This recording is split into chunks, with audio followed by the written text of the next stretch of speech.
Oh hi, this is a tutorial for people who want to know how to draw a shoe.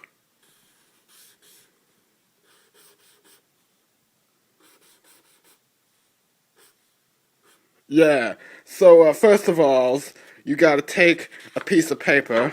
I use white paper, and then you want to take one of your shoes off, and you put it right there on the page, okay? It doesn't matter what kind of shoe it is, it just has to be an actual shoe.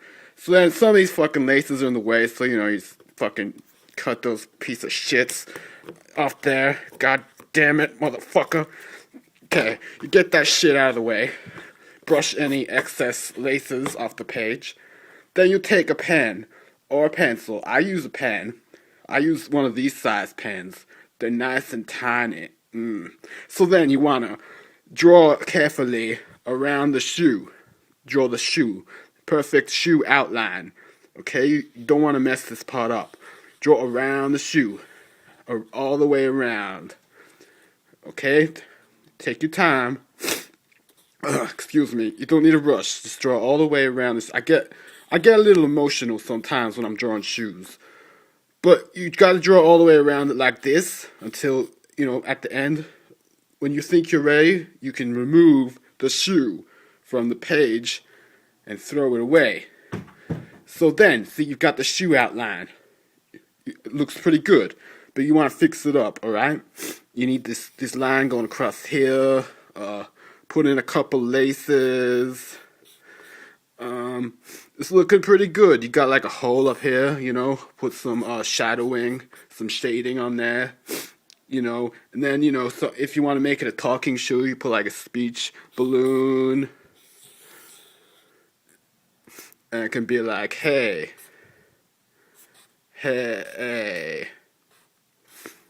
exclamation mark. Yeah, so that's basically the tutorials for how to draw a fucking shoe. Okay, so in this next tutorial, you will learn how to draw an igloo just like the pros do it, the Igloo pros. First of all, you're gonna need your copy of the DVD Unbreakable by M. Night Shyamalan. So take out the disc out of the case, like so. So as you all know, the igloos are not shaped like a circle. They're shaped more like a half circle, or HC for short. So what you want to do is take this disc, and you want to like do this to it. Nice.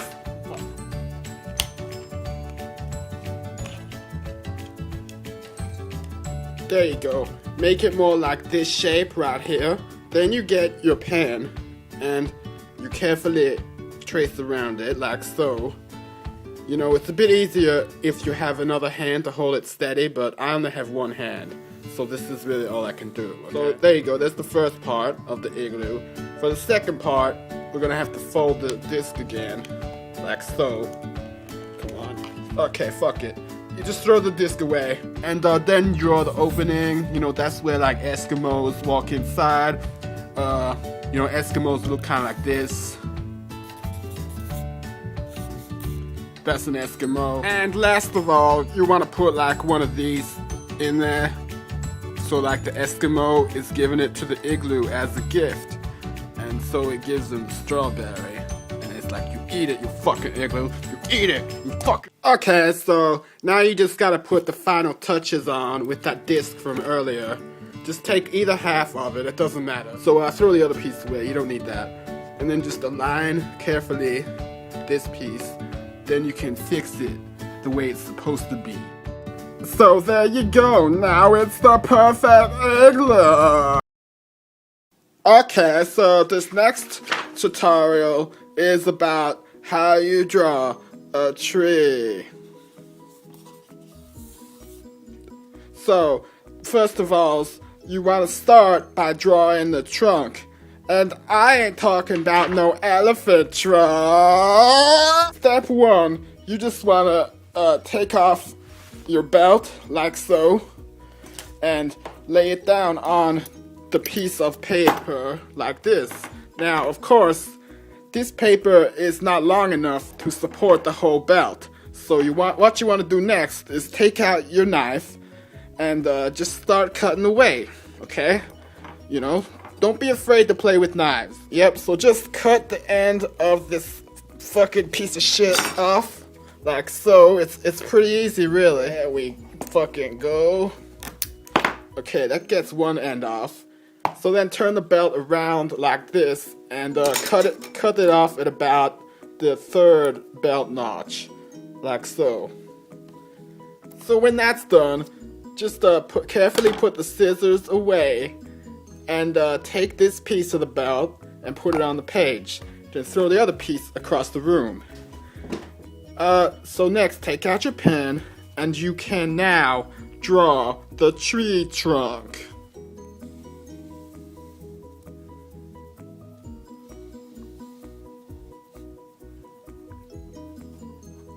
See?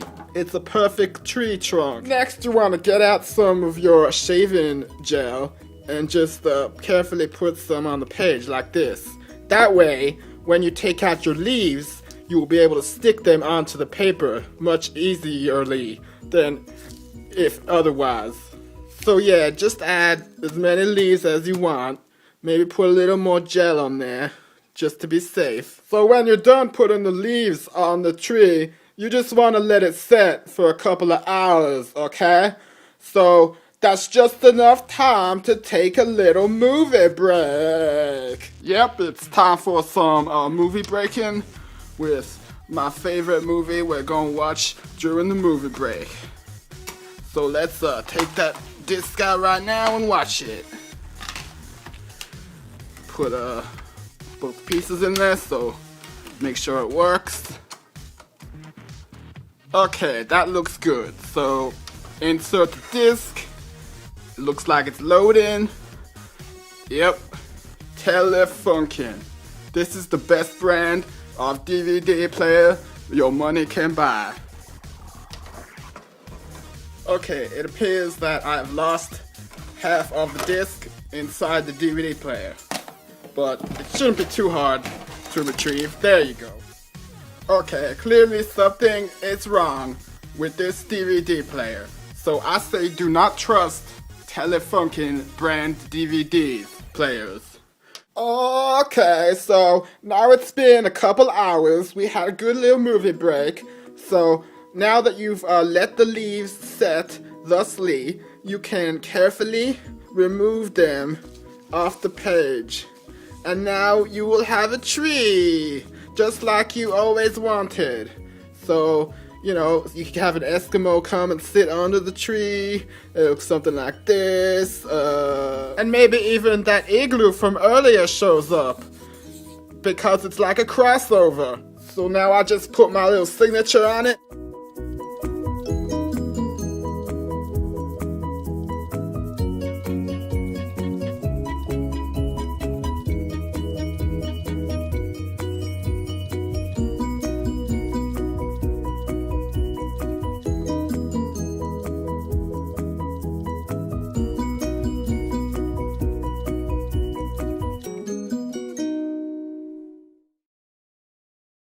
Okay, this next tutorial is how to draw a Santa Claus, just like it was Christmas time. Okay, first of all, start with the eyeballs. They're like, look kind of like this. And he's got nice, beautiful, big pupils that he uses to look at you. Next, of course, you need to draw his Santa Claus mouth. He's got a pretty big mouth, this guy. Next, draw the shape of his head and one of his ears. You'll need to see one because this is like a 3/4 angle. So next, just give him a little drink. You thirsty, Santa Claus? Yeah, you drink up. You drink up, Santa Claus. How does that taste? How does it taste, Santa Claus? How does it taste? Okay, next, just take out your knife, Cause we're gonna need to get a little beard drawn on Santa Claus's face here. He's looking too clean shaven to me. So just find a nice recliner like this chair right here. This one looks pretty good. Then just go over to it and you could be like,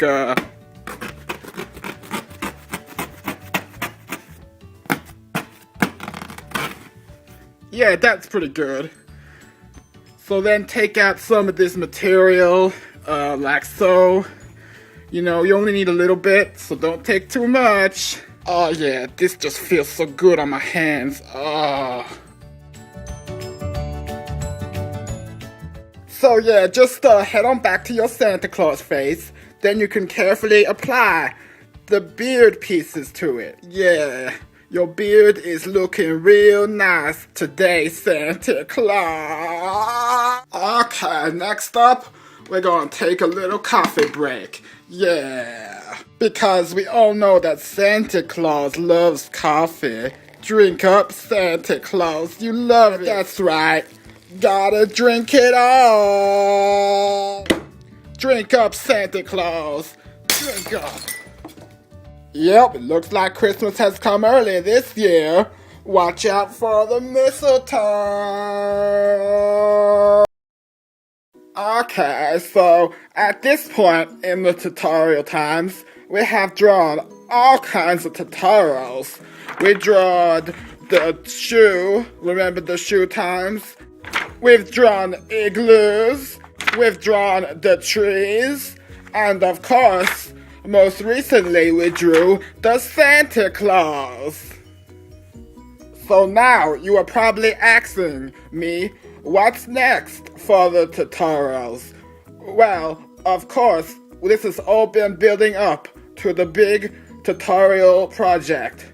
So we're gonna be taking all of the things that we've been drawing on these tutorials, and we're gonna put them together. So first, we're gonna need to scan in these images to the digital format.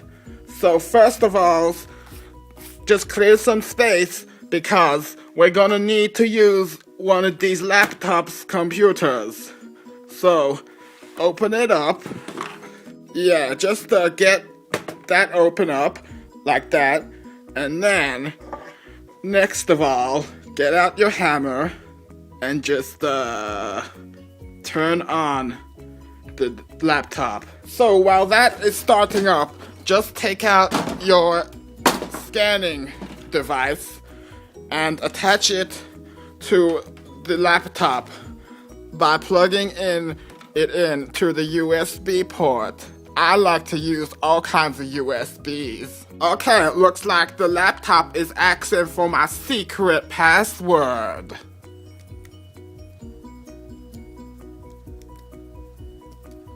So yeah, we're gonna be scanning in these images into the scanner. So open that up. We'll begin by scanning this igloo, cause that's my favorite. So just put it on the scanner machine, face down on the scanner. Make sure you get the whole thing on there. Okay, I guess this book is a little too big for this size scanner. So, I'm gonna have to use a different kind of method. Yep, I'm gonna have to use my trusty iPhone camera to take a photograph of this page for usage in the scanner machine.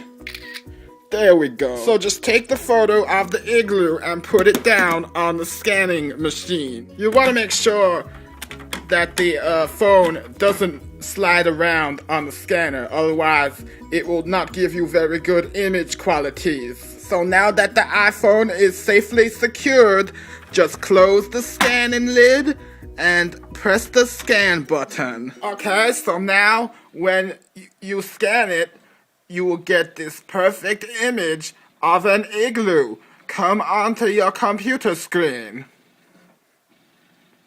Yep, it's looking pretty good. I can see all the fine details of the igloo, man. Just take a look at those fine igloo details on the screen. Yep, so just repeat that process for the other images, and very soon we will have the next step of our special tutorial project, okay? So just start scanning it up.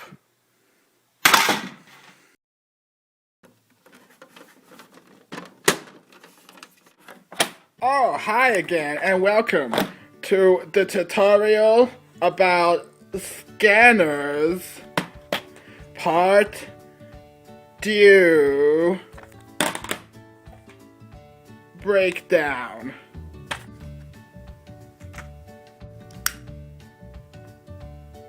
So as you can see, I so far have only scanned in 2 of our 4 images.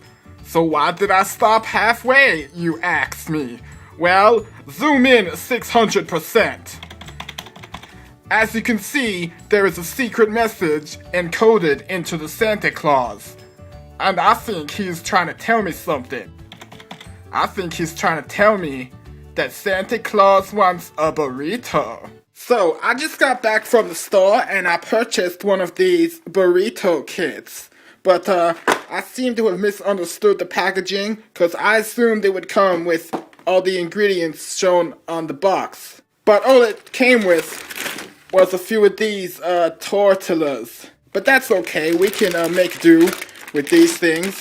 So just take one out of the package and go over to your microwave machine. Now, for one of these tortillas, you just throw it in. And you probably only have to leave it in there for about 5 minutes, maybe 5 more seconds, just to be safe.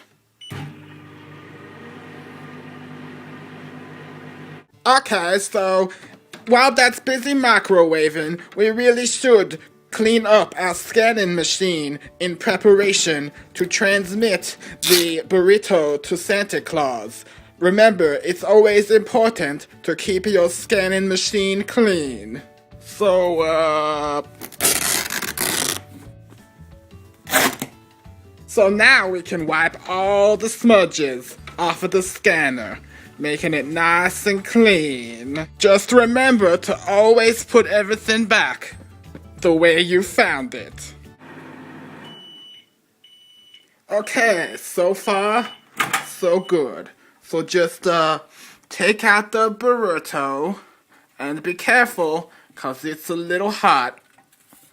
And just take it out and throw it onto a plate. It smells pretty good so far, you guys.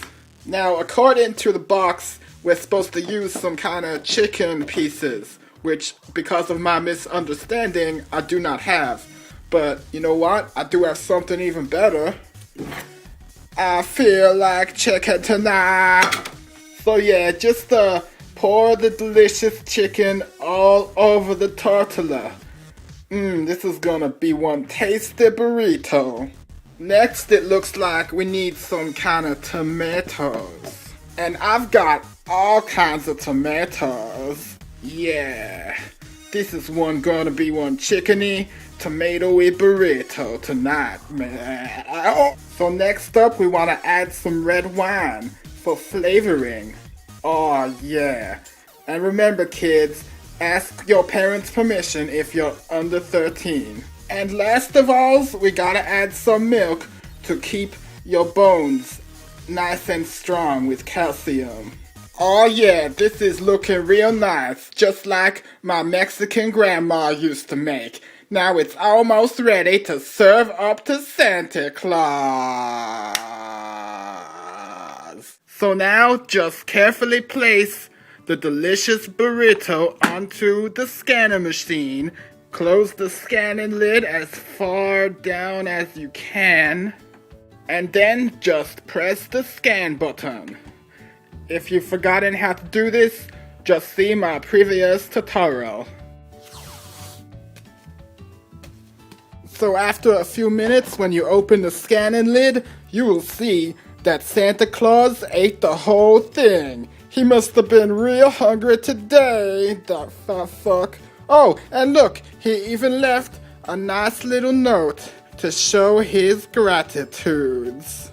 And now when you reopen the image file and zoom all the way in, you will see that the mysterious burrito glitch is no longer present on screen. Because Santa Claus already had his fill of burritos, didn't you, Santa Claus? Oh! And that, my friends, is how you remove a scanning glitch. Okay, so this is the scanners tutorial part 3 of the tutorial.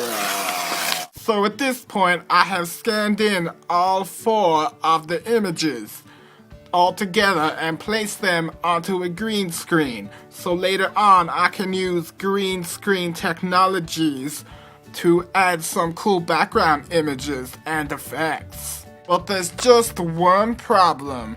As you can see when I zoom in onto the Igloo image. And this one, I can't even blame it on some kind of burrito glitch. Unfortunately, back when I was drawing the original image of the Igloo, I neglected to draw all of the Igloo bricks. So now you can see all these gaps where there should be more bricks, but there's not cause I fucked it up. So I really have to apologize to anybody who made this mistake based on my instructions. It wasn't your fault, it was all me. It was my stupid fucking mistake. I'm a piece of shit. But never fear, because I will show you just how to fix it. So we just gotta go back to our scanning machine and open up the scanning lid like so. Open up the scanning lid and okay. First there was the burrito glitch, and now we've got some kind of glitch where the scanning lid won't stay open. It keeps automatically closing.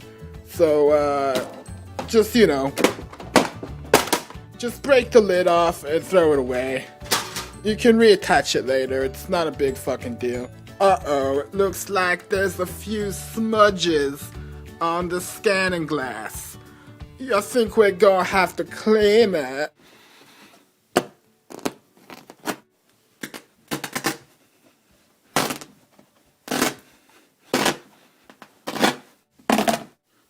So yeah, just wipe it all the way down. This was already explained earlier, so just keep wiping until it looks 100% sparkling clean.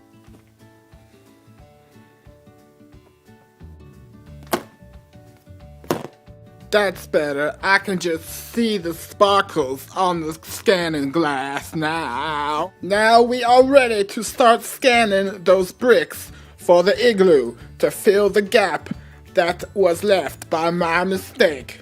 So just take out your brick. This is the best kind of brick to use. It's a nice rectangular shape. So yeah, we're just gonna need to place it on the scanner. Fortunately, I have a rectangular scanner, so it fits pretty well. So just drop it on there like that. You know what? I don't think that really landed very well. Maybe I'll have to drop it from a bit higher up. That's better. Just try to get it into the center of the scanner machine. You know, take your time, there's no rush. Just make sure it's nice and steady, so that way it'll scan the whole brick into the scanner machine.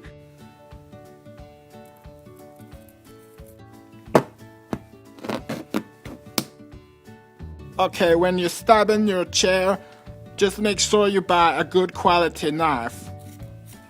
Hey everybody, it's Brickface. Here you go, Brickface. I got this for you.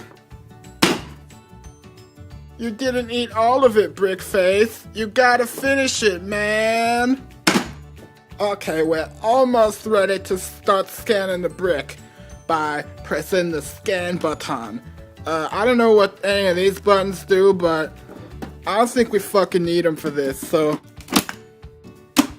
that takes care of the top one. That was my least favorite button on the scanner. I always hated it. that takes care of the other two. Now, don't worry about those buttons. They never get used on this scanner. You'd never need them. They're pieces of shit. You know what? I don't know what this part here is for either, so we can probably go ahead and just take that off too. That's better. I don't really know what this opening here is for, but it seems like a waste of space to me. Like, we don't need this kind of ink shit for scanning. That doesn't make any sense. We don't need this thing either. Like, what the hell is that supposed to be? It's bullshit. So you can just cut this part off, get it out of the way like that. That's better. Put the scanning lid back on. That way it'll scan both sides of the brick at the same time. Then we just gotta press the scan button. Maybe there's something wrong in here with one of these pieces. Maybe that's why it's not working. What's this? What the fuck is that? Okay, well, it appears we've got some flashing lights. That must mean it's scanning. Yeah, so while that's busy scanning, we should probably like get rid of some of this evidence. Okay, so just take some of this shit out of the chair. You know, make a nice little chair hole. Then you can just start dumping things inside like this. That's nice. Yep, don't want them to find that. Definitely don't want them finding either of those pieces. Yep, this kind of hiding place is good, because the cops never think to look in here.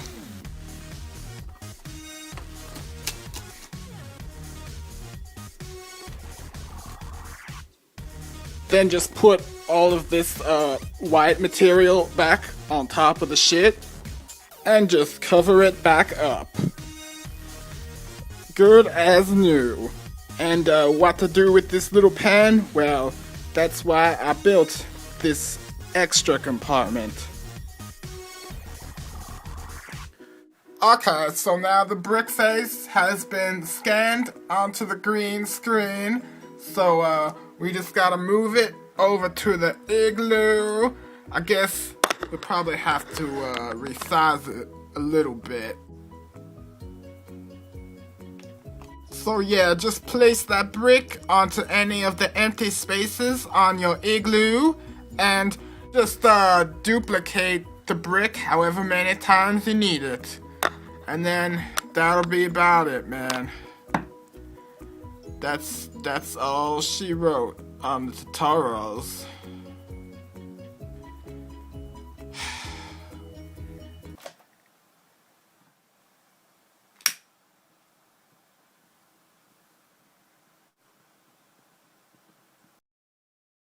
Oh hey, welcome back to the tutorials. I'm your host. Okay, previously on the tutorials we did these things. If you're looking at this screen right now and you're like, how the fuck did those get onto that screen? You gotta see the previous tutorials to understand. Okay, so today's tutorial is about green screen technologies. And so as you can see, I put these on a green screen already. So now we're gonna learn how to superimpose some background images onto the artworks seamlessly. Now maybe you are asking, what is a green screen? Well, that's a picture of you. You better wipe your pretty fucking mouth.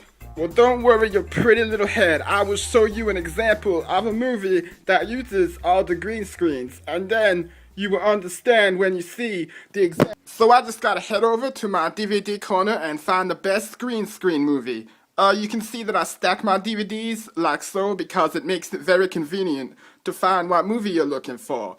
Like, I think I want to pick this movie Rocky 4 because that has all the green screens. So I just gotta slide it out of the pile like so. Okay, so this is a scene from this movie, and in real life it is illegal to shoot films in boxing arenas, so everything in the background is all green screen. Yeah, what's his name, Stallone? He's never even set foot in a real boxing ring in his life. I mean, Just listen to yourself, to his commentary. Oh, hey, it's me, Sylvester Stallone. I use all the green screens. Yeah, I'm just kidding. That wasn't Stallone. That was just me doing a voice. Whatever. This popcorn's pretty good.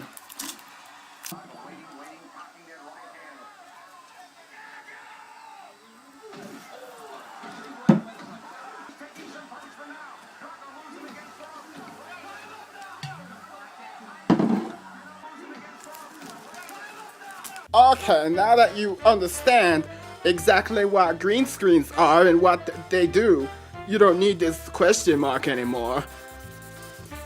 And you can like turn that frown upside down.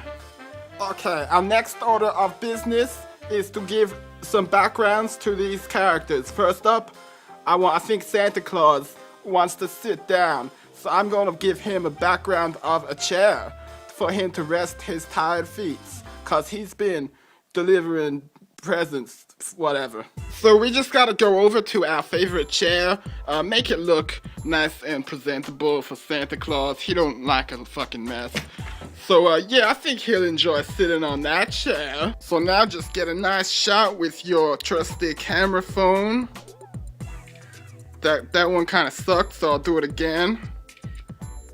Okay, make sure you do it in landscape mode, because if you do it in portrait, then you're fucked. If you have seen my previous tutorials, then you probably think I'm going to scan in this image into my scanner machine, which is what I would normally do, but unfortunately, my scanner stopped working, so I had to put it down.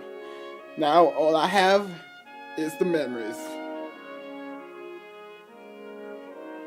So does this mean that without a scanner, that my photo will be trapped inside my phone camera forever? That's what you're asking.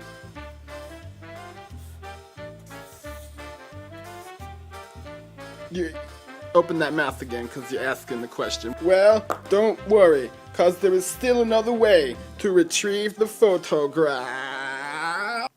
Well, that didn't work yet. Maybe I have to hit it a few more times. I missed the first few hits because I forgot to press record on my camera. I'm just trying to dig into the screen so I can just pull the photograph out manually.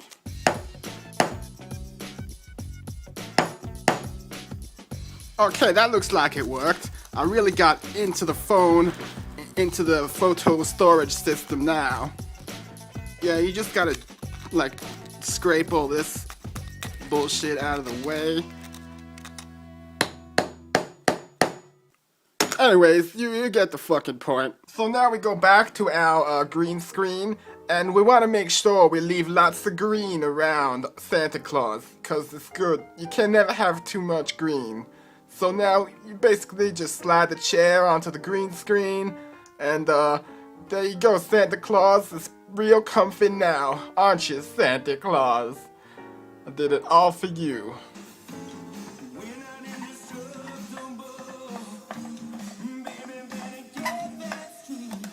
I did it all for you, Santa Claus!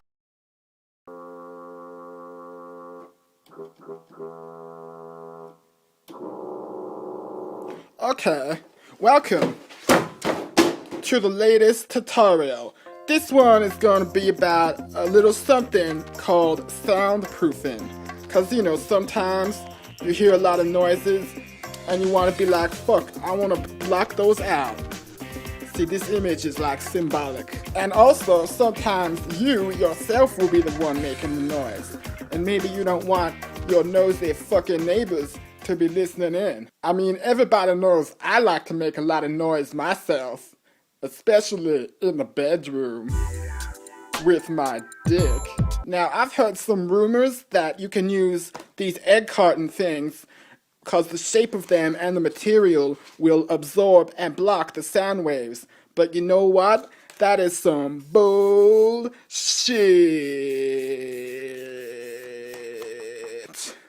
Don't use those cartons, okay? Fuck that.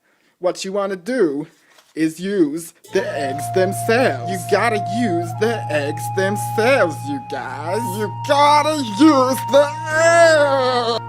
Okay, so this room here is my recording studio, as you can tell from the sign I put on the doorway.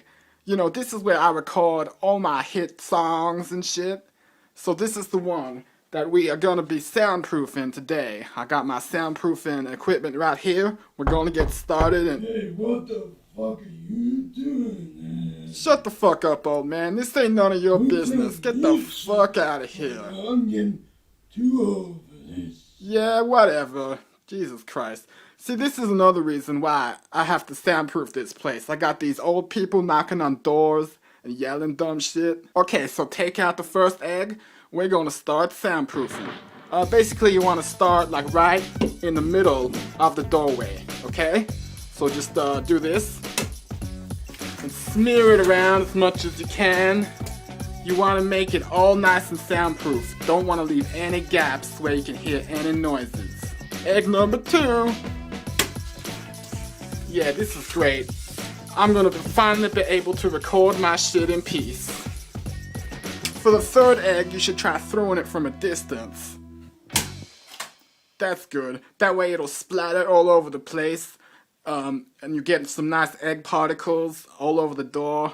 It kind of like absorbs into the wood of the door as well. So make sure you use a wooden door. It won't work as well with any other kind of materials. Okay, so just leave this egg to sit for a while, and it'll be good after a couple hours. And now, speaking of eggs, I got something else to show you. Oh, okay, guys, I've been playing this fucking video game called Batman City. In case you haven't heard of it, it's about this guy, his name's Batman. But I found this crazy Easter egg the other day when I was playing it. You gotta check it out, okay? What you wanna do is you wanna select this character named Batman. Then you wanna jump over to this building over here, right? Remember to use your grappling hook. And then you wanna go punch, punch, punch, punch, punch, cape stun, okay? And now here's the tricky bit. You gotta take the joystick part and keep spinning it around like this. So this will also work on the Xbox version. I don't know about PC or Mac, cause that's some other shit. I'm not some fucking nerd, you guys. And see what's happening? All of a sudden, this crazy cutscene is playing in the middle of the Batman game. I don't know what it is, but it goes for like 2 hours. It's like this 2-hour cutscene directed by Tim Burton. It's pretty fucking crazy. Like, it has nothing to do with the rest of the story of Batman City, but it was hidden somewhere in the source code. Just like that Jake Gyllenhaal movie. And look at this, it's even more fucked up. I try to turn it off. The remote doesn't even fucking work now. It's crazy, it's blocked. It's got some kind of signal blocker. But also, I mean, check this out. I pull the fucking cable out of the wall, it's still playing. You believe this shit? I don't know how they accomplished it with this technology, but they force you to sit through the entire 2-hour cutscene. Here's another thing. Look at this shit. I try to open the door so I can go outside, and now it's locked. I mean, this lock didn't even exist on this door before I activated the Easter egg. It somehow materialized when I activated it. So yeah, I really have no choice but to watch this entire thing, because I can't really go anywhere. Oh look, I guess this movie is like set during Christmas. I hope we get to see Santa Claus. That'd be cool.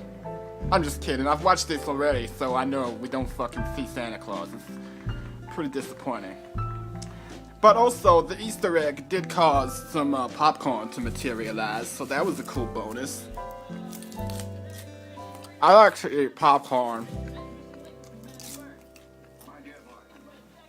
I mean, this isn't like a bad movie, you know? It's just kind of frustrating that every time I activate this Easter egg, it fucking locks me in the house, it locks and bars up all the doors and windows, because like bars materialize as well. I didn't show you that. But like, and then I can't go anywhere. I'm just forced to sit here watching this cat face shit and eating this delicious popcorn. It just tastes so good, and it like soothes my skin. As you can see by my bandages, I've been having some skin problems lately. The popcorn does kind of make it feel better. Oh hey, it's Christopher Walken's. You guys want to hear my Walken impression? I served the watch into my ass. Yeah, I'm still working on it, but you know. Okay, so we're about like 45 minutes in now. We're almost halfway through. Here comes Danny DeVito. Yeah, this movie's pretty good. I'm just gonna play the Batman Returns drinking game right now. Oh, whenever he says yes, take a shot. Oh, that was pretty good shots. Oh, whenever Danny DeVito eats fish. Oh, yeah. Okay. Oh, whenever you see Josh, take a shot.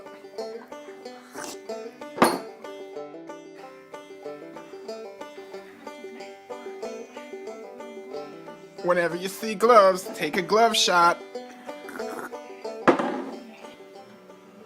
Okay, we're like at like the halfway point now. Halfway through. I was gonna like live tweet this event, but my fucking phone can't access Twitter right now. I don't know what the fuck its problem is. Look, it's plugged in. I've charged it 100%. Fucking Steve Jobs. Oh shit. She's gonna fall down. Okay, whoa. Okay, there's only like 20 or 30 minutes to go. Yep. You're unstable. Dun dun dun dun dun dun dun dun. Everybody gonna get stapled. Everybody gonna get staped. Check this out.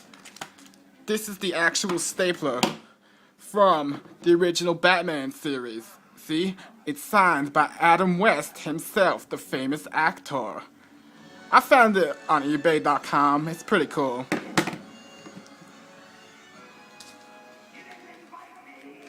Dun, dun, dun, dun, dun, dun, dun. Can't touch this. Dun, dun, dun, dun. Get stapled. Dun, dun. Staple time.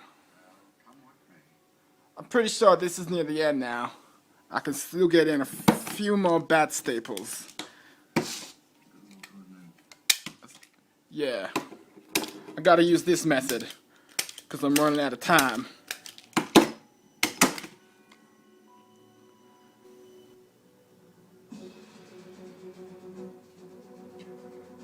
Yep, here they come, those end credits. It's finally over. Okay, so as you can see, the door has now absorbed the eggs, and like the eggs are barely even visible on the surface, because they've been completely absorbed into the system and have made the whole fucking door soundproof. Like right now, there's like a jackhammer going off on the other side. You can't even hear it, because it's all soundproof. And as an added bonus, you can kind of like stick things onto the door. Yeah, that's right. See, even though I'd kind of dissed the eggshell cartons earlier, like, you can stick them on the door after you put the egg on there and it won't hurt. I mean, it looks kind of, hey. This looks kind of familiar. No, what the fuck?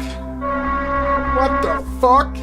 Why are you doing this to me, Santa Claus? I've done everything you asked me to do, Santa Claus. Okay, it's time once again for another tutorial.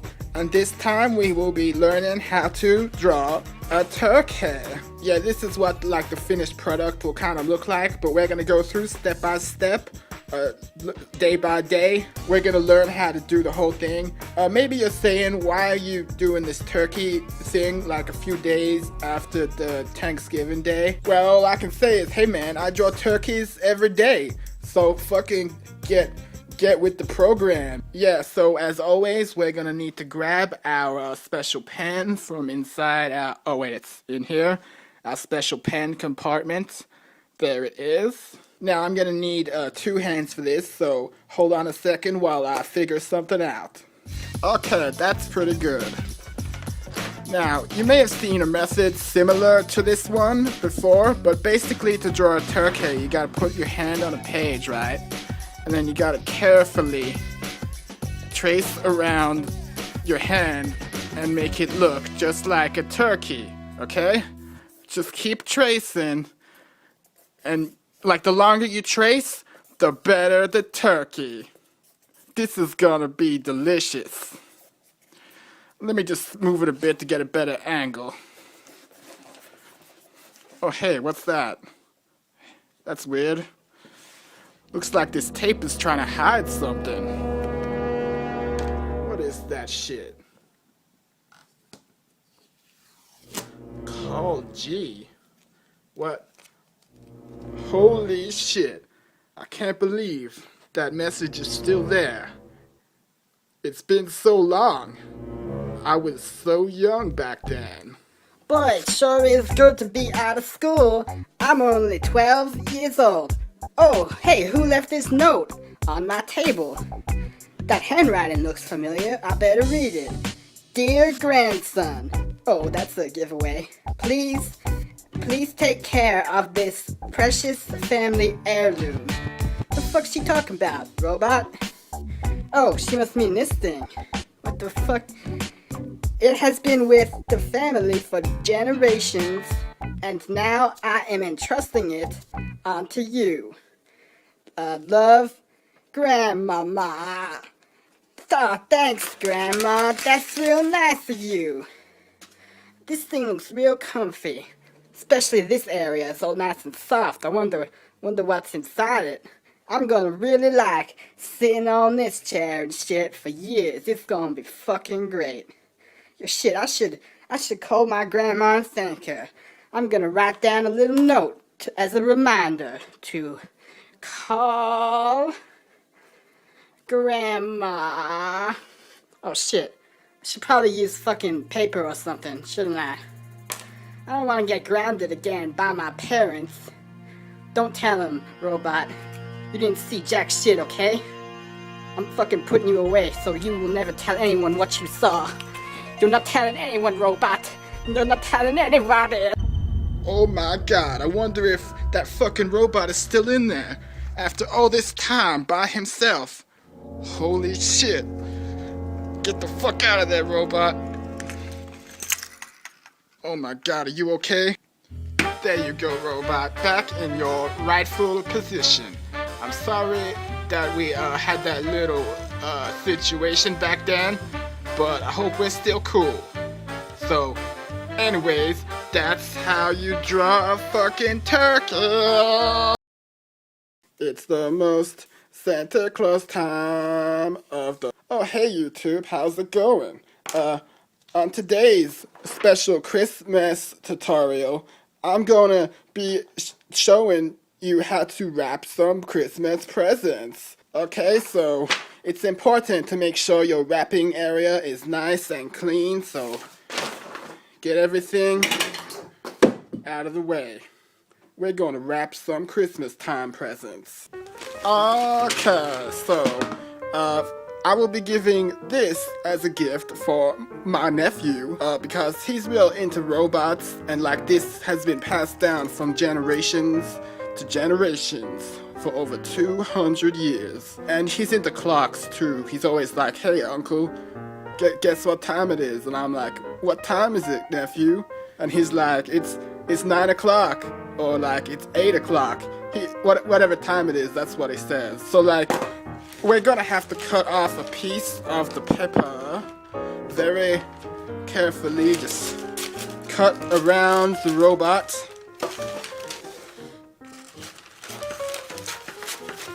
Okay, that's good. Got a nice rectangle of wrapping papers. We gotta flip it over. Okay, so you want to start like at the corner of the paper, then flip it over again, do the triple flip, and then we're gonna need some tape. So, because you don't want the paper to come loose while you're carrying it to your destination. Okay.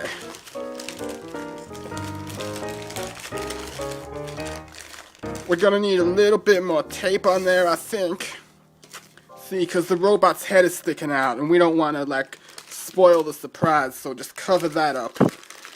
Okay, so this gift, let's put it on there. It's for my nephew. This way I'll remember who it's for. So there's gift number 1, all nice and wrapped. Now for one of my other nephews, I got this model of the planet Earth. Because he's all into planets and shit. Like, this has all the countries on it. Check it out. It's got People's Republic of China. It's got Mongolia, Kazakhstan. So yeah, let's wrap this shit up. Once again, you only need some paper for it. And start wrapping it around. You know what? He's gonna be able to tell that this is a globe, so I don't want to spoil the surprise for him.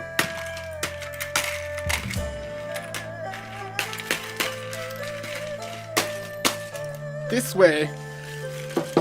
There we go. Now we wrap that up. And when he gets it, he's gonna be like, what the fuck's this? This doesn't look like a globe.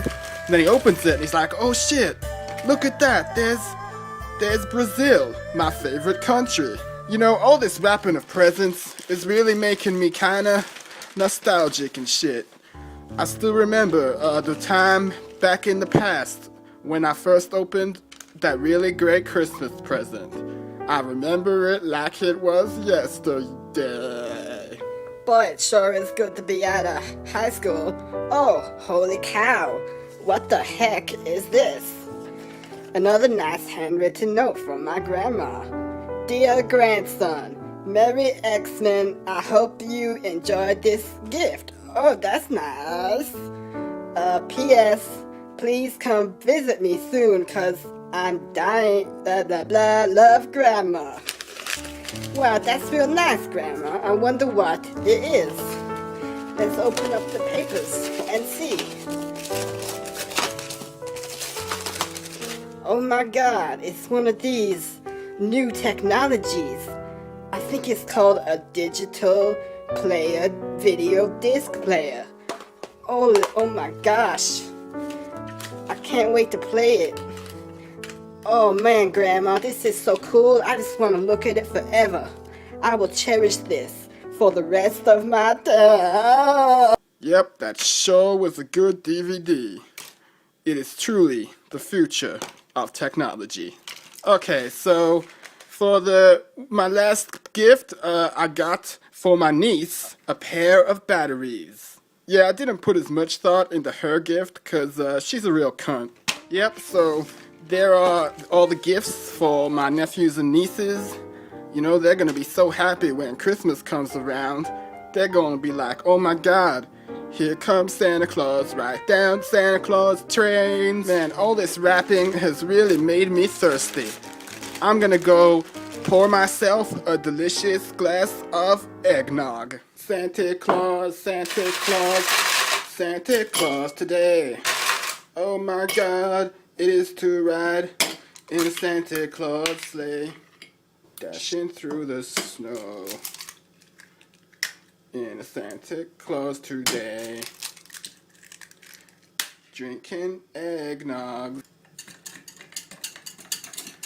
Yeah, you want to whisk this up for a couple minutes, get the egg all nice and noggy. That ought to do it. Man, this drink looks so good.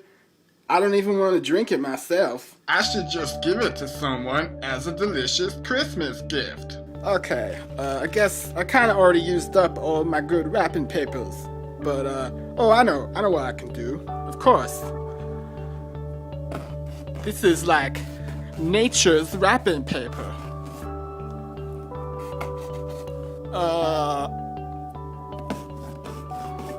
You know what? I'm just gonna use this piece. Okay, so here it is. Get this fucking whisk out of the way. Be careful not to spill it, cause, you know, I'm gonna be giving this to one of my older nephews because of the alcoholic content that is contained within eggs. Let me just wrap it up. I have to do it with one hand because I'm running out of Christmas time. So yeah, then you could be like, here you go, nephew. Enjoy your Christmas gift. I probably should have secured the sides first. And a happy new year. Oh, hey. Happy New Year's. Welcome to the latest tutorial. I left the cap off the pen last time I made a tutorial. But, so it's kind of dried out now. Anyways, this one is about how to restring a guitar. Because, see, as you can tell from that sound, it just doesn't sound right. There's something wrong with this string. I think it's the G major. I mean, other than the string problem, it's a pretty cool guitar. I still remember when I got it. It was so long ago. Hey, what is this thing here on Christmas morning? Oh my god, it looks like a present from Santa Claus. He didn't forget me this year. I wonder what it could be. Let me just get the papers off so I can see it. Oh my god, Santa Claus. How did you know that this is what I wanted? Wow, I'm gonna play all the songs on this guitar. Yeah, sometimes my voice gets really high pitched in the mornings. It's kind of weird. Okay, so to get rid of this string, first we want to take the string off so we can replace it. Okay, that's one end. And the other end is right here. Okay. You know, you can reuse this as like a shoelace or something. So now we're going to need a new string to replace the one we took off. We're going to need to do a string transplant. And maybe you're saying, hey man, I can't afford to be buying guitar strings. Well, don't worry. You don't need to go out to those expensive string stores and pay full price, okay? Here's a little secret you might not have heard. All you're going to need is your trusty run-of-the-mill tennis racket. You see, the thing they don't want you to know is that tennis strings are made from the exact same material as guitar strings. So you just gotta cut off a few of these bad boys. You don't need all the strings. I mean, leave some on there so you can play tennis later on or something. Okay, see, once you cut one end, you can kind of weave the string out of there. You know what? I don't like this string. I think I should have cut one of the longer ones.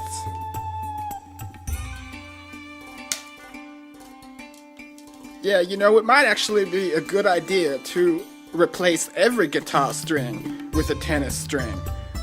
I think that's how like the best musicians do it, like Johnny Cash, and just gotta cut the other end of the string off.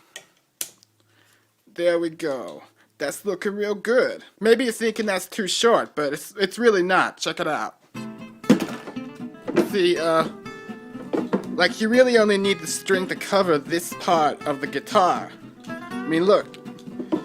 Your hand only strums this area. Like, it doesn't need to stretch all the way down there. That's like a fucking waste of string length. So yeah, just line up the guitar. Get the string in the perfect location. Okay, so that's way too much tape, but you can fix that up later. Where'd the fucking string go? Oh, it was stuck to the tape. Classic string accident. Okay, tape the first end of the string.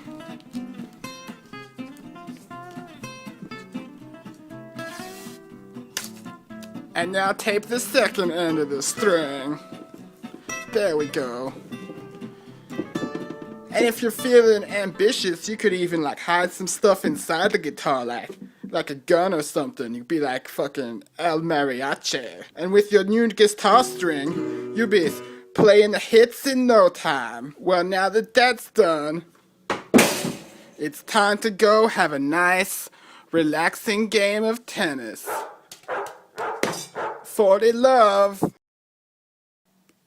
Oh, hey guys, welcome back to the tutorials for 2012, the year of check it out. I got this brand new pen for Christmas from Santa Claus himself.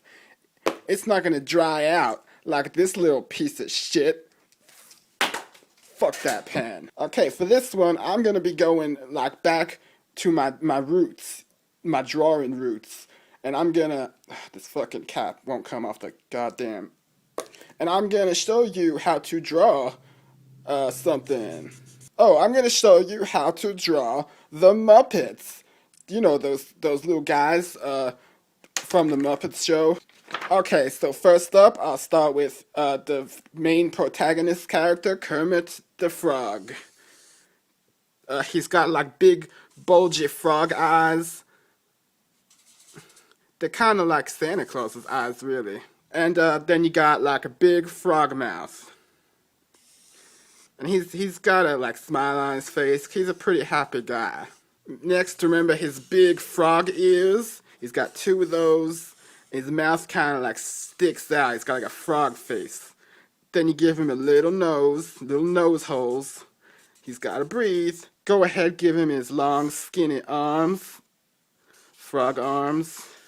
Frogs don't really have fingers in real life. That's just made up for like the cartoon puppet show thing. You can cut it off right there, and then there's like the hand from the puppeteer. So there you go. That's Kermit the Frog. You know, I can't even tell it's Kermit because it's in black and white. I think I'm going to have to color this image. And I ain't going to no expensive paint store. I'm going to make my own paints out of my own organic materials found around the house. Okay, I'm back at the Kermit thing, and I've got the first ingredient we need to paint his face. Just a little mustard, just kind of, you know, color in around the face area. And I know Kermit the Frog is green, okay? I've heard that song. It's like, easy being green. So I obviously I'm going to mix something blue with this yellow, and then it will turn green. And then he will look the appropriate color shade. Okay, that's good. That takes care of Kermit's face. Don't worry if you go outside the lines a bit, because that just makes it look like artistic and delicious. Now, for the blue part that we're going to mix with the yellow, I can think of no better ingredient than the Blues Brothers Blu-Ray. So let's go ahead, get that disc out of there. Now, this will probably work with other blue movies too, like you know, Blue Velvet, Blue Valentine, Blue's Clues. Yeah, just stick all the pieces to Kermit's face, mix it in real nice. Oh, I almost forgot a piece. Looks kind of like a little mustache. There you go, there's Kermit the Frog. Hey guys, it's me, Kermit. That's him, that's what he sounds like. I'm pretty good at Muppet impressions. Okay, so for the next Muppet character, we'll do Kermit's lady friend, Little Miss Piggy. Okay, so for Miss Piggy, we don't start with the eyeballs. This is a rare diversion from the usual method. Instead, we start with the nose balls. Miss Piggy's got a big old snout. And that's exactly what it looks like. So then her eyes are like kind of oval shaped, like sideways ovals. She's got some big eyelashes, because she wears like eyelash extensions, because it looks real pretty, I guess. Next we'll do her mouth. She's got kind of a neutral expression. Like, it's not quite a smile, But it's not a frown either, you know, she's like, hey, whatever. Then draw her round pig face, like that. She got some pointy ears. I think she usually wears like some lipstick. And she's got some big old titties. And there you go, that's Miss Piggy. So now we gotta color this chick in. We gotta color this chick in, not chicken. But this time, I'm gonna try pre-mixing the paint materials before I color in the page. Okay, here we are at the ingredients station. Now, we all know that Miss Piggy is a pig, so the best ingredients to color in her pig skin will be, of course, a little bacon, what else? A little salami, and of course, a single hot dog. All items that are made from a pig. Okay, let's go ahead and mix these up.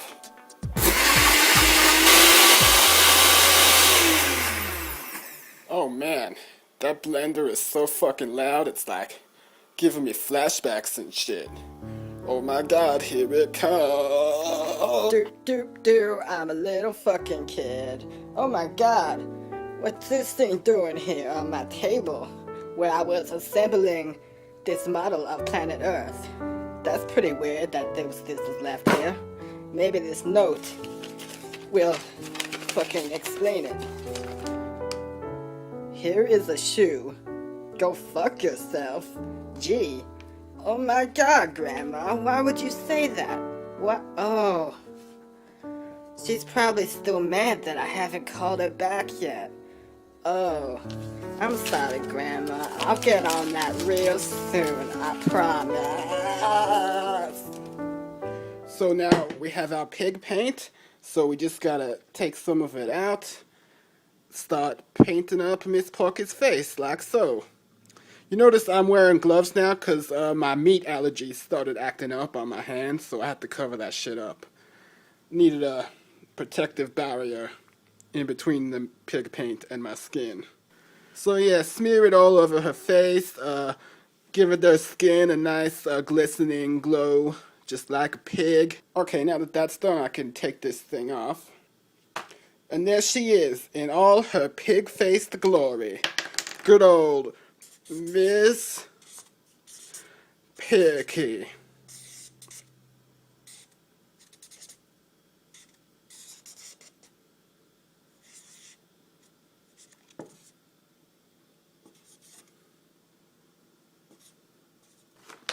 Hey, Miss Piggy, what's up? Hey, Kermit, let's sing a song. It's time to start the Muppets. It's time to hit the lights. It's time to get it started. Muppet Show tonight. Okay, that's the end of this one, because I can't think of any more Muppet characters.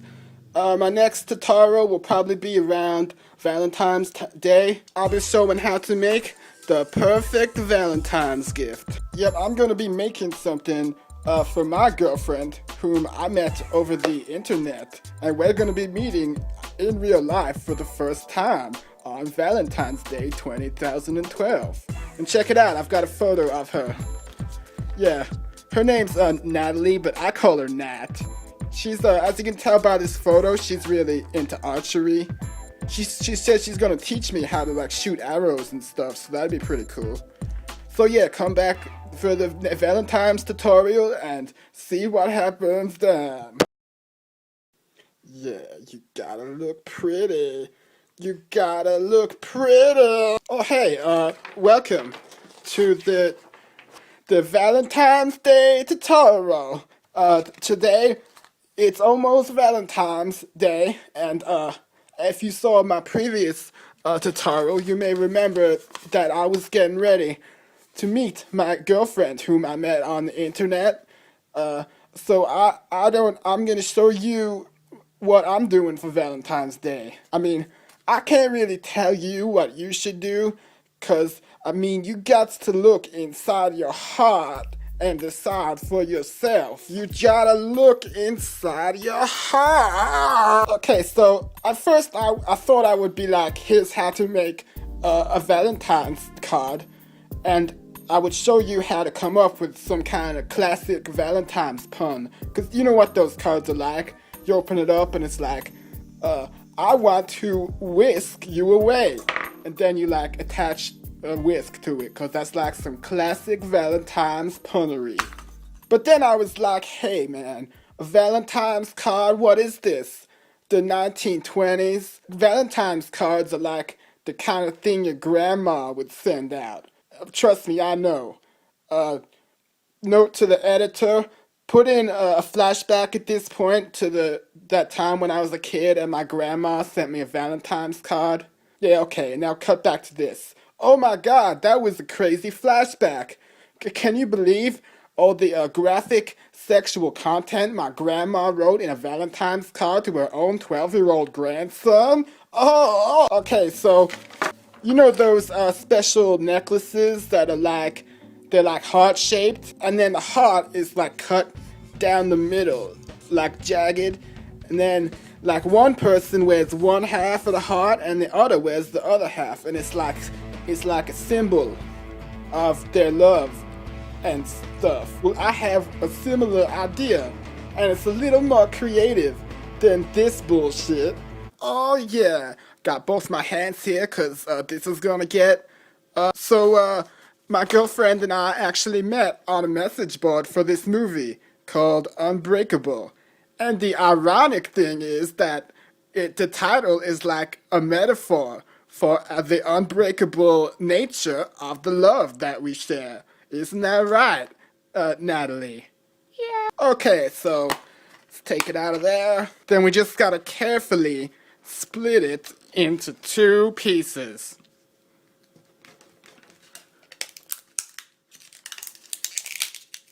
It's much easier to do with two hands. So that's some advice. Use both hands to break a DVD. Okay, so now you can see that both pieces are equally split 50-50 in half, because like, I don't know about everyone else, but I believe that men and women are equal. Okay, so I think this half will be Natalie's. This half will be mine. Okay, next up, take out my trusty guitar. No, I'm not gonna write her a love song on my guitar, in case you were wondering. Yeah, when it comes to writing music, I usually prefer to use other instruments, like my dick. Just kidding, I use the keyboard. Okay, so the point of this guitar is we need a way we need something so that this thing can be hung around my dear sweet Natalie's neck. So, you know the drill. Cut off a couple strings. We only need two. This is the A string and the B minor.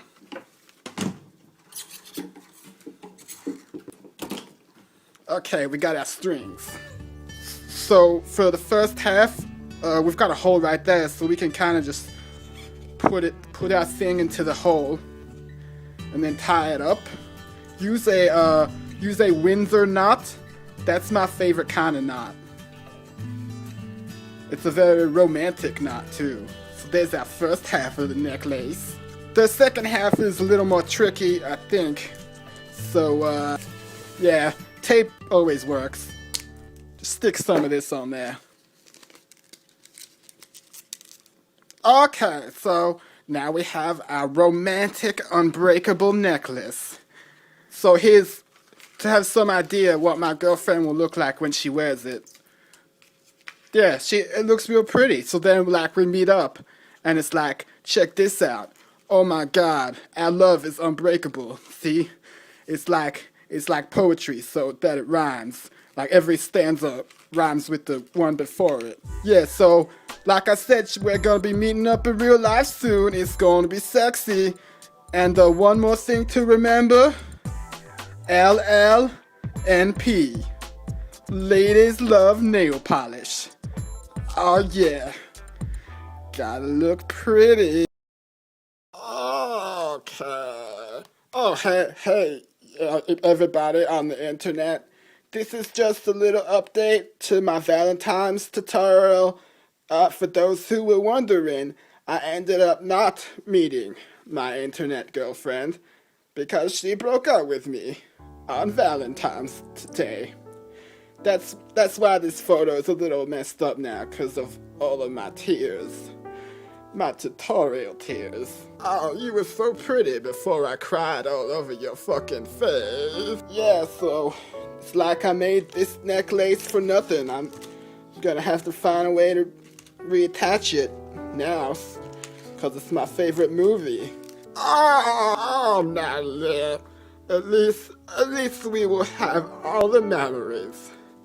I mean, we never met, but I have all the photos of you and stuff. Like, I uploaded all the other photos to digital formats because I didn't want my crying to ruin them, like with this one.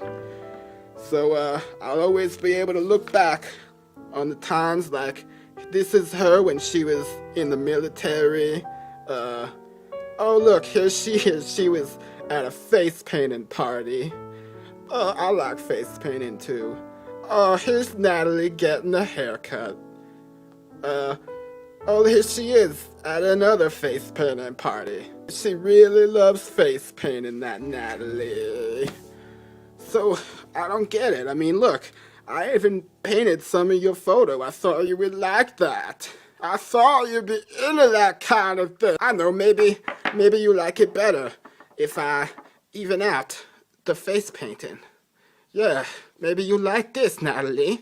Do you like it now, Natalie? This paint looks real good on your face. Oh, let's paint it up. Oh, yeah. Oh, wait a second. Wait a second. Oh my God, no. Let me see those photos again. Oh my God, no, Natalie. I thought you were in the military. What the? Oh, not this one too. Oh, not the haircutting picture. That was my favorite. Oh, Natalie, why? Oh, what the fuck? Oh my. Welcome to this tutorial, how to draw a reindeer. I'm going to be showing how to draw a reindeer based on a request I received from a certain individual who wishes to remain anonymous. I'm not going to say his name. I'm never going to say his name again. Okay, let me just turn the page here. Okay, in case you're worried, my hand is okay. I just walked into a door. Okay, for those out there who are like, hey, tutorial man, I've heard of deer, but a reindeer? That's fucking crazy! Well, a reindeer is basically like a regular deer, but they can fly through the sky and carry around sleds and sleighs. And the sleighs sometimes have fucking fat people inside them. So for this reindeer, first of all, start with the eyeballs. Yeah, I hope you all said it with me. And 3. Oh. Reindeers only have 2 eyeballs. Remember that. This black part can be like it's part of the background. It's okay. Next up, you want to draw the reindeer's legs. He's got 4 little legs. 1, 2. I'm not gonna lose count this time like I did with the eyeballs. Now we're gonna have to find a way to connect the legs with the eyeballs that will be attached to the head of the reindeer. Next, let's just go ahead and draw the head.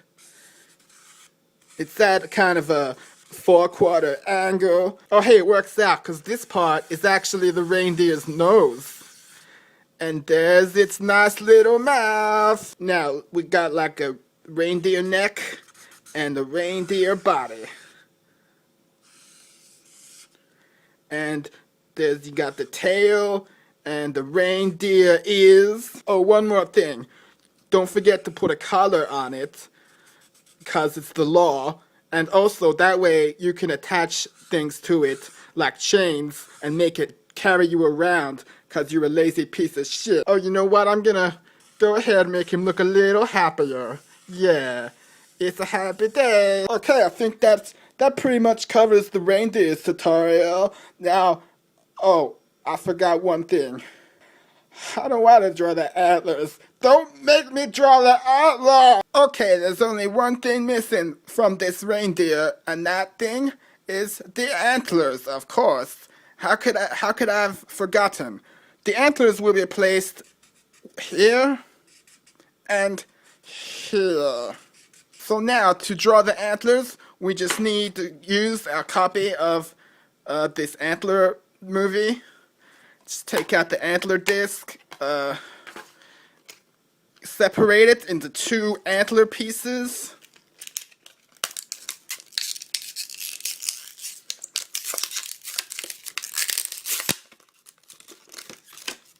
Okay. So, one's a little bigger than the other, but that's natural for most reindeers. So, there's antler 1. And there's antler 2. Yeah, look at that happy reindeer. Look at his happy face. Here comes the fucking reindeer. He'll go down in history. Oh, hello once again, and welcome to a new edition of the tutorials. Right now, I'm sure you're questioning why I have written this on my arm instead of the paper. Well, all will be answered, but first of all, I should probably make this text a little more easier to read. Yeah, that's better. I probably should have done this before I wrote the word on there for easy viewing. So the reason I have written this on my arm instead of the paper is because I am trying to help the environment. Like, did you know that over 1,000 trees a year are used to produce paper? I mean, look at all the trees I've used in my tutorial videos. Well, not anymore.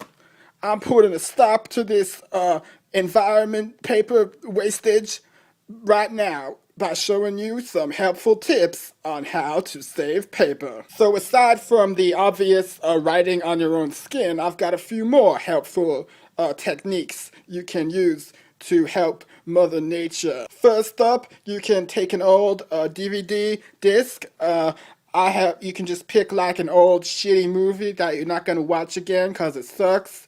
I've got this one. Maybe you've heard of it. It's called Citizen Kane. Yeah, this movie is bullshit. It's really, they should have called it Shitison Lame. That's what they should have called it. Okay, so take out the, we'll start by using the cover, because like that is paper, right? But what we're doing, we're recycling the paper. So just take that out, and then you can just draw away. Like, maybe I'll draw this guy holding a cane. Because the movie is called Citizen Kane. I don't think I saw one fucking cane in the movie. So yeah, that's the Citizen Kane. That's method 1, 2, if you count the skin method. What else? Oh yeah, drawing stuff like I do, that's not the only thing that wastes paper. I mean, take a look at this jigsaw puzzle. This is made of cardboard. And did you know that cardboard is a byproduct of paper, which is made from trees in the environment? But my point is, you don't need to be wasting paper for jigsaw puzzles when you could be using a DVD disc. Just like this one here. I'm gonna make my own jigsaw puzzle out of this disc. So yeah, just snap the disc into multiple pieces like I have done. However many pieces you want. It depends on what you want the difficulty of the puzzle to be. I mean, look how many pieces I made. There's like tiny ones like this. This is going to be one heck of a jigsaw puzzle. If only I pressed record before I actually snapped the disc into pieces, then you could have seen me do it, because it was pretty good. Okay, there's one more method. Just clean some of this shit out of the way. Okay, this method is the most technical. We're going to need one of these guys. It's called a drawing tablet by Wacom. We're going to be trying a little digital drawing here with a trusty Wacom pen. Yep. See, what happens is you draw on this pad with one hand, and it comes up on the screen. This is some amazing technology. Okay, just as a test, I'll draw that guy. So this part here can be his hair, I guess. It's not as easy drawing with the tablet as it is with on paper, cause like I've only got this small square or rectangle to draw inside, so I'm kind of constrained. Oh yeah, this line here will be the guy's arm, and there's the cane in his hand. Now, like I said, drawing on this thing is kind of difficult, so for the finer points, you can just use your regular pen and just add in the facial details onto the screen. Well, let's see, he's got like a mustache, yeah. Oops, don't forget the nose and the mouth. Let's go ahead and turn this into a candy cane. Let's add a little background images. Yeah, there we go. There's a picture of Citizen Kane. That's like a bonus Kane tutorial. So now that you have all these helpful tips, you can go out there and save the planet, just like old Citizen Kane would want you to do, okay? Think about the trees, people, because if we're gonna save this world, we're gonna have to do it together. Oh, fuck. Okay, it's time for an unboxing of my favorite movie. I finally got a copy of it on Blu-ray. High definition, it's the maximum high definition experience. Bruce Willis. I'm gonna be unboxing it so you can see it in all its 1080 glory. See, it's got 1080p definition, aspect ratio, 235. It's got behind the scenes. It's got copy protection. So let's just go ahead and start unboxing this disc. Get the plastic off that first. Samuel L. Jackson is in this movie. Oh, this goes some of the plastic. It also contains subtitles in English, French, Swedish. It's got deleted scenes. Let's get that plastic off of here. Oh my god, I'm getting so much closer to all the definitions. I'm getting so much closer to seeing Bruce Willis, Robin Wright Penn, music by James Newton Howard. Oh my god. I got all the plastic off, okay? Oh, here it goes. Oh yeah. What do we got? What do we got here? Welcome to the revolution. Yeah, Blu-ray disc is a revolution. It's got this many DVD discs can fit on a single Blu-ray disc. It's got advanced durability. It's got Ben Stiller and Owen Wilson. So here's the disc. Here's the chapter selections. We got opening titles. We got chapter 4 memorial service. Oh, I don't want to spoil the movie. The last chapter is end credits. I'll give that away. So now we've got the disc. Look at it. It's blue. It's an official high definition Blu-ray disc, 1080p. I'm done with that shitty DVD. That's like 320p. That's hardly any P's. I got the 1080p disc now. I mean, look at all the P's. Oh my god. So many P's on this disc. I can't believe the P's. Oh my god. Oh man, I'm starting to sweat from all this high definition. Why did I fucking wear the shirt for? There we go. This will help me cool down a bit. Oh, that's better. Get the nice cool breeze on my arm. Whoa, hold on. That's weird. Okay, so let's polish off the disc a bit, make sure it's nice and clean. Oh yeah, I'm just gonna look at all the definitions. It's like extra layers and shit on this disc. Oh my god. Oh, look at it. Look at all the pieces that are contained that build up the high definition quality video. Oh, Bruce, this is the best movie ever. Oh, hey guys. Hello once again. It's been a while. I hope you've been. So for this tutorial, I'm going to be drawing Jesus in honor of Easter. Maybe you're thinking it's like a couple days late for Easter. Well, I've just been like wrestling with the debating on the idea of if I should draw Jesus or if I should draw the Easter Bunny. But in the end, I was like, the Easter Bunny, come on, that's not even real. That's for babies. And so that's why I'm going to draw Jesus. Okay, so let's get started. This page is pretty dirty, and I think this particular drawing commands more respect. So a slightly cleaner page is in order. Okay, so let's go. First of all, start with the Jesus balls. He's got some pretty big wide eyes. I remember on page 24 of the Bible, it described him as being a wide-eyed dude. Go ahead, draw Jesus' ears. He's got some ear holes. You only need to show one ear because this is going to be a 5/4 angle. Next, I'm going to draw in the pupils. Notice that I'm using a blue color shade because, as we all know, Jesus has blue eyes. This pen's kind of running out of ink. So I fucked that up a bit. Hold on.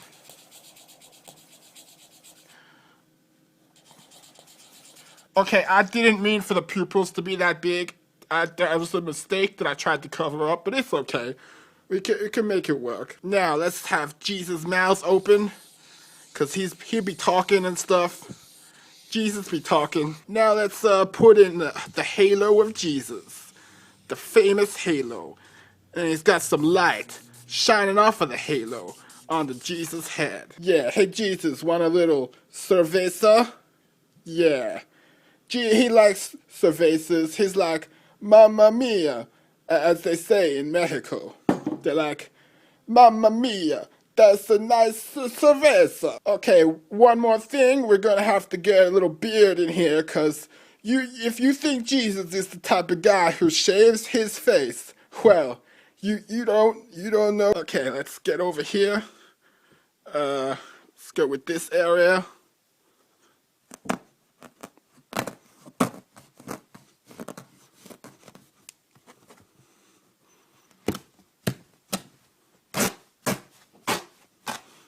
You know what? I like this material better. It's much softer. This material's kind of too rough. And look, it's got some green stuff in there. Jesus doesn't want green on his face. He ain't some kind of mutant. Okay, so grab some of this. Put a couple of beard hairs on your chinny chin chin. Yeah, he's got a long flowing beard.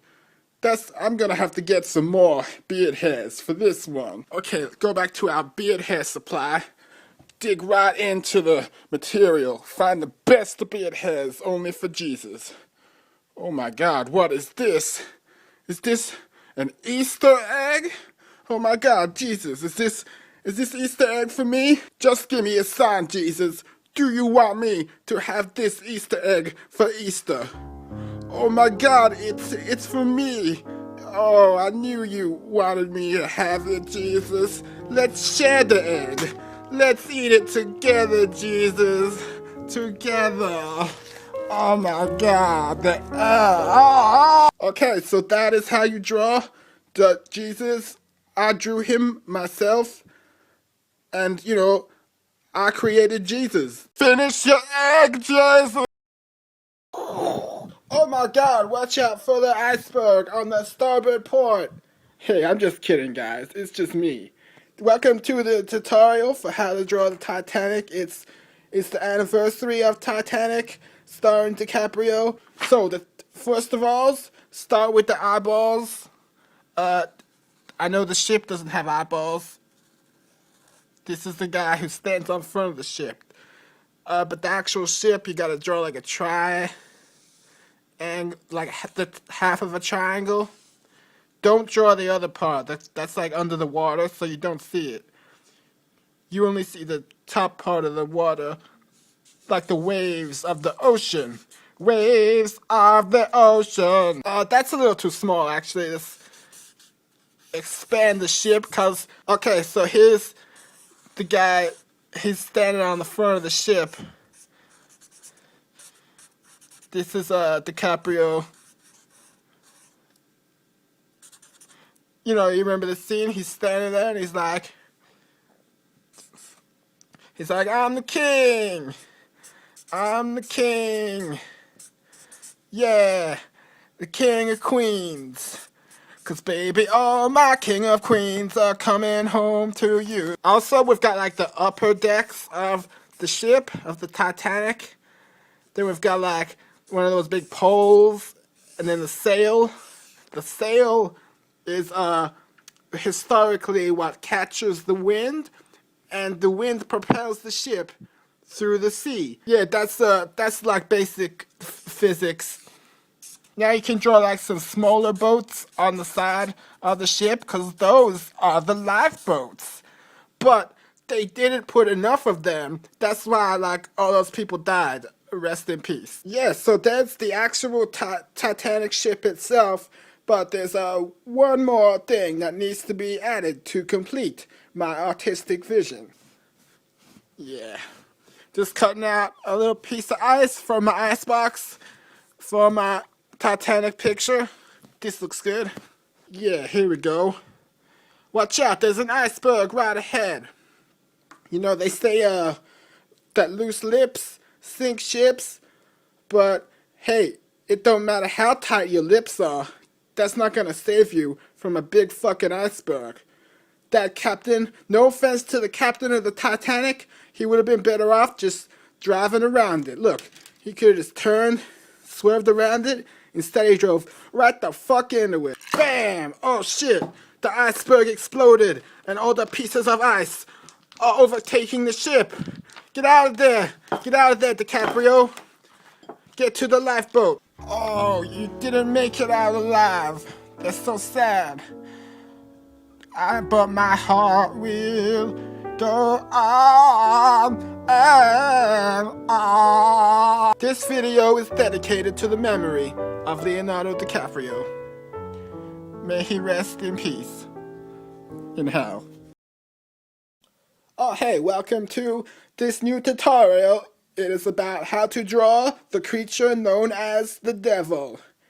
He goes by many names, like the devil, Beelzebubs, the Dark Knight. I only thought it was fair to show how to draw the devil, because I already did a video showing how to draw the Jesus. So it's only fair to show the other side of the coin, to, you know, accurately portray the eternal struggle betwixt good and evil. Betwixt, da da da da da. But first of all, a couple things that you may have noticed.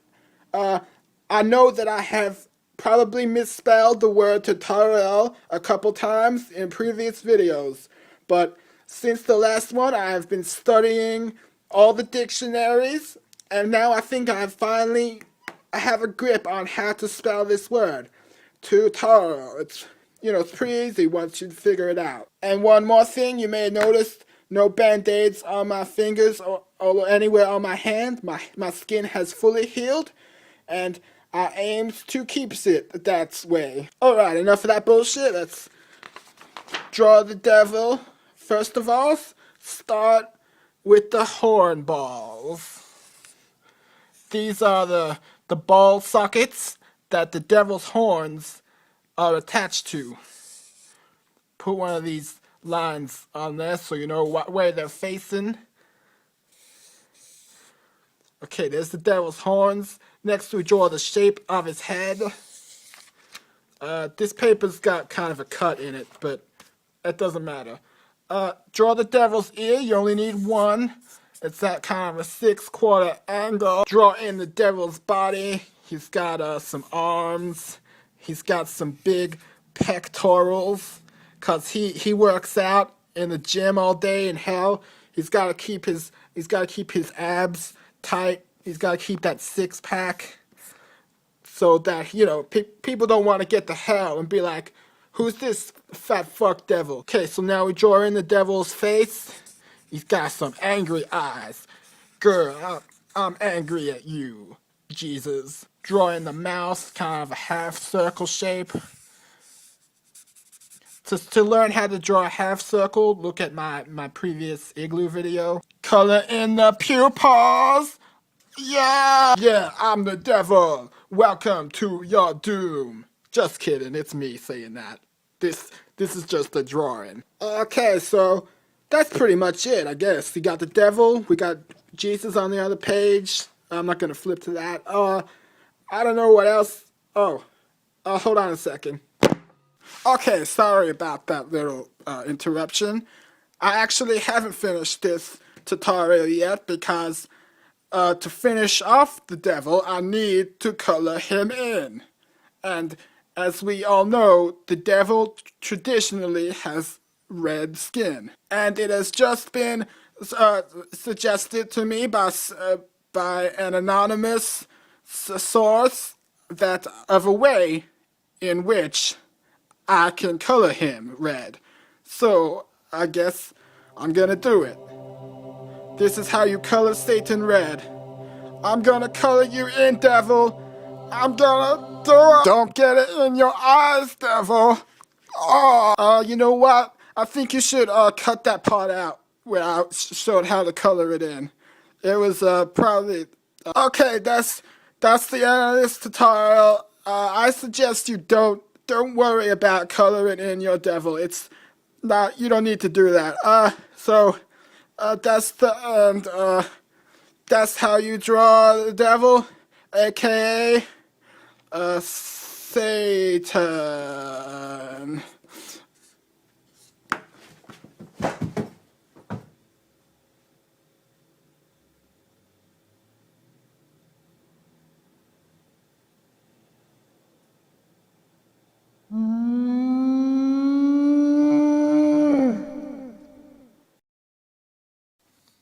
Oh hey, welcome to my new demo reel. I will be showing in this some of my greatest celebrity impersonations.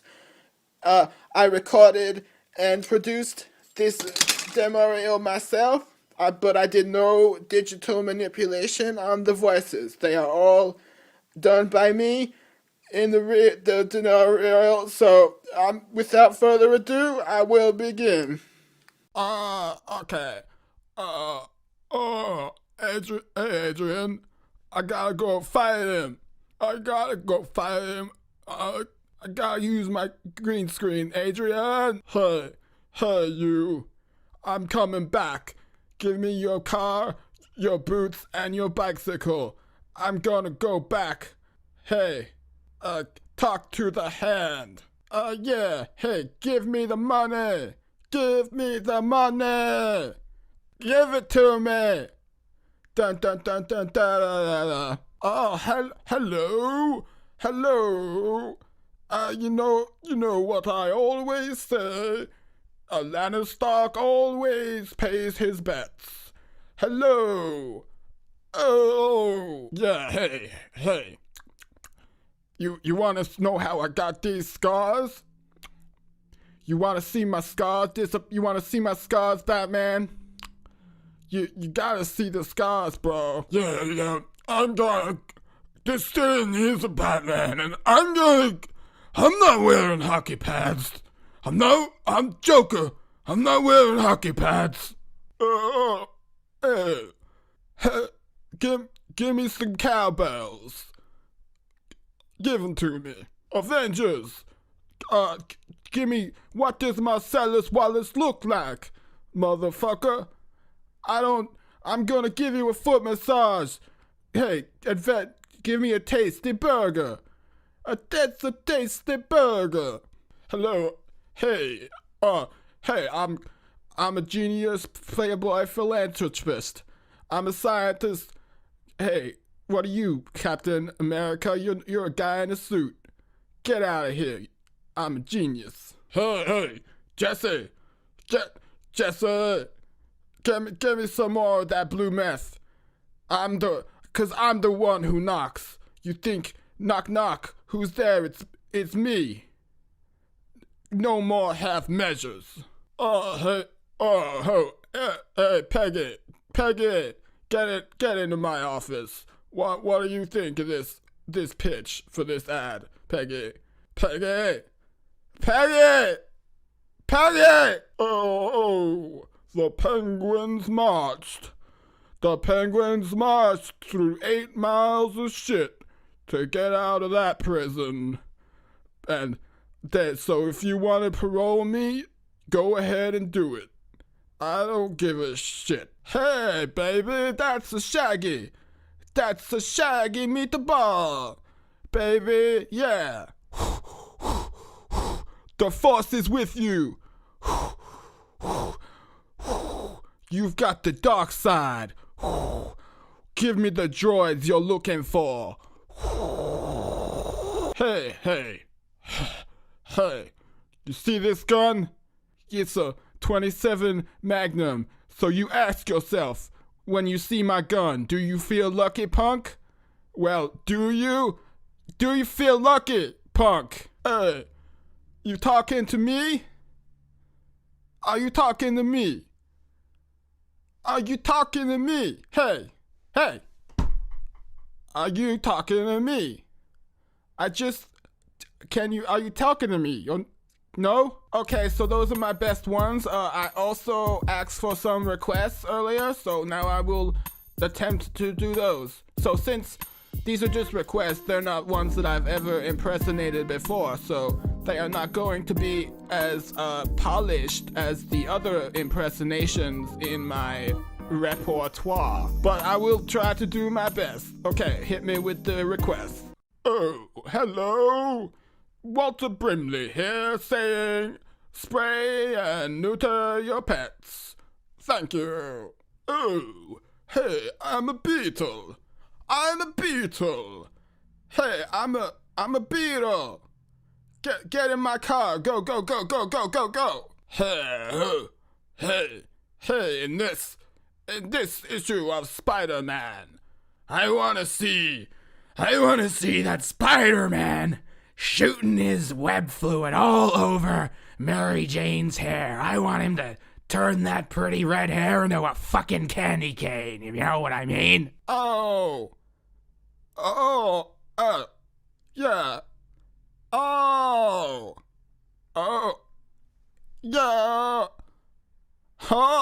Hey, I already did those too, okay? So yeah, that was some of my famous celebrity impersonations. If you would like to hire me to perform them at a birthday party or a corporate retreat, you can contact me at Yahoo. Okay? Thank you for watching. Okay, this tutorial is about how to do a self-portrait of yourself.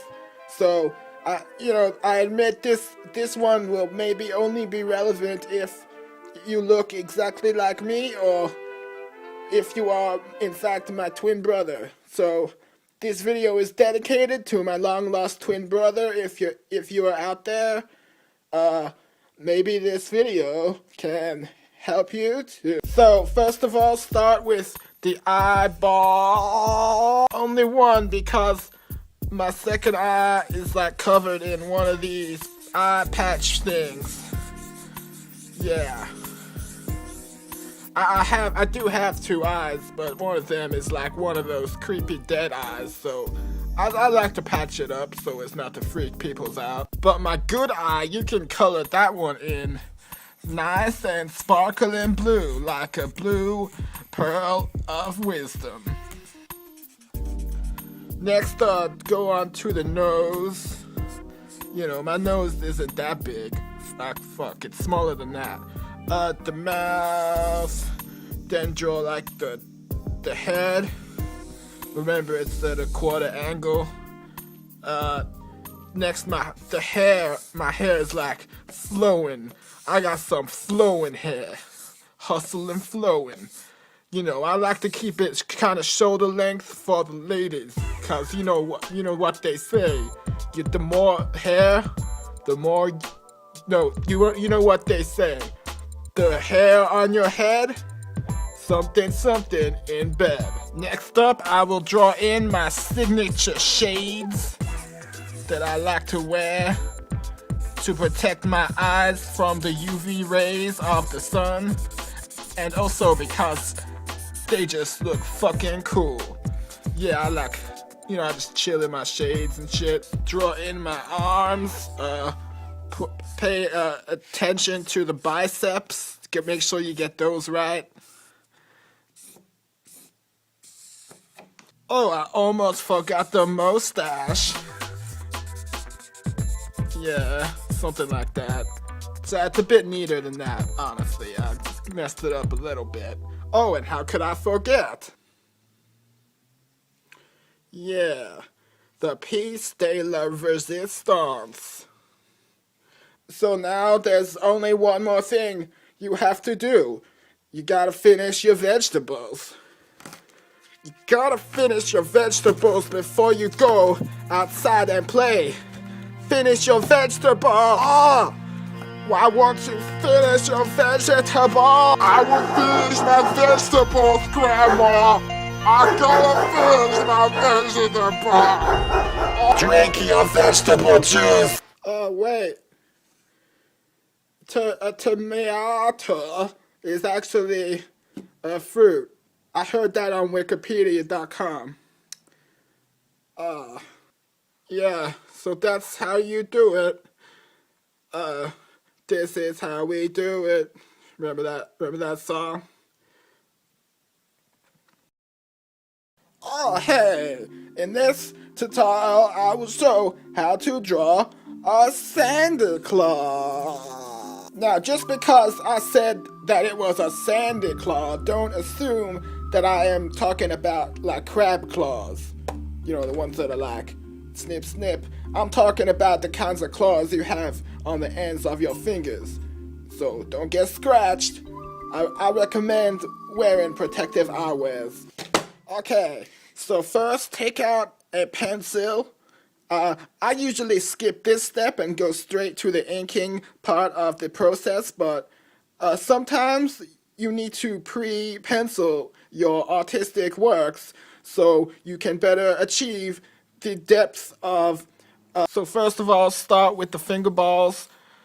You do like some nice circles like this, but then you gotta do like the lines going through the circles, because that shows like the 3 dimensions of the fingers balls that are in your fingers. So yeah, just do one of these 3D circles for each one of your fingers, including the thumb. And then for like the palm of the hand, you do one big finger ball.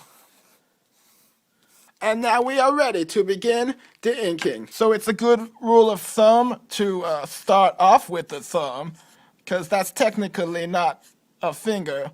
So you just want to get that out of the fucking way. Next up is the index finger. Moving on to the middle finger, which is also known as the fuck you finger. You know, I don't normally like to use such vulgarities, but hey, I didn't fucking call it that. This finger here is the ring finger. You ever see that movie, The Ring? Not the original Japanese one, but the one starring Naomi Watts. She's like watching TV, and then like this creepy little girl comes on. She's like, "Hey, look at my fucking ring!" And Naomi Watts like runs away. She's like, "No way, fuck you."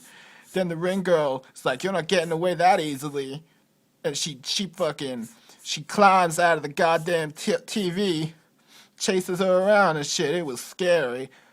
I was like, for months after that, I wouldn't watch TV without like putting up some thick iron bars in front of the fucking screen, blocking any creepy little kids who try to crawl out of it. So while I was talking just then, I drew the pinky.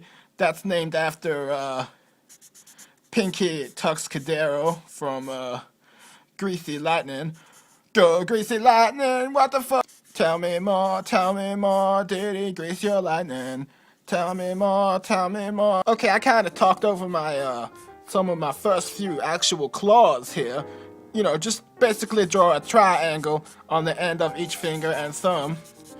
Triangles are the key to the whole claw experience. So now we have our bare, untouched virgin claw, but it's not looking very sandy to me. So I'm just gonna go look for some sand. When I get back, this is gonna look like fucking Freddy Krueger fisted the Sandman. Oh, sorry, I'm back. I looked around, I couldn't find any sand, but that's okay because, you know what? Any material you can find, if you break down the elements, it's all sand in the end. It all came from sand. So I'm just gonna have to find me some faux sand. And I know just the place to find it. Oh, hey there, sandy chair. You wanna give me some sand? Spill that sand for me.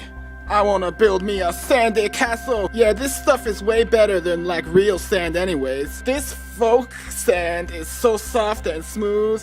Yeah, is that sandy enough for you, Mr. Claw? Is it sandy enough? Eat the fucking sand, Mr. Claw. You will eat the sand, Mr. Claw. And that's how you sand. Oh, hey everybody, this is a tutorial of how to pack a suitcase for like if you are going on a trip and you need to take things. I am packing my case myself because I'm going on a business trip. Yeah, I'm gonna do all kinds of business. I'm gonna talk to the animal. You may notice that my suitcase is kind of small, but it may be small, but it's hard, and it gets the job done. The ladies know what I'm saying there.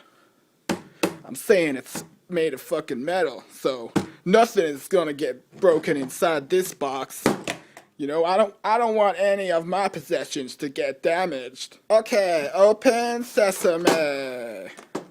Yeah, so I just gotta start packing my stuff. Why not start with this pen? Cause I'm definitely gonna need that. Next, I better take some band-aids. You know, sometimes I need those. Better take this bobblehead. Cause, you know, bobbling things is pretty cool. This is Sarah Connor from the Terminator. You know that scene where they were like, "Hey, Sarah Connor, hey, are you gonna kill the Terminator?" And she was like, I still have the ponytail, so it can always be reattached. Next, I'll take this photo. You know, it's always nice to take photos to look at. Don't look at me, Natalie! Yeah, let's just put this photo in the corner. That's a nice spot. Next, I'll take some of my favorite DVDs. Here's a real nice DVD. It's only the highest quality for this one. Feel this 1080p beard on the cover. It's real nice and soft. And of course, my famous sketchbook. So I can draw all kinds of tutorials while I'm out doing business. Oh, hey. Santa Claus, your beard fell off. Oh, I'm sorry. This isn't enough. Don't worry, I'm gonna go find you some more beard materials. You wait here. Okay, once again, going over to my beard chair. Gonna get some more beard materials for Santa Claus. Oh, no. Where did all my beards go? There's gotta be some in here somewheres. Where are you, beard materials? Where's the beard materials? I need to make a beard. Okay, clearly all my beard supply has been used up, so there's only one thing I can do now. Okay, let's just get this blanket back over here. gotta cover it all up. There we go. Okay. You see it? I am going to regenerate the beard materials using the powers of my mind. All I have to do is count to 300. Okay? 1, 2, 298, 299, 300. Okay. Let's see if it worked. Let's take this blanket off. Oh my god, it worked. My new beard chair is all regenerated. It's just all sparkling new, just like when I first got it. So now it's time to get me some of that sweet, sweet beard material. Oh yeah, that's right. It's all soft, just like I remember it. Oh yeah. Oh. Okay, so that's how you pack a suitcase. Get everything inside and close it up. So that's the end of this tutorial. So I'll see you when I get back from the hospital. When I get back from business. When I do all my business with my business associates. Why are there so many songs about business? And why? Oh, hey everyone, it is time once again for me to showcase some of my best celebrity impersonations. As always, there is no digital manipulations on any of the voices to make them sound more like the people. I am doing the voices myself using my own mouth and my own tongue and my own lips and teeth, gums, the thing in the back of the throat, the uterus. I'm using all those mouth things to make these voices, okay? So let us begin. Bum, ba-dum, bum, bum. Hey, everyone. Hey, what's the deal? Hey, what's the deal? Hey, hello, Batman. I am going to destroy Gotham City, Batman, and you will not be able to stop me. I am going to destroy all your football. Hello, I have a very special set of skills, and you are going to be taken. You are going to be taken by, and I will use my skills to find you, Batman. I have skills. My name is James Bond. I have special skills. James Bond. I am an oil man. I have oil, and I will drink all of your milkshakes. Give me a milkshake. I will drink it. And then I will be finished. Oh, Master Wayne, you wanted some tea? Oh, Niles, Maris, give me some tartar salad and scrambled eggs. The ring is the present. Yes, you need to get the ring from the hobbits. Bart, get off the roof. Bart, give me some donuts. Homer, did you eat all the donuts? I'm gonna go nuts. Go nuts. Hey, it's me. Yeah, I got some ideas for the Avengers 2. Okay, listen up. I want to see the Black Widow finally living up to her name, alright? And then I want to see her crawling around all over the spider webs. I want to see gallons of spider webs splattering all over her. Then I want to see her turn from the Black Widow into the White Widow. And then here's my cameo appearance. I ride in on my ride-on lawnmower, and I look at the White Widow and I say, "Hey, now that's what I call white power." And then, oh my God, it'll be so fucking funny. Oh, and don't go cutting it out of the movie like fucking the guy who did Spider-Man cut me out. I had a great scene in that movie. I'll tell you what it is. I walked up to Peter Parker, who is played by Andrew Garfield. I walked right up to him and I say, "Hey, Garfield, you want some lasagna?" And then I fucking throw a lasagna right in his fucking face.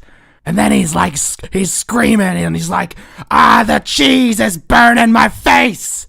So then I knock him down to the ground and I dump a bucket of orange paint on him and I say, "Hey, Garfield, you better finish your lasagna. Meow." So, anyways, I guess he cut it out of the movie because I accidentally said the actor's name instead of the character name. Well, whatever.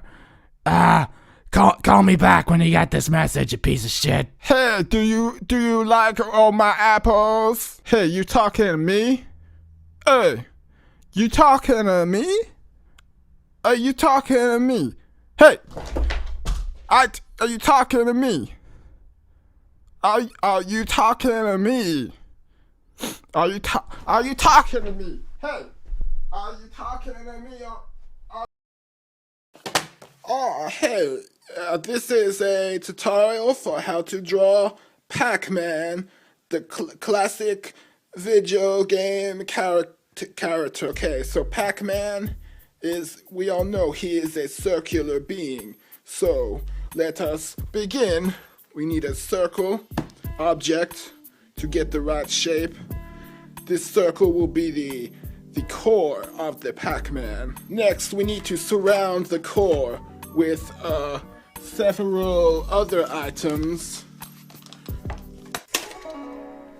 Yeah, this will do just nicely. Stack it all up.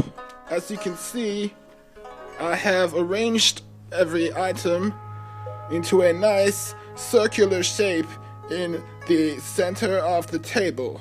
Okay, so now all we have to do is trace around the circle. It's the circle of Lion King. Okay, so now that we have the circle, you can clear off. Yeah, keep the drawing book on the table, because see, now that we have this perfect circle, we know what a circle is supposed to look like. So just draw it like a smaller version on the page. Okay, so now we have the Pac-Man's body. We just need to draw his sexy mouth. This is different from my usual drawing technique, wherein I usually start with the eyeballs, but the thing about Pac-Man is he does not have any eyeballs.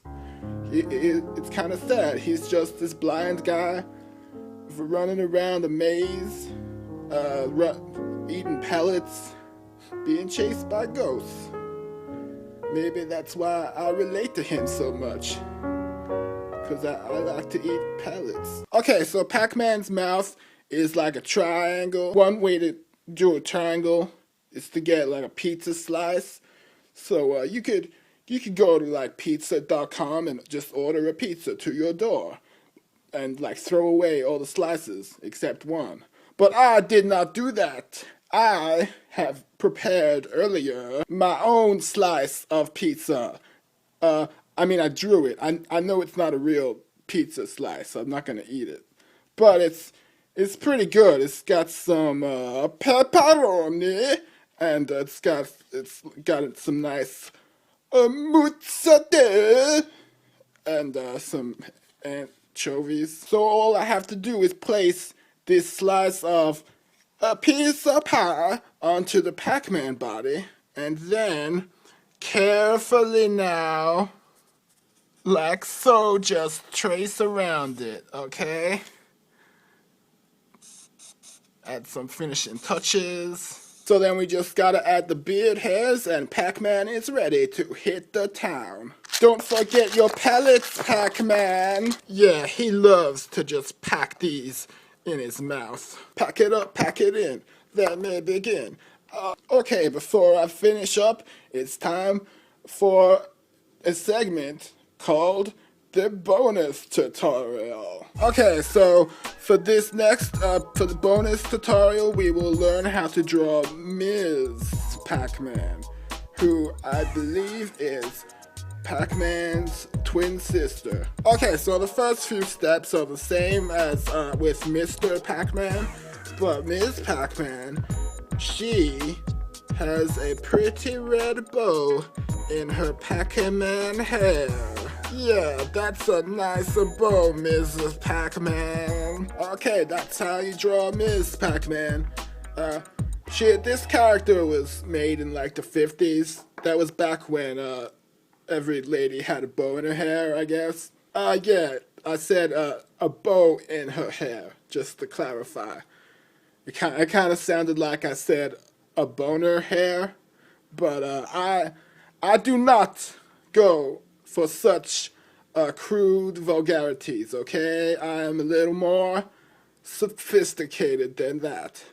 Anyways, next let's draw Miss Pac-Man's huge titties. Okay, so that was the bonus tutorial. So now you know how to draw all the Pac-Mans. Yeah, gotta catch 'em all, Pac-Man. It's the most Halloween time of the year. Hey everybody, welcome to this boo-torial. Get it?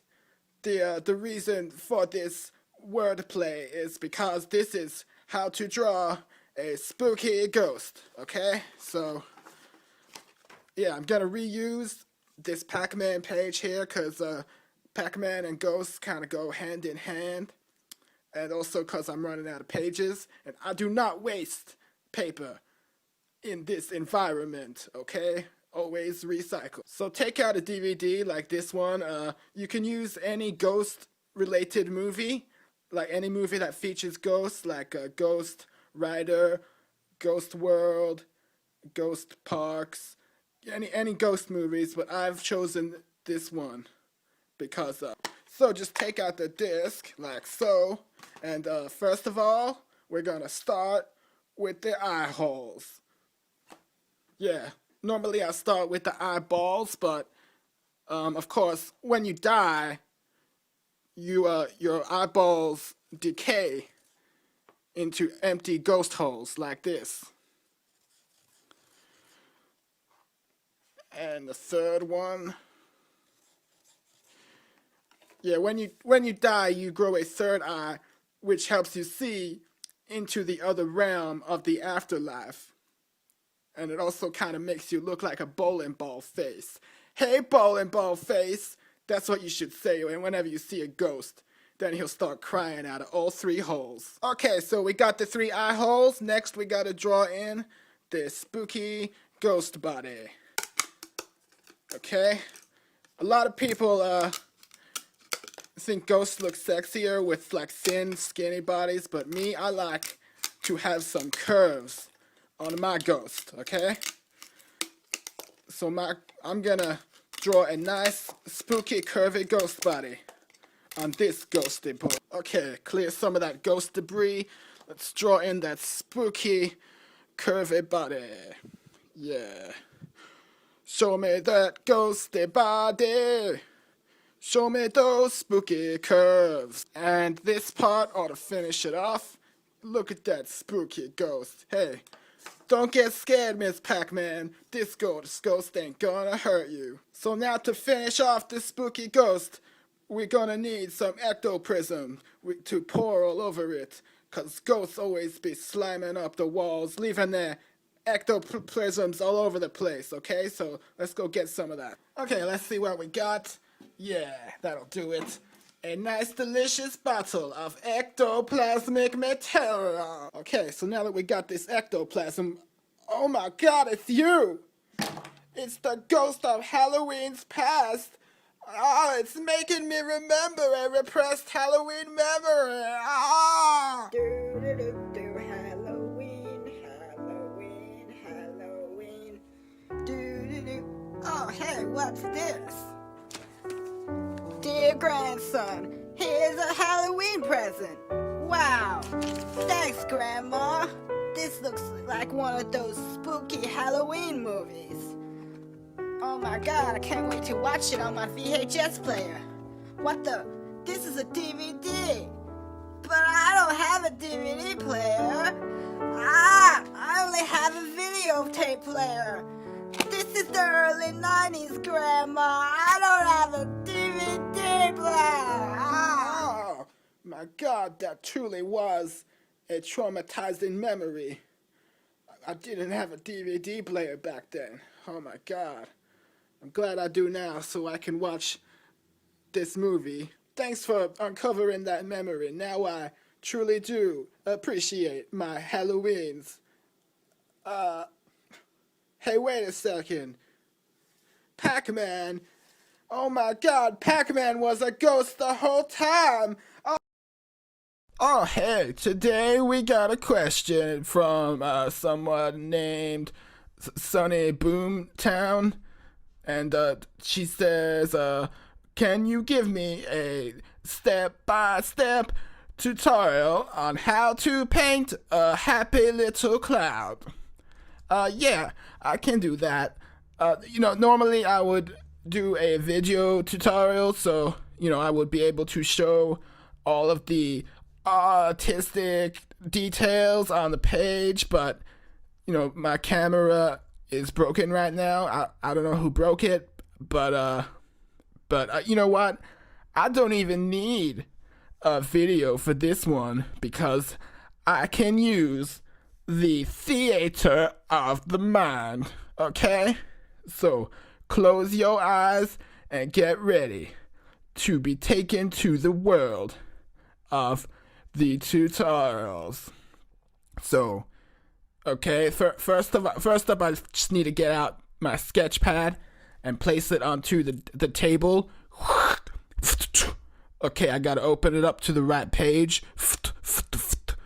This is a good page. So, I just gotta take the cap off my pen. Now I'm ready.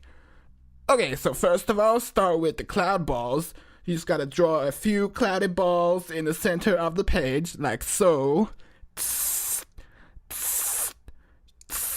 That's the sound of the pen drawing the cloud balls on the paper. Okay, so these cloud balls will be like the skeleton of the cloud. So now we need to go and obtain some cloud skin to put over the skeleton, or else the skeleton's gonna get real cold. Okay, so let me just go outside. Creak. Oh wait, do I have my keys with me? Ting-a-ling. Yep, there's my keys. Okay, so I'll go out to my car.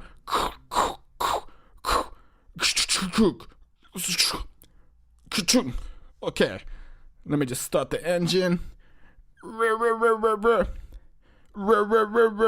Come on, you piece of shit. Okay, my car has started. Let's drive to the place. Hey, what's that cow doing in my driveway? Moo! Get out of here, you stupid cow. You must have escaped from the farm. Okay, so let me just, I gotta turn left here. Oh wait, I gotta stop at this train crossing. Woo! Okay. Oh, what? Hold on. There's this guy coming over. He's gonna wash my windows. Squicker, squicker, squicker. He's got one of those squeegees. Squicker. Okay, let's just skip the driving part. We'll cut to later. I arrive at the candy store, and I walk inside. Oh, hold on. I gotta lock my car first. Boop boop. So I walk into the store. Ding. Hey there. Hey, welcome to my store. What? Hold on a second. Let me walk over to the counter. Toompa, toompa, toompa, toompa, toompa. This is a weird floor. It makes weird sounds. Hey man, I would like to buy some marshmallows, please. Hey, before you buy my marshmallows, you need to tell me what you are using them for. Hey, I think that's none of your business, store owner.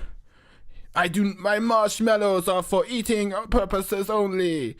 You cannot use them in tutorials. Hey man, I'll use my marshmallows however I please. That's it. I'm going to shoot you with my gun. Oh my god, he's got a gun. And then I dodge the bullets, Matrix style.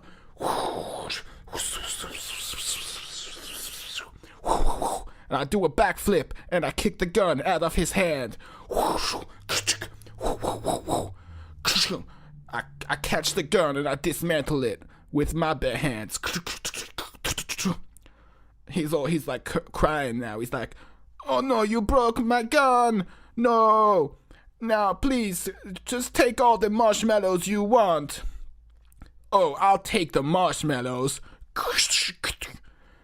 Thanks, but I'm not a thief. I always pay for my marshmallows. So here's the money. Click, cling, cling, cling. Sorry, all I have is these coins. Cling, cling, cling, cling, cling, cling. Okay, bye. So then I leave the store. And I unlock my car. Boop, boop.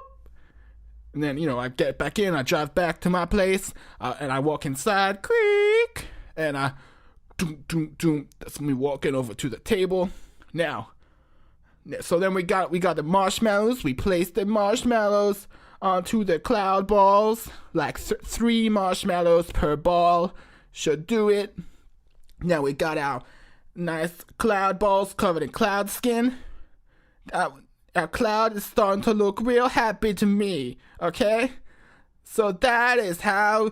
Ding, ling, ling, ling. Hey, wait, what's that noise?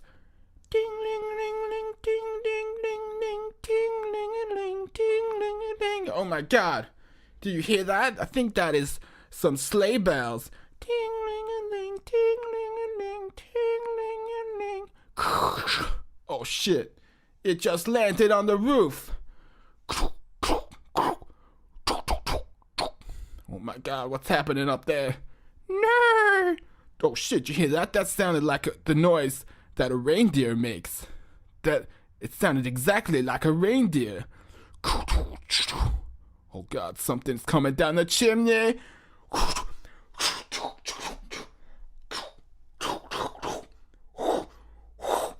Oh my! Oh hey, welcome to this latest spooky Halloween tutorial, or should I say, too scarial, cause eels are pretty fucking scary. Okay, this one is how to draw a werewolf. So first of all, start with the moon ball, cause you gotta have a full moon ball for the werewolf to get their powers. I'm gonna go ahead, draw a nice face. Oops. That can be his eyebrow. On the moon. There we go.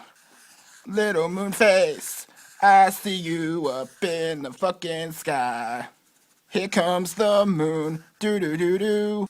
Next, you want to have some of these mini moon balls kind of firing off of the big main moon like little spores, Because basically what happens is, whenever there's a full moon, they the moon fires off these mini fun-sized balls, and the werewolves absorb them into their human skin, and that's what turns them into wolves.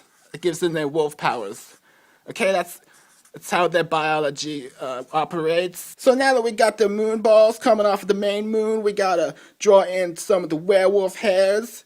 So let's, take your time drawing all the hairs, because werewolves are pretty hairy, okay? Can't rush this stuff. It'd be cool if I could do one of those like speeded up time-lapse things like they do on like Breaking Bad, but I don't think my editor knows how to do that. Oh God, kind of fell asleep there. Whoa. Looks like I drew a lot of werewolf hairs and mini moon balls. The werewolf's gotta be in there somewhere. I'm gonna need 2 hands to look at this page. So yeah, that is basically how you draw a hey, wait a second. This isn't a werewolf. Oh my God. Oh God, no. This is the code. Look. I can see the code. And the code can see me. Oh, why did you do this to me, Moonface? After all I did for you.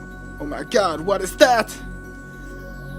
Oh, this whole time, I was the code.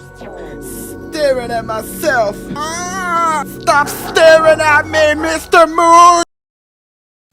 Oh, hey everybody, this is time for another spooky tutorial of how to draw a scary mummy, just like it was Egypt's time. Oh, hold on a second, I forgot to remove my reading glasses.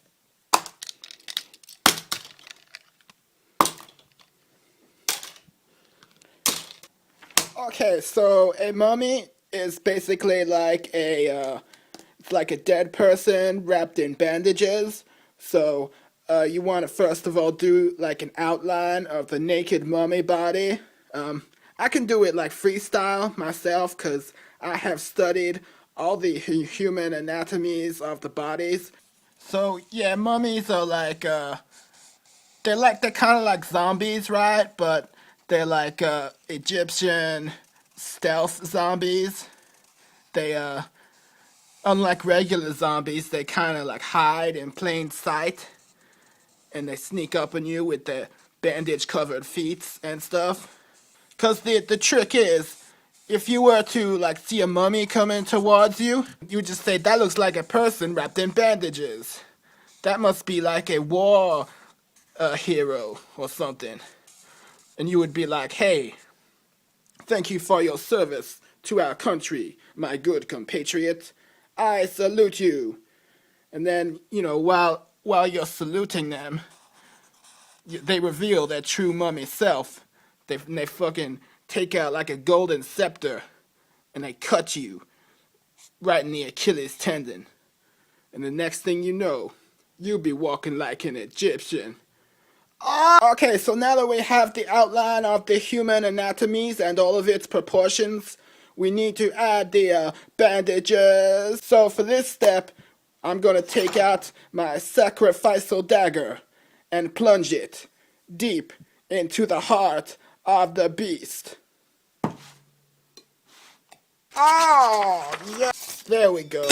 So by cutting out the shape of the mummy body, we reveal the bandages, which are actually on the page behind it. But it creates an illusion of depth, perspectives. It is a special artistic technique that I learned where you cut a hole in the middle of the page, but you leave each corner of the page intact. It's called corner holing. Yeah, you can corner hole anything really. Like you could even do it with like a photograph like this one of my ex-girlfriend. It's really easy to do, just watch. So we clear that part out of the way. Then we just need to carefully cut a hole in the photograph. See? So now my ex-girlfriend also looks like a mummy face. And that is how you draw a spooky mummy. Oh, why did I do that? This was the only photo I had of her. This is all your fault, you stupid mummy. You bandage-covered freak with your stupid fat hands and your weird voice. Always drawing stupid things and breaking stuff. Stupid mummy. Always chasing around Brendan Fraser's. I'm sorry, photograph. Look, I can still fix it.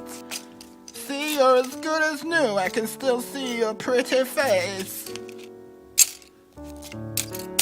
I need something to stick it together. Oh, hey, this is just a quick video, because lately I've been getting a lot of people asking questions like, oh, hey, tutorial person, what do you look like? So, what I have done is I sent some photo film of myself down to the photo lab, and I got some photographs developed of myself. It's it's like various photos of me growing up from like age 5 to my current age. So let's just open up the photo envelope and check them out. What do we got? Okay. Oh yeah, here's a photo of me at like age 5, playing around with some crayons. That's where I like developed my early drawing, artistic skills. Looks like I ate one of the crayons. You know, I was young back then. I used to eat crayons. What else? Here's me at age 15. I'm on like a water slide, sliding down the water slide. Here's another one at age 20. Oh, wait a second. This is like a duplicate. Okay, hold on. Hey, these photographs are all the same. There must have been a mix-up down at the photo lab. This kind of mistake should not occur in the year 2012. No wonder people are switching to digital photographies. I mean, look at this. This isn't even a real photograph. It's like it's one of these sticker things. You stupid photo lab guy. I ought to come down there, give you a piece of my face. Get this crap out of here. Hey, today in this Halloween tutorial, I'm going to show how to draw the Wolverine from the X-Men, because check it out, that is also my Halloween costume. Snicked. Take that, you Cyclops. I will stab you in the eyeballs. Do you know what happens to a toad getting struck by lightning? Okay, so we're gonna start. Oh, I guess I already started beforehand. So there's actually not much left to do. We've got Wolverine's body here, so all I need to do is add the claws. I can do it. I can draw the claws. There's one. I will draw the claws. The claws are stuck to my hand. The cold steel on my flesh. Oh, speaking of cold, I'm supposed to go pick up my grandpa from the Igloo building workshop. How could I forget? I had it written down on my reminders board and everything.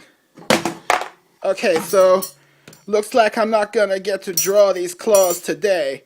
But in the meantime, so you have something to watch this Halloween, here's an old recording that I found on this digital video disc. Never mind what the title says. This is just, I have so many copies of this movie that I sometimes record over them, my own footage. So check it out. You can watch it right now.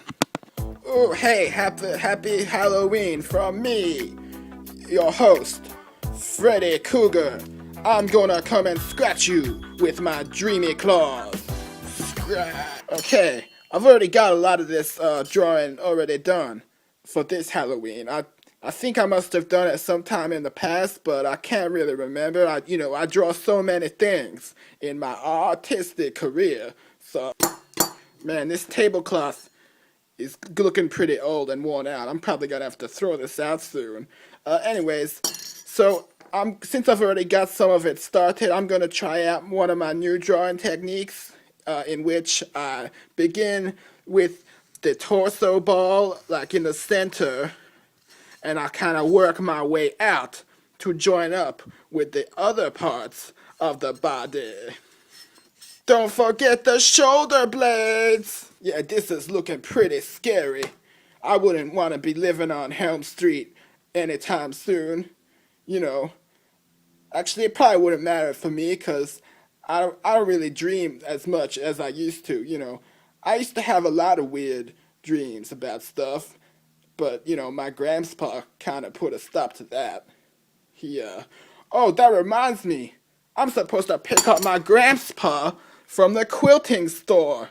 See, I even had it written down on my remindings board. Okay, I gotta go pick up my grandpa. But in the meantime, to tide you over the viewing audience this Halloween, I found this old video iPod.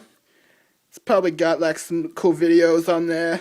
I haven't really checked it yet, but maybe you can find out for yourself. Oh, hey everybody. Happy Halloween. My Halloween costume this year may be hard to recognize. I'm actually dressed as the Catwoman. You know, I know her claws are typically not portrayed as being this long in the comics, but this is you know, I heard that Christopher Nolan is gonna put Catwoman in the next Batman movie, so maybe in that one they'll give her really long claws like this. Cause you know, lots of people like claws, I think. I know I do. Okay, so I don't remember drawing this, but I have already started the Catwoman drawing, it seems. So I'm gonna use my new drawing technique, where I start with the handballs and the arm balls, and I work my way into the center of Catwoman's sexy cat body. Meow. Yeah, another reason why I wanted to do an homage to Catwoman this Halloween is because it is in memory of my lost kitty cat. I don't know where she went, but one day my grandpa took her outside, and oh, that reminds me. I was supposed to pick up my grandpa from choir practice. See, he even wrote it on the reminding board. Okay, I'm gonna go pick up my grandpa when I get back. I will definitely finish this drawing, and I'll draw Catwoman's cat titties. But in the meantime, to tide over the viewing audience, I found this old USB drive stick, and so I think it has an old video on there. I haven't checked it myself, but maybe you can watch it right now. Oh, hey everybody. Happy Halloween. It is me, Edmund Scissoring Hands. Snippety snip, Winona Ryder. This Halloween, I'm gonna show you how to draw my new favorite character, Edmund Scissorman. I like this character because his scissors kind of look like claws, and I don't know, for some reason I kind of like claws. So one thing with this costume, you gotta be careful that you don't accidentally cut your fingers, you know. Safety first. Okay, I already have the feet on this page, so I will not waste this already begun artwork. I don't actually remember doing this, but it's here, so I'm gonna use my new method of drawings, which is to start with the head and work our way down to the feet. Another thing that I like about Edmund Scissorman is that he uses his scissors to do chores like trimming hedges and stuff. Yeah, I wish I could do that because my grandpa is always making me trim the hedges. Oh shit, my grandpa! I was supposed to pick him up from the horse stables. See, he even wrote it on the remindings board. I will complete this artwork when I get back, but in the meantime, you can watch this old recording I found. I haven't watched it yet, but it's an old VHS tape from a few Halloweens ago. So just check that out now. Oh, yeah, we got a nice blank page here. There is nothing quite like a blank canvas for an artiste such as myself to create any kind of artistic masterpiece that they desire. Anyways, I'm gonna show how to draw the Wolverine from the X-Men. But first, check out my Halloween costume. Snicked! Take that, Magneto! You cannot control me with your magnets! I will cut you up with my claws! Okay, the first step I'm gonna do to draw Wolverine is a new technique I'm trying, where I will start with his feet and work my way up the body. Remember, you gotta draw these lines because it shows the depth of the feet. Otherwise, they will look too flat on the paper. Man, my Wolverine claws are looking real nice. I don't know why I like claws so much. It could have something to do with this recurring dream that I've been having, where every night it's just me in a dark room surrounded by claws. The claws are all pointed at me, scratching at my face, poking at my eyeballs, scratching at my soul. Ah! But that's just a dream, you know. Dreams are just a bunch of bullshit. That's what my grandpa always says. Oh no, my grandpa! I was supposed to pick him up from the beach today. Look, he even wrote it on the reminders board. Oh, okay. We've got our Wolverine picture started, so after I go pick up my grandpa from the beach, I will finish it. I do not like to leave an unfinished project unfinished for too long.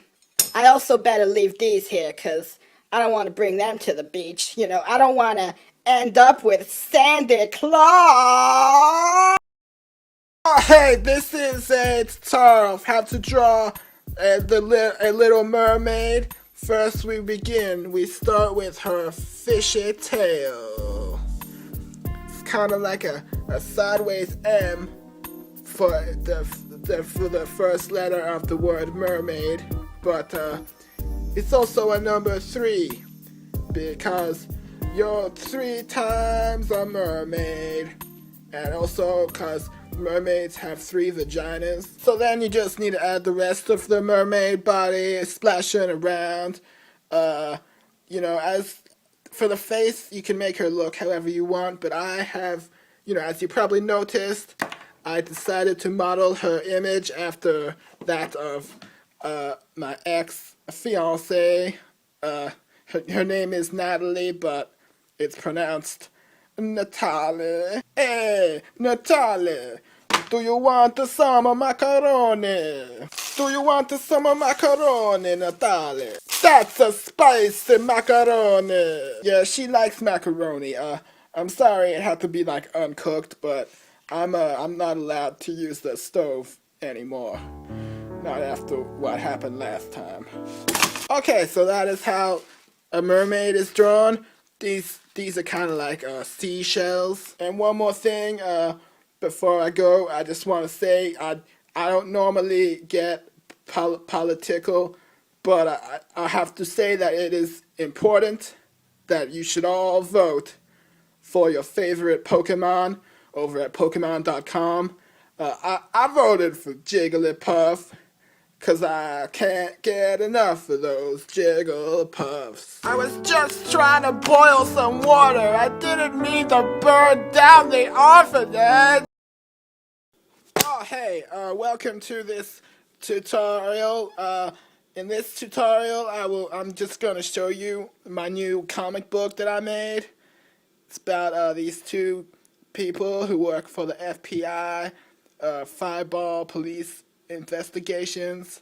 That's like a working title. So the first page here, we got a couple of character bios. This guy, his name is Tutu. he's kind of based loosely on myself, cause some people call me Tutu. It's like a nickname, short for Turiel. It has nothing to do with the kind of tutus that ballet people wear. Okay, I've never worn a tutu, and I only took ballet classes for like 6 or 7 semesters. And the other agent character is named Candy Slaws. She's not based on anybody specifically. She's just an original character, and the two of us we have a platonic relationship. We're kind of like Bulk and Scully from the X-Men files. You know, I'm like, hey, the truth is outside. She's like, no, it isn't. It's inside. That's like the eternal debate. So let us begin our story. It is at our base of operations. I come into the room and I say, hey, I just got a call from the commissioner. And she says, oh. That's like her famous catchphrase. And then I'm like, look at me. Somebody's robbing the bank. She's like, what? In this economy? Gee, thanks, Obama. You know, it's like some topical humors. So then she's Candy Slaws. She's like, hey, to the Candy Mobile. Then she transforms zoom, zoom, zoom, zoom, zoom, zoom, into the form of a vehicle. Look at those transformation lines. So now she is a car, and she whispers in my ear, I want you inside me. I want you to steer my steering wheel and step on my pedals with your feet. So then I get inside there and we drive to the bank.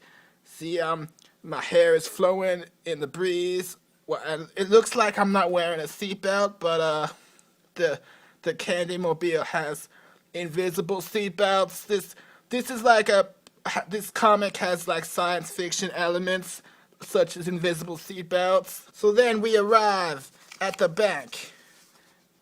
See, there's like the establishing shot, and it is being robbed by our arch nemesis, the Chimney Man, aka Chimney Crickets. And Candy Slaw says, hey, Chimney Cricket, looks like you're about to get swept. Chimney swept. It's like a word pun. And then the chimney says, hey, Tutu.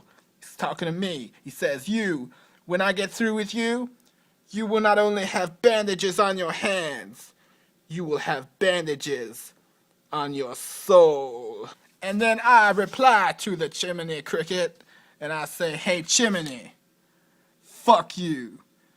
And look at him, he's totally stung by that stinger. And then it's time for action.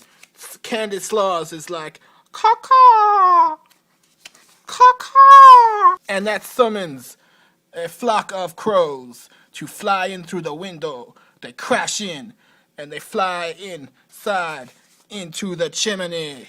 Look at him, he's screaming in pain. He's like, no, the birds are flying into my chimney hole. But then I'm like, I get really serious, okay? Look at my serious expressions. And I reach out my hand, and the hammer flies towards me, my trusty hammer, and I catch it in my hand. I used my telekinetic powers to bring it to me. And then I swing the hammer in slow motion, very heroically, and it flies towards the chimney, and he screams for his life to be spared. But I do not spare it. The hammer smashes him in his chimney face, and bricks go flying all over the room, and one of the bricks lands on a baby and kills it. I want to say, I know this scene here is controversial, but I felt like it was important to depict the realistic ramifications of violence in our society. So then we fly into the sky, up into the moon and the suns. And the people at the bank are like, thank you for saving us. And so, our heroes return to their home planet. I meant to say like their home base, because they are from planet Earth. We are not aliens. Our heroes return to their home base, and they are awarded the key to the city by the president of the city. We did it. We saved the economy. Thanks, Obama. Yes, we did it together, using teamwork. Now we have the key. Then Candice Law, she's like, hey, this reminds me of when we first met, many years ago, back in the orphanage, and we first gained our superpowers by unlocking the secret orphan crystals. But that's a story for another time. So then there's like an epilogue scene. We cut to the gravestone yard. We see the grave of Chimney Cricket because he is dead. Or is he? Because in the last panel, we see a chimney rise from the grave, looking for revenge. Okay, thank you for reading issue 1 of the Fireball Investigations. Again, this is like a working title. I'll try to come up with something better. Like, I think I wrote down some ideas. Oh, what is this? Like a deleted scene? I don't remember drawing this part. Hey, what are you doing, Candice Laws? What? Oh my God! Why are you stabbing me, Candice Laws? Stop stabbing me! This is non-canonical! Oh, why? That is completely out of character. You were supposed to be my platonic friend. You weren't supposed to eat my face. I can stop the bleeding. I can stop all of the bleeding. Why did you eat my face, Candice Law? Why? Hey, welcome to more of my famous impressions. These are... Hey, who is the guy? He's got a black private dick and he built a sex machine for all the chicks. He is the Shaft. They say this guy Shaft, he's a real bad motherfucker. Shut your mouth. But I'm talking about the Shaft. I say shut your You can just sit on this, you potsy. Hey, that's a spicy spaghetti. Marty! Ah, jeez, Doc, this is fucking heavy. Oh, great Scott. Boy, where's my propane, boy? Where's my propanes, boy? You are not a good son. You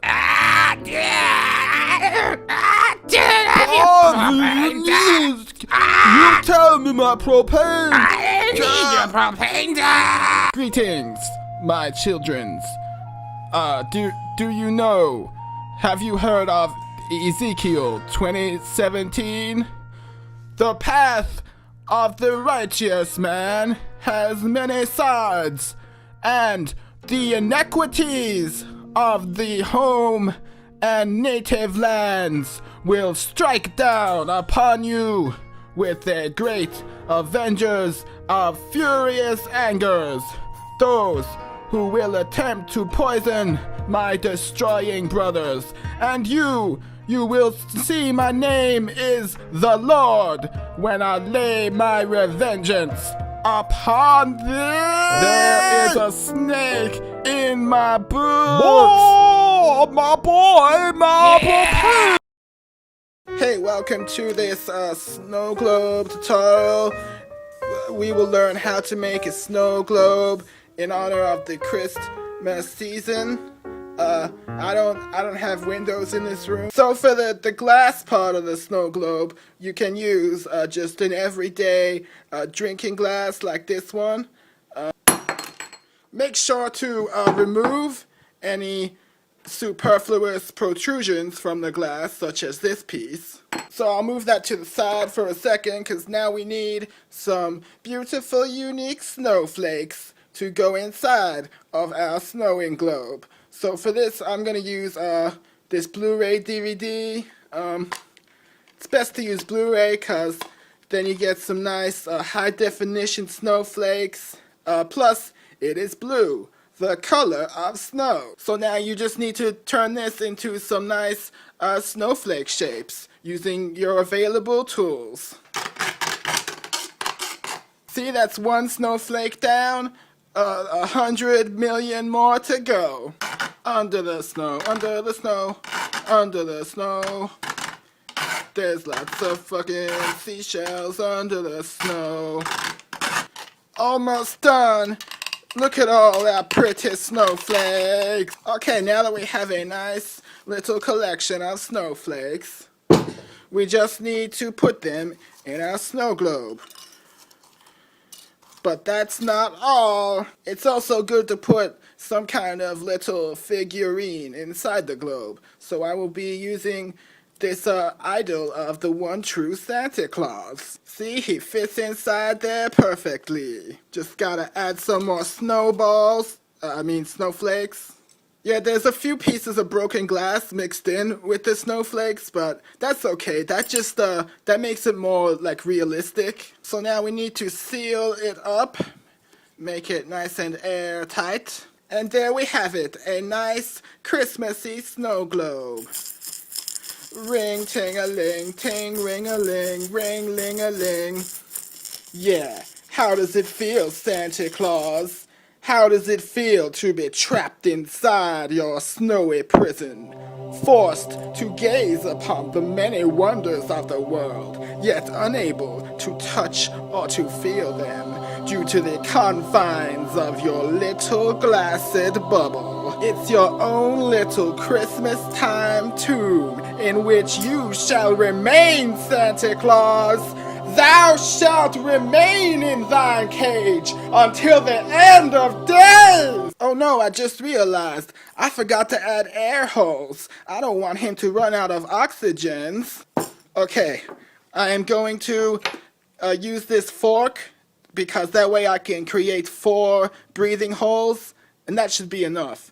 Okay, so on the count of 3, I will use a careful precision and force to puncture this snow globe. Okay? 1. Oh, the snow is melting! Oh, hey, welcome to this tutorial for how to use the new YouTube.com layout. They just interpolated. I've seen some people having some complications with the new layout, so I thought I could do a great service to the community by showing how to use the new layout. It is a great improvement. So first you want to go into your Internet Explorer and go to the YouTube.com. That's the official website of YouTube.com. So when you go to the main page of YouTube.com, you see all these great suggestions of videos you can watch. You've got like Kenny Bell and Isaac Newton. But I think the one that I want to watch is this one here. It's called Star Trek Darkness. It's called STD for short, man. I can't wait to see those STDs. So to watch the video, all you got to do is click it. Why isn't it working? Okay, maybe I've got to hit it harder to get it to work. Let me watch the video! YouTube, I want to watch the video! Frosty the Snowman, he's a snowy fucking guy. Hey, I'm gonna show you how to draw a Frosty Snowman. I'm going with this snowman because it is Christmas times, and I believe the Frosty Snowman is like the best, greatest Christmas icon out there. I can't think of a better Christmas-related character to draw. Anyways, most of these pages have been pretty used up, so I'm just gonna move this out of the way. Cause I've got a fresh new sketching book right now. Check out all these blank, fresh pages for me to create my many masterpieces. Okay, so the Frosty Snowman is he's like a bunch of snowballs stacked on top of each other. You got the feet ball, cause he stands on that one. Then in the middle you got the torso ball. First I'm gonna need my tool for accurately drawing circular imagery. And of course I have that thing right here. Let me just open that up. Well, I don't know what this fucking thing is. It's got a bunch of numbers on it. Where's that circle disc?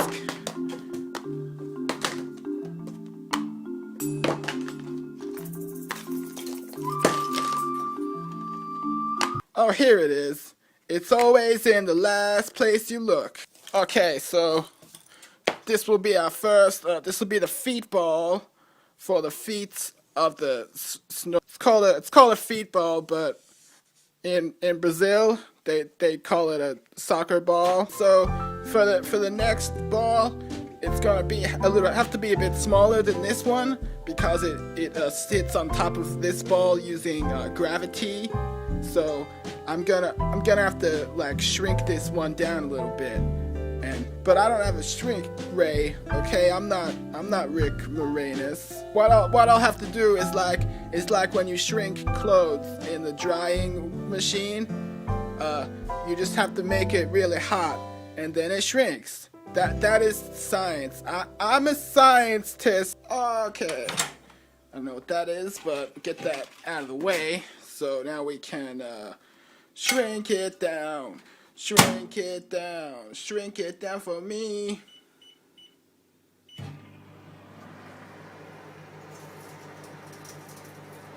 I can see it getting smaller already. See, now this size much more accurately represents the diameter of a torso ball. So we just gotta draw that in now. You know what? I'm actually gonna make this the head ball. This is just gonna be a level 2 snowman. Because I can, as you can tell, I didn't leave enough room to vertically extend to the head area. So now we just gotta draw in those icy snowman lips. And then of course we end with the eyeballs. Make sure you make the eyeballs like really black because Frosty Snowmen have like dead soulless eyes because they are all evil monsters, and the only way to kill them is by removing the head or destroying the brain. Make sure you button up that shirt. You know, all this snowman drawing is really making me remember the time that I built a snowman. All those years ago.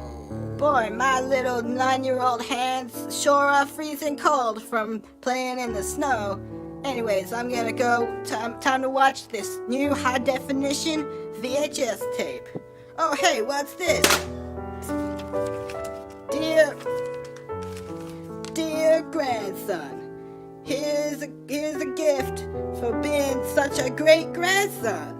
Wow, thanks, Grandma. I especially like the way you never forget to call me. Wow, thanks, Grandma. You always give me the nicest presents. I wonder what this could be. Wow, it's like a brand new hand warming device. Wow, this is warming up all the frostbites on my hand. It's even got this nice hand warming material inside it. Thanks, Grandma. I'm probably gonna call you soon to thank you. Yeah, that was a good Christmas memory. Hey, where'd you go, Frosty? Where's my snowman gone? What the? Frosty, is that you? Frosty, where did you go? Frosty, I'm gonna find you, Frosty. I wanna see those snowy lips, Frosty. Oh, hey, this is, I was just doing some equations, cause, Hey, it is the year 2013, and I have decided I'm going to apply to become an architect. And my first order of business is to design my new house. So this video might be a little different than previous productions, because it is all about architecture. Now the first rule of architecting is you want to start with the house balls. These are like the main supports of the ceiling and the roof. They keep it from caving in. Next, I'm gonna go ahead and draw the exterior shell of the domicile. And I want my garage over here so I can park my vehicles. And of course, that's like a safety bumper, because I don't want any sharp corners on my house. That's why I made it a perfect circle. I've got these kind of protections in my current residence too. As you can see from like up here, we've got like a dangerous corner where you could like trip on that and cut yourself. But down here, we've got this safe little protective covering. It is a special safety device known as a cylindrical loose impact tenderizer, or also known as a clit for short, and it has saved my life on many occasions. Now, on my house, I also want to have some of these bushes, like special hedges, surrounding the property on the east wing. That way it will provide wind resistance. It'll protect you from those winds of fury. You may also have noticed that there is no chimney on my house. That is because I believe they are very dangerous. They let wind into the house, and they also make it too easy for certain entities to infiltrate. But I will have a little fireplace just about here. Because, sometimes I just want to roast some marshmallows. Now I just need to add the swimming pool, because it's always fun to go swimming in a pool. Yeah. You thirsty, swimming pool? Drink up. And don't forget to add some chlorine to keep it nice and clean while you're swimming. Oh, I almost forgot. Let me just take a little piece of this hedge to absorb some of the chlorine, because I forgot to draw in the like supporting beams that go through the center of the house balls. That way it keeps them from rolling around. Keep rolling, rolling, rolling. Now it kind of looks like my fucking house is staring at me, and I don't like it. Stop staring at me, house. Why are you always staring at me? Put on your sunglasses. Just let me go swimming in my cornerless house. Splish splash, I was taking a swim. Hey everybody, this is a tutorial on how to draw James Franco, the actor. We will need our usual drawing materials, such as this sketching book, this drawing disc. Now, first of all, you can probably guess, we start with the Franco balls. And if you don't know who James Franco Balls is, you can look him up on the internet.com database of Franco. Yeah, he's been in a lot of movies. Like there was this one movie, 227 Hours, where he was like flying around on a Goblin cruiser and he crashed into a mountain, and then he was trapped for 127 hours. And a lot of people thought, that was so impressive and stuff. But I mean, no offense to James Franco, but I've been trapped under plenty of things. I've been trapped under bookshelves, the automobiles, bookshelves, and I managed to escape with both my hands pretty much intact. I didn't have to cut anything off like old Jamie Franco did. Even though I do always carry my trusty snitch blade. Yeah, that's right. Snitches get switches. But I did not always have this snitch blade. Sometimes I was trapped for a long time as well, just like the actor James Franco. In fact, I can remember with my brain. my fragile fucking 10-year-old arm has been trapped underneath this large pile of DVDs. Hopefully my grandpa will be home soon to rescue me. Oh hey, what's this fucking note? Dear grandson, I went to get some delicious strawberries from the store. I will be back in 126 hours from Grandpa. Oh no, looks like I'm gonna have to wait a bit longer. At least I got all these fucking DVDs to watch. Yeah, I don't know if those DVDs actually existed back in that time period, but I'm kind of an unreliable narrator. I'm willing to admit that. Okay, so now we just gotta finish off our James Franco picture. You can see we got the Franco balls and everything. So now we just need to put this rock on his hand. Then he's like, oh my god, my hand is trapped underneath a fucking rock. If only I had my trusty snitch blade. James Franco also starred in movies such as The Polar Express and Planet of the Apes. You blew it up. You blew it up. It was the Planet of the Apes and you blew it up, James Franco. Oh hey, this video is going to be like a review of my sketching book that's got many great artworks such as this piece. We also got the shoe right here. Man, I can remember drawing this shoe just like it was yesterday. Yeah, I still, that was good. I get a little emotional when I'm remembering shoes. We also got this igloo that I drew. You can see all the igloo bricks. I don't know, this is like some kind of drop shadow. You know, that's an artistic method. Here's the elephant from my famous elephant tutorial. And of course, this one, my old friend, We Meet Again. This is probably like one of my most famous works, you know. And in all honesty, maybe over the years, I have not given this picture the respect that it deserves. I think, you know, this doesn't belong simply in a big old sketching book full of stains. This picture belongs in a photographic frame. So to do this, we first need to take out a photo frame, a fresh one from the photo frame store. Just get all the packaging off it. Okay, so we got our nice frame, for which now we place it inside of the frame.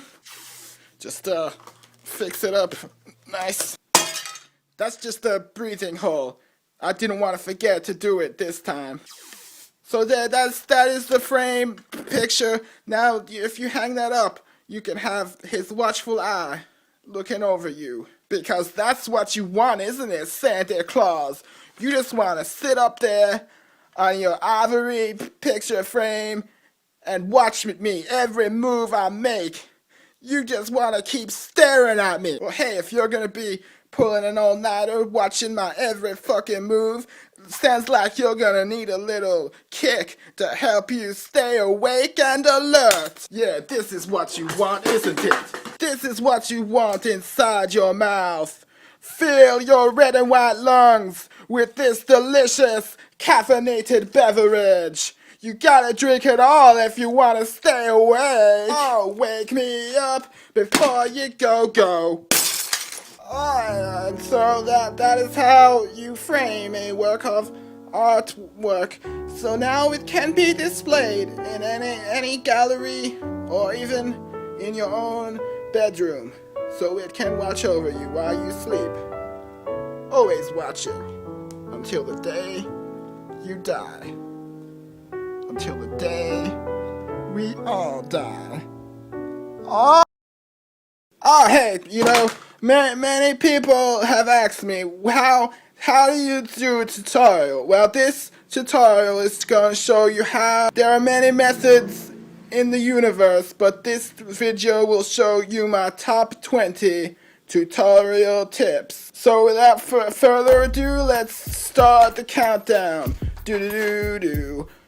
20, always speak clearly and articulationally. You want to be able to articulate your words when you speak so that the video audience can understand you. Also, you should make sure you decide on a language that you want to speak. I am fluent in many languages myself, such as Italian, Mamma Mia, and French, Bonjour, Madame, and Spanish, Mamma Mia, my spaghetti! But I decide to normally speak the English language. Okay, next in the countdown is 21. A, B, C. Always be safe. You want to take great safety measures when you are making your videos. Especially remember to wear protective eyewear to protect your eyeballs. I today am only wearing one pair of protective eyewears because this is only like a level orange video. There's not much danger. Okay, next up is 22. Don't turn around. Whatever you do, just keep your eyeball on the prize ball. You gotta stay focused, cause if you don't turn around, then you won't see him. And if you can't see him, then he can't see you. The next number is 23.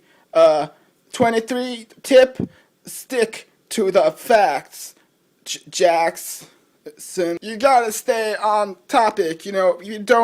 People don't want to watch your video and start hearing about your personal life or whatever, and like, I don't need to hear about your political beliefs, okay? I just want to know how to draw Ace Ventura.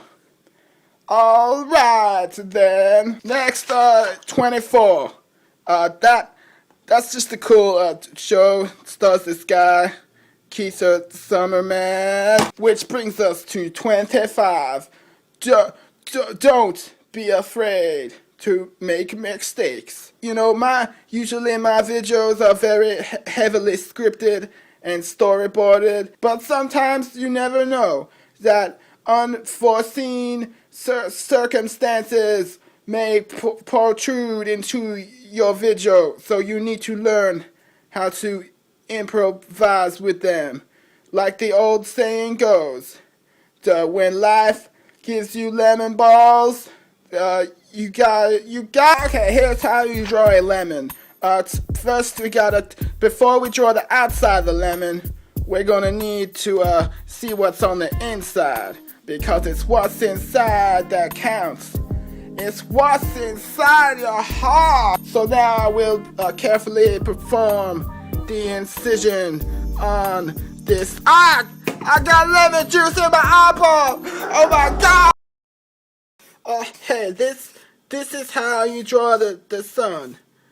Okay, these lines represent the sunshine reflecting off of my shiny words. So let us begin in the center.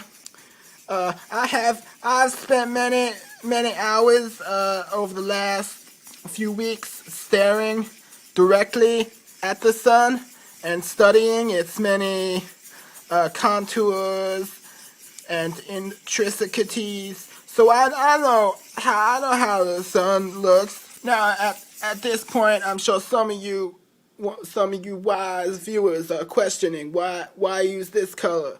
I thought the sun was yellow. Well, you know, upon first glance to the untrained eyeball, it appears to be a more yellowish hue. But if you stare at the sun long enough, you'll see its true color. That is just big and black. And once you see black, you'll never see. And by the way, just to dispel any rumors, this is, in fact, the Earth's sun. It's not any other planets. This is the sun that floats up in the sky and rotates around the Earth for 369 days, which is how you know it's been a year. That's how the Mayans invented the calendar back in the day. They were like they would just look at the sun, and then after the 369 days they'd be like, hey, if the sun has come all the way around, let us cut these days into 12 months. So saith I, President of the Mayans. Yeah, so that's just a little history lesson. Another thing is, like, you might have thought I would start with the sun balls, but the sun is not actually a ball. That's another common misconstruction. The sun is actually, in fact, not a ball. It is a giant sun tunnel, also known as a sunnel. And well, I have myself traveled through the sunnel. I flew through it all the way to the other side. And what I witnessed upon my exit from the sunnel has been burned into my very brain. It has been birds on top of birds, burning and burning. There's no way of learning which direction we are turning. Is it freezing? Is it burning? And that is how you draw the sun. When you run out of ink, you will know when you are finished. You may have noticed I drew the little moon face up there in the background. This is like forced perspective stuff. That is because the moon and the sun are friends in real life. You know, one is black and one is white, but together they learn that it's what's inside the tunnel that counts. Anyways, I'm gonna go stare in the fucking sun.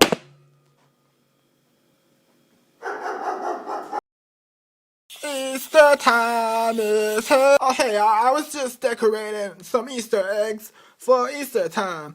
I drew an Easter flower. Anyways, this tutorial is how to draw an Easter bunny. So I will just move this egg out of the way and place it delicately onto my ceremonial egg cushion, where it will safely rest with its brother and sister eggs. By the way, my favorite Whoopi Goldberg movie is Sister Egg 2. So first of all, when you're drawing the bunny, Easter bunny, you gotta start with the bunny ears. Okay, the bunnies, Easter bunny rabbits have these long fucking ears, so like they can curve them around corners and hear people's approaching. It's the best way for them to evade any predators who stalk them from up in the treetops. So yeah, I just finished drawing in all the bunny ears. They got like 16 or 20 ears.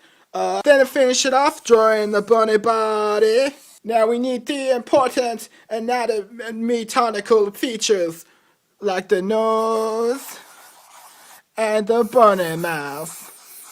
And now the piece de la resistance is the fluffy bunny tail.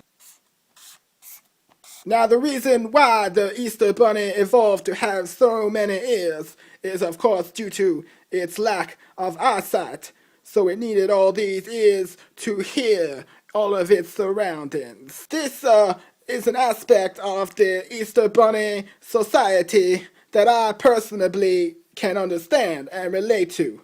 And you know, like most human beings, I only have 1 or 2 ears, but due to my visual impairments, I have developed bunny-esque hearing abilities. For example, please bear witness to this scientific experiment. Now, to the untrained earball, the sound that you just heard was, in fact, the soothing sound of silence. But to the more advanced ears, such as my own, I heard the violent sounds of violence as the echoes of the vibrations of whatever the fuck I just dropped continues to bounce off the inside of my skull. Your ears are bleeding, Easter bunny. Your ears are bleeding. Your ears are bleeding. Oh, hey, this tutorial is how how you will draw a baby. Okay, first of all, so we're gonna start with the baby ball.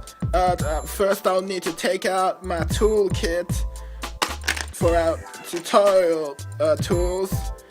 We need this, and there is the head of the baby. It is important that we have a perfect circle for the baby head, because in real life, you know, all babies are born with perfectly spherical 3D heads. But it is our society that changes the baby head into the shape it ultimately becomes. So after you draw in the baby body, you should put in like a few lines like this.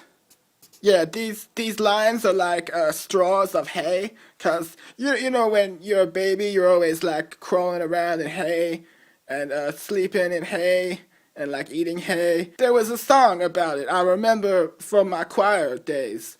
It went like there's a little fucking baby asleep in the hay. I mean, I can't remember the rest of the lyrics, but you know, it's about the fucking hay baby. Okay, so now I've drawn in the arms of the baby. We also want to put in the tail down here. You know, this is just the baby tail that gets removed at like age 16 or 15. Then I'll draw in the baby carriage, put some wheels on it. Okay, so now I'll draw in the fingers. You got 1, 2, 3, 4, 5. And on the other hand, 6, 7, 8, 9, 10, 11. Unlike the baby tail, the 11th finger is a superfluous protrusion that you will not have to pay somebody to have it amputated, because, you know, eventually it'll just kind of turn black and then it'll just like fall off by itself and like a fucking mouse will run up and steal it. Okay, now draw in that baby mouse. You know, it's open because like babies, they're always fucking crying. Like, in fact, I should draw in some tears. Let's get some tear balls around this fucking baby. You little cry baby, crying those tears of joy. But next I want to draw in the baby nipples. You got 1, you got 2, and 3, and 4. And now end with the eyeballs. Oh wait, I forgot one thing. I guess I'm not gonna end with the eyeballs because I forgot to add the baby beard. How could I have forgotten such an important detail on this baby's fucking face? And in case there are any babies watching this right now, just remember, do not leave your baby beard materials lying around. Cause if you do, somebody's gonna be like, hey, if you leave those beard materials on the floor one more time, I'm gonna throw you out onto the street where you belong, you stupid 11-fingered freak baby. So yeah, that's why I don't leave my beard's materials lying around. I've got my own special methods of keeping them safe. You know, I like to keep my friends close, but my beard materials even closer. In fact, I've been working on this new device. It's called a beard shooter. It's, you know, I'll admit, it's a ripoff of the web shooter from Spider-Man, but instead of web fluids, it shoots fucking beard materials out of it. But you know, this is just the blueprint, so let's get this fucking work in progress out of here. So yeah, until the beard shooter is invented, I will just have to keep all my beards safely concealed inside this beard receptacle. Look at all those beards in there. And if I want to get some of these beard materials, all I gotta do is open it up, be like, I feel like beards tonight. See? It didn't even break. It's not broken at all. This thing truly is, this thing cannot be broken. There's a word for that, but I can't think of it right now, okay? Bye. Hey everybody, in this tutorial is for how to draw a dinosaur. To be more specific, we will be drawing the T-Rex, the king of queens of the dinosaurs. But today, the T in T-Rex stands for Okay, so start with the dinosaur balls down here. They're also known as dinosaur eggs, but like many scientists proclaimed that dinosaurs could not reproduce eggs because all dinosaurs were female. But as Jeff Goldberg said in Jurassic Park 3D, dinosaurs will find a way. And what he meant by that is like all those lady dinosaurs were like, scissoring each other, Jurassic style. So next I drew in the torso of the T-Rex. You see I got the little skinny baby T-Rex arms and the tail. You probably noticed it's shaped like a lowercase t. That is how the dinosaur, the T-Rex, got its name in the first place. When the archaeologicalist, the detective, dug up those bones. And he was like, whoa, these bones look just like a T-Rex. Because he's talking to some fucking guy named Rex, I guess. So next, draw in those big fucking feet. All the better to stomp you with. You can see they're kind of shaped like, like the Vulcan hand thing from Star Wars. If you're wondering why I've been sniffling so much while making this video, it's just because I'm crying right now. It's no big deal. I'm wearing like a protective tear shield, so that will keep my artwork safe from any tear damage. So to finish it off, we're gonna need a big T-Rex mouth. That'll go right about here. So you just gotta take out this mouth DVD. As you can see, there is already a nice dinosaur mouth on here with all of its intrinsical details. But we don't need all this extra space around the mouth, so you just have to kind of trim this area neatly around. Be careful not to cut the dinosaur. The disc hole right here will allow for easier cutting methods. Do do do do do do do do do do do do do do do do. So now we have our T-Rex. Look at her, protecting her eggs from the dangers of the prehistoric.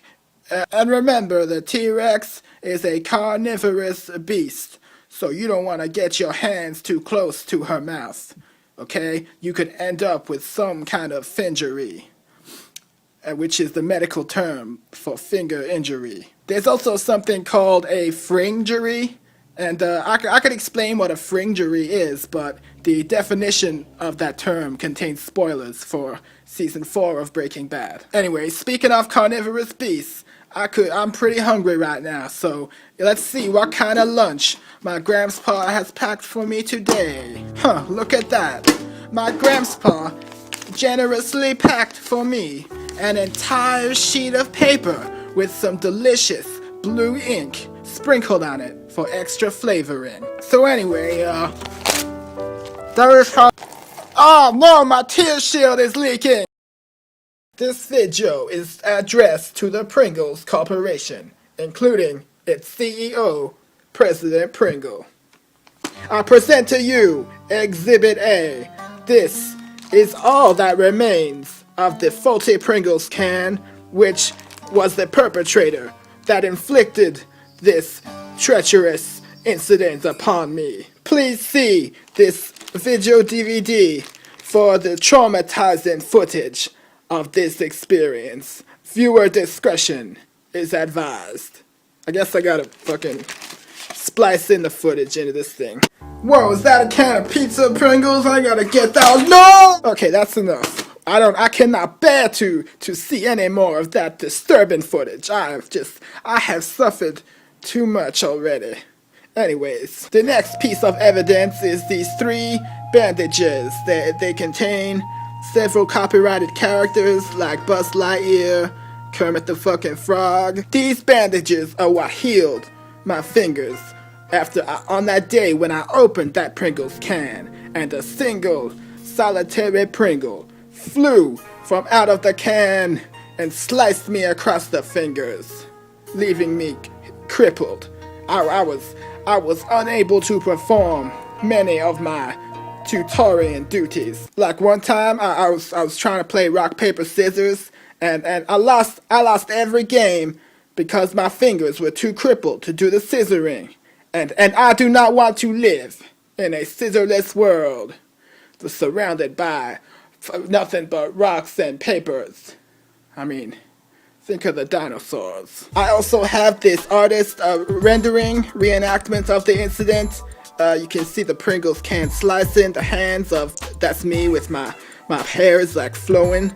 Because I was so shocked, I was like, whoa, my hair. And in real life, the Pringles can didn't speak. But that's like an artistic liberty. Oh, I almost forgot.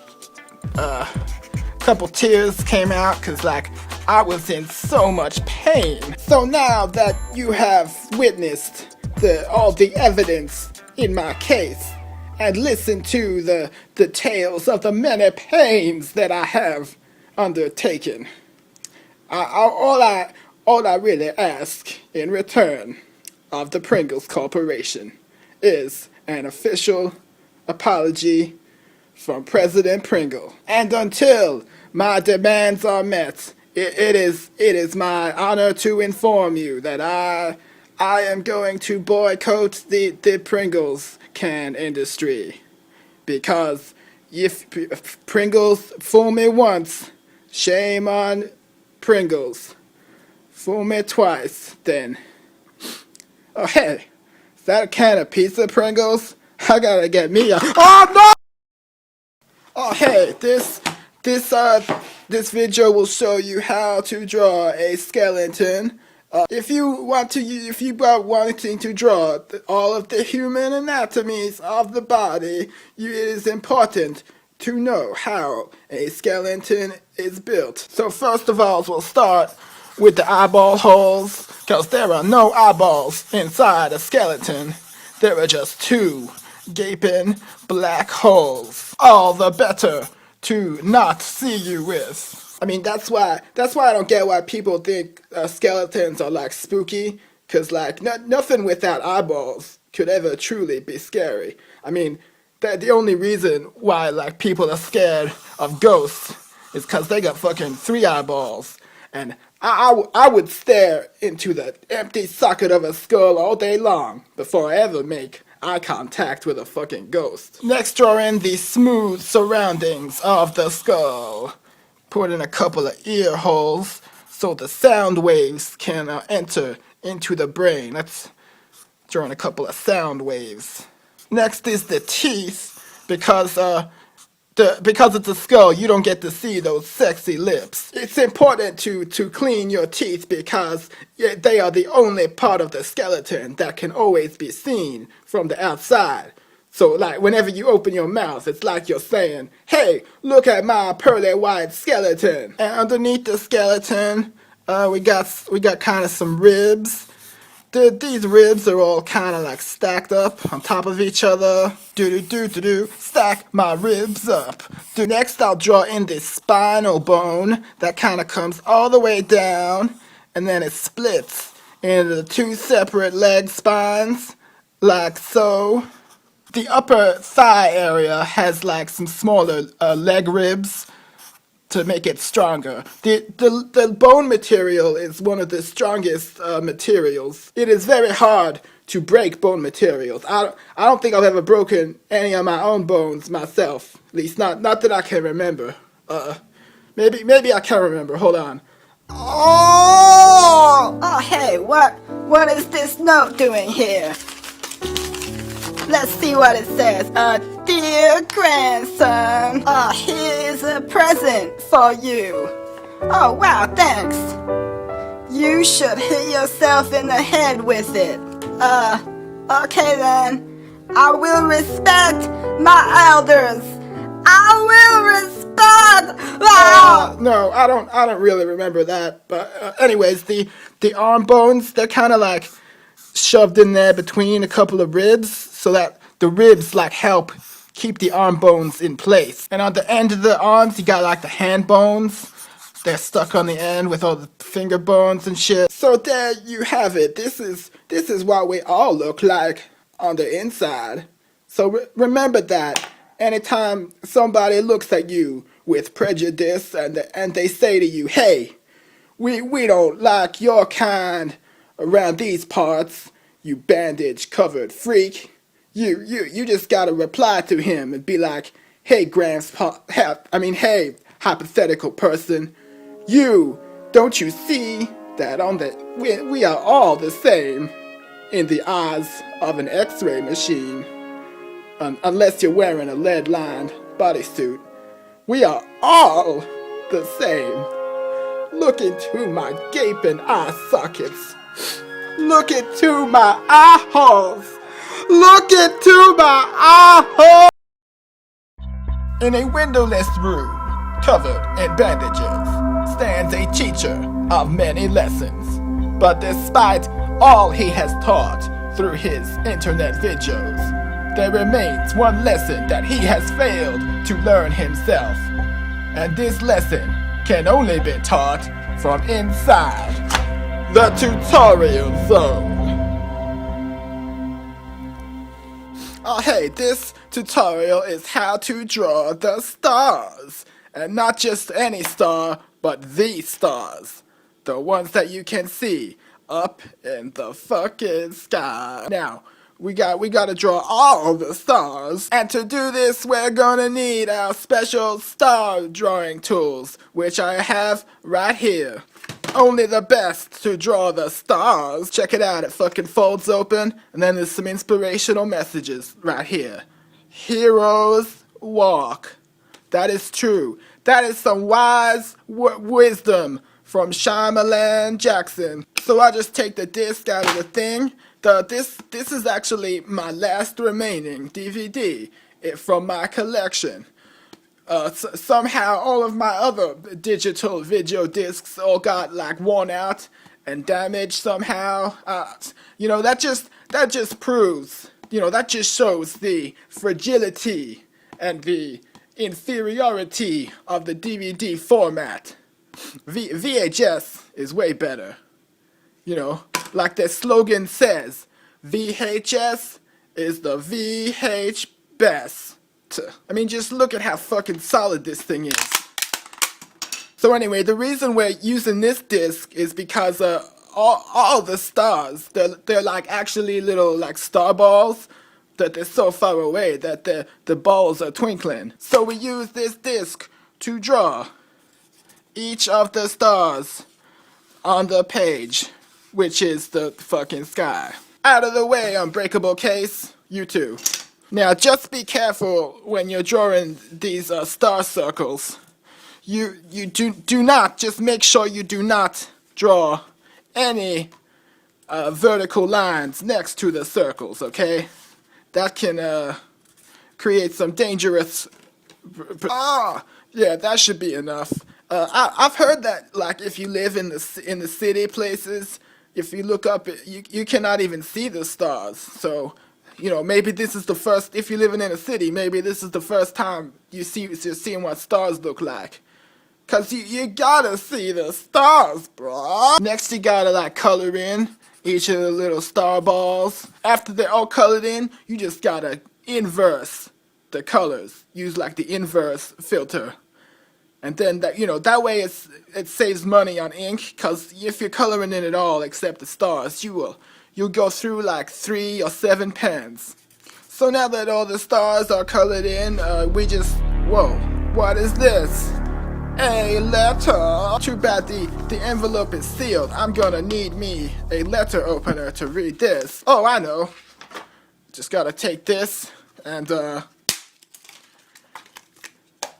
that is how you make a letter opener. I'm gonna actually use this piece. This one looks much more sturdy. So just slice into the envelope like so. Okay, here it is. What does this say? Oh my god, dear grandson, I, your grandma, have been kidnapped. Oh my god, I can tell it's really her because I recognize her handwritings. In order to save me, you need to send one unbroken DVD to the North Pole, care of this address. Oh my god, one unbroken DVD. But this was my last DVD, and it's fucking broken. Oh, if only I cared as much about my fucking grandma as I did about making tutorials. Maybe then she'd still be alive. That is the lesson I have learned. Oh, I'm sorry, Grandma. I'm sorry, Grandma. It's all my fault. Our grandmother remains uncalled, all because of one grandson's dedication to his precious tutorials. But in his defense, tutorials are more important than grandmas, at least when you happen to occupy the place known as the Tutorial Zone.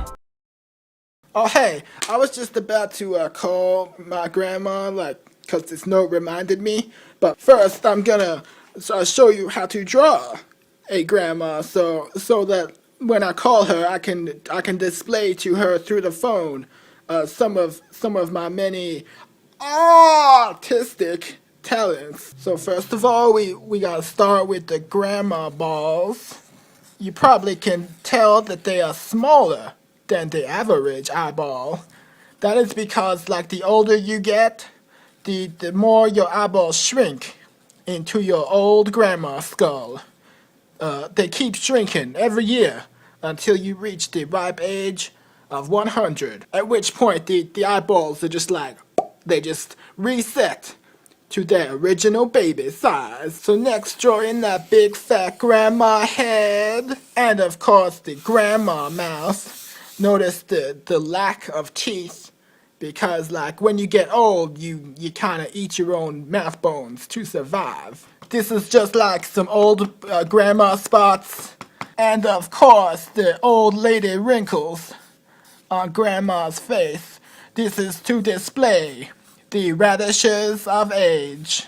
So after you've done all the face wrinkles, you gotta do like grandma's bony arms. Going to the other page here, comes over. Got like some pointed fingers. Notice they're very sharp and pointy. All the better to hold a telephone with. Cause you know how grandmas, they always be on their phones. Always like sexting other grandmas. They'd be like, hey fellow grandma, equal sign D, squiggly line, all over my winky face. Now grandma is not bald, okay? She has a full head of grandma hair. And for this hair, we're gonna need some of my original premium beards materials that have been aged to perfection since 1862. Casa fundada en Cuba. So to gain access to these beards, just carefully screw off the cap like so, then tip me over, pour beards out. Oh, come on, get out of there, you stupid beards. Okay, well, my finger kind of got trapped inside this bottle, but instead of doing like the 3D realistic grandma hair, I will just kind of draw it in like so. I mean, it still looks pretty good. I can actually point to it much more easily than I would if I didn't have a fucking bottle stuck to my goddamn finger. Okay, I switched the camera to my bottle finger, so I'm using my left hand now. So now all that there is left to do is call my grandma's phone. I think I got the fucking phone number right here. Grandma's phone number. Okay, Grandma, get ready to receive my long-awaited phone call. 1, 2, 3, 4, 5, 6, 7, 8. Hey, wait a second. That is not enough digits to be a real phone number. What, were you trying to prank me, Grandma? Was this like some kind of reverse prank call? You're a real grandma prankster. You're just like one of them golden girls. They were always doing those golden pranks. And you would see the biggest prank would be from me. I'm a fucking golden girl. Look at all of my gold. Oh hey, in this tutorial I will show you how to draw the entire universe with everything it contains, including all the planets. First of all, starting with the Earth ball, which is, of course, the center of the universe. Just look at all of planet Earth and its majestic countries, and its many oceans, and incontinents. Also, check it out, I got like a double-sided pen. It's like some Darth Maul kind of shit. Next, floating above the planet Earth, you got the sun and the moon. Here they are, the two opposite forces of nature, staring into each other's souls. And this layer of ozone is all that separates them. This ozone layer is all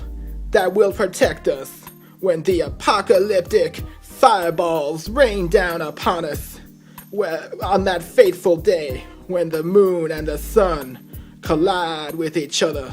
But that's not gonna happen for like a few years, so it doesn't matter. So these are the three like most important planets in the universe, but there's some other bullshit planets. Like over here near the sun you got Mercury's, and then there's also the Mars, the other M planet. That's pretty close to the sun as well, cause I mean that's why it's red.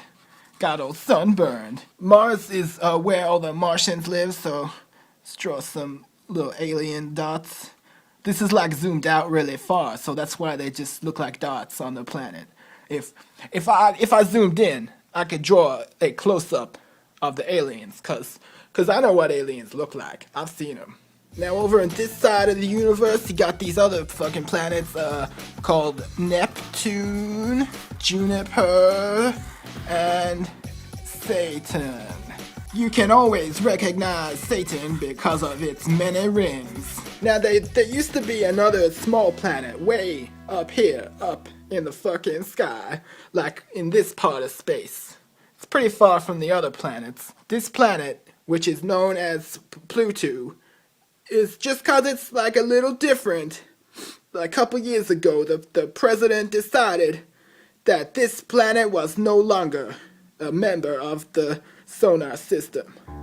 So this little baby planet just got aborted from the rest of the universe.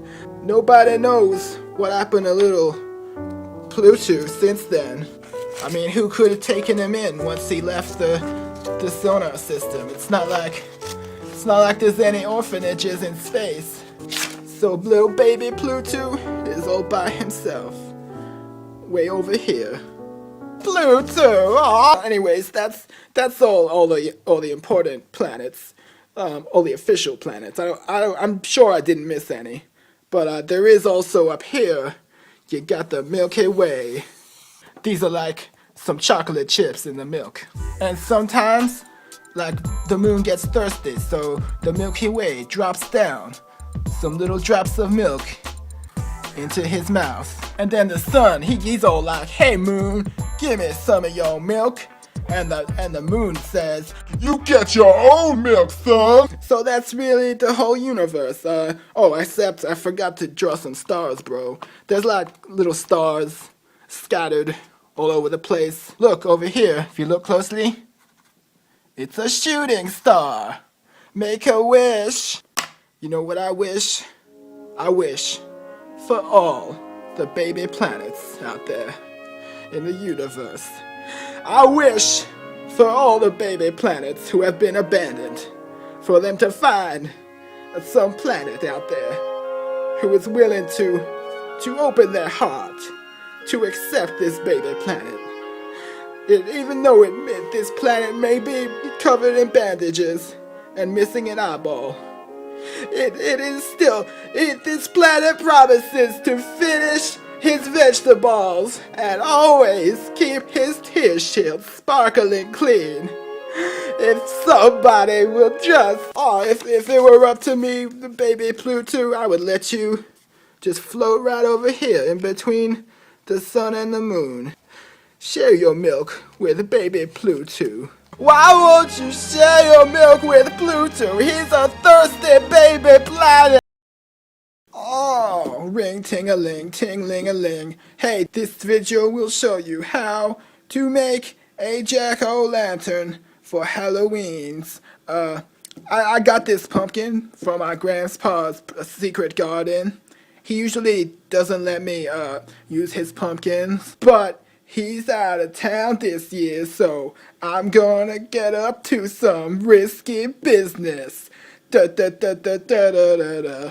Put the thing on the fucking shelf. Okay, first of all, you wanna roll over the pumpkin to get onto the top of its pumpkin skull. What we're gonna do is basically like scalp the pumpkin to scoop out its pumpkin brains. We're gonna cut off the top of his skull and scoop out his brains. Man, my hands are really kind of getting wet. I think the pumpkin is crying. He knows what's coming. I'm sorry, pumpkin, but you know the deal. Now, to perform the procedure of slicing into the pumpkin skull, we are going to need my trusty snitch blade. Okay, so let's get slicing and dicing. Oh! Slice and dice, pumpkin! Okay, it looks like my snitch blade does not seem to be working too well on this pumpkin skin.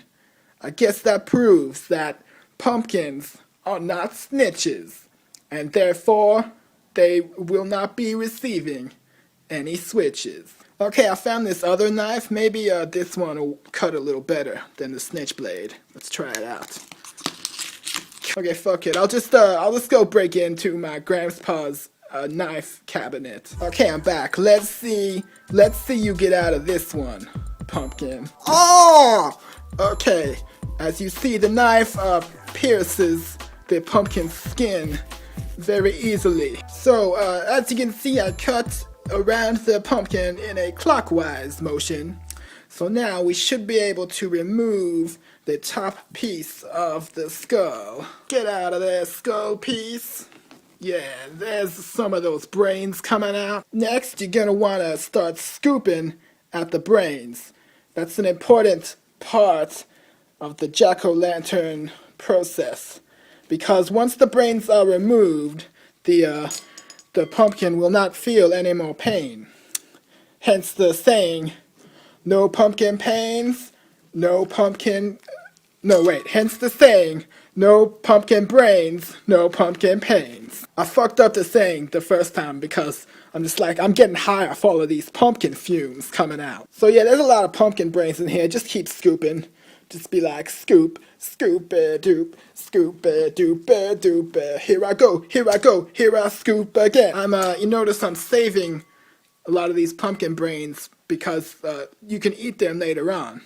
And you can kind of gain some of the ancient knowledge of the pumpkin peoples. So yeah, that pretty much takes care of the pumpkin brains. So now I just flip it over. Now we just gotta get that pumpkin face on there, so you can read my pumpkin face. So just draw in kind of the eyeball area. If you'll notice, ink doesn't work too well on pumpkin skin. You don't have to be too neat. Like, I'm kind of a perfectionist, but you know, I'm just gonna be cutting this mouth hole open anyway, so fuck it. Okay, that's good enough, whatever. So now, let's just open up that pumpkin mouth. Oh! So yeah, I'm just widening up that pumpkin mouth. Look at him. Looks like he's sucking on a hammer. I've done that before. And then you can just kind of make it a little more neater with the knife, like so. So just take out that shit, and once we remove that, we will have our nice, sexy mouth hole. You know, the origin of the jack-o'-lantern actually originates from the great country of Ireland, where everybody has an O and an apostrophe in their name. The jack-o'-lantern, you know, it actually comes from a little Irish ditty, which goes something like this. Oh, my little Irish pumpkin, across the Irish sea, me mother gave me a pumpkin. So I finished off both those eye holes, and now our jack-o'-lantern is looking real good and spooky. All I gotta do is add some fire to inside of its skull. Then its eyeballs and its mouth balls will glow all across the lands. So I just gotta find a big box of matches and just like throw the whole box in there and light it, I think. Oh, did you hear that? That was my telephone. I'll be right back. Okay, I'm back. Oh my god, you guys. That was a message from my grandpa. He said he's gonna be home any minute and he really wants to eat that giant pumpkin that he'd been saving all year.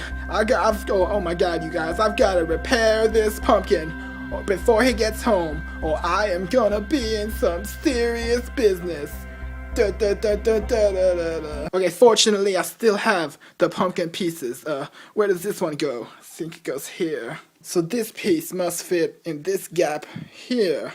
Okay, I filled up the pumpkin mouth. Now for the eye holes. Oh my god, this is the only piece left, but that only fits in one eye hole.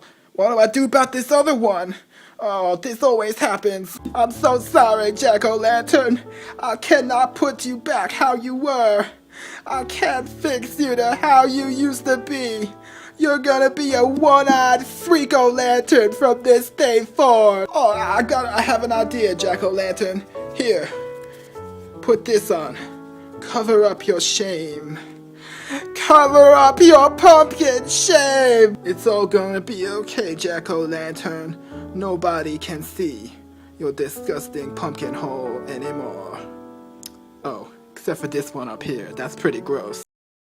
Oh hey, in this tutorial we will be showing how to draw an angel. Now I'm sure there are some skeptics out there who think angels do not exist, but maybe by the end of this video, you will be convinced. That is my guarantee. Now for this angel drawing, I'm gonna be using both hands. It is a new special drawing technique I invented because I'm going to be drawing both sides of the angel at once, that creating two, like a mirror image of each side, because angels are like very symmetrical entities. And speaking of entities, much like the dinosaurs, all angels are female, except for the one who was played by David Boreanaz. So anyway, start with the angel balls. Then you want to draw in that angel body. Nice and symmetrical. Now see, angels, they have no need for legs because they can just fly around. So they evolved beyond these primitive limbs hanging off their bodies. Next, draw in that nice, pretty angel hair. And now we're gonna need those angel wings so she can fly around. So now we're gonna need to take out our wing materials. And that's another reason why we need two hands, is so we can break the wing disc into two perfectly symmetrical. You see? So now we've got these two wings that are attached to the angel's shoulder blades. There are some like ancient folklores that claim that angel wings are all like feathery, like bird wings, but like, you know, unlike the dinosaurs which evolved into birds, angels did the opposite. They evolved out of having feathers, and now they've got like these black leathery bat wings. Oh, which reminds me, they also got like a utility belt. That's where they store like all the angel gadgets, like smoke bombs and grappling hook. Now the last thing we're gonna put in there is the halo above the angel's head. And for this, we're gonna need some matches. Now, don't worry, like these are safety matches, so it's okay. Now, the reason you need these is because the halo of the angel, it burns with such an intense, passionate heat that no mere mortal can withstand. So you don't want to get on the bad side of an angel, or else she's gonna be like, yo, it's time for you to say hello to my halo. You will say hello to my halo as its fiery ring of justice melts your icy exoskeleton and sears the hairs on your chinny chin. All of the reindeers will shout out in glee as you burn Santa Claus. Say hello to my halo. Say hello to my halo. Say hello to my halo, Santa Claus. So once you have enough matches, you can like arrange them into a halo shape. And if that doesn't prove that angels are real, then I don't know what will. Anyway, now it's time for Angel to fly away. Goodbye, everybody. Goodbye. Jing, jing, jingling, jing, jing, tingling, jing. Oh, hey, this tutorial is for how to draw a Christmas elf, because it is Christmas time. First of all, start with the jingle balls. Just draw the jingle balls all over the page in a circular. Now, once you have all the jingle balls, we will need a body model to be the model for the shape of the Christmas elf. And I think I know just the elf to use. It's the elf of the tiger, it's the thriller, the elf rising up to the oh! Yeah, so this guy, his name is Rocky Balboner, and he actually used to be an elf. But that was before he got a leg extension, so just to make it more accurate. So now we need to trace around the elf using this elf colored pen. So once that is done, we have our elf. You notice I drew very large eyeballs because the elves need to be able to see in the harsh conditions of the North Pole, because there's all kinds of shit flying at their faces, like high definition snowflakes and like seashells. So now what I am doing is I'm attaching the jingle balls to the elf, and the reason for this is because the elf master forces the elves to wear these bells at all times so that he can hear them jingling wherever they go. Like, he even makes them wear the jingle balls when they go outside. Hence the expression, bells on your feet, you can walk on the street. And also bells on your head, something something in bed. That last one refers to the many elf orgies that take place in the North Pole. And like, because all the elves are wearing these bells, you can hear the jingling happening from all over town. And so that's why like elves have a bumper sticker that says, if this van's a jingling, don't come a dingling. Yeah, basically they just like rhyme everything in the North Pole. You know, the other one is bells on your arms. Where's me lucky charms? And that one is in reference to the elves who actually escaped from the North Pole and moved to the city of Ireland, where they became leprechauns. And the leprechauns send their lucky charms to the elves in the North Pole, so that someday, maybe they will be lucky enough to escape from the oppression of the goddamn elf master. Oh, I don't want to wear the bell. Oh, hey, in this tutorial, I will be showing how to make a swan using the ancient Japanese art form of origami. Okay, but I'm not gonna use this paper, okay? Because origami is from Japan.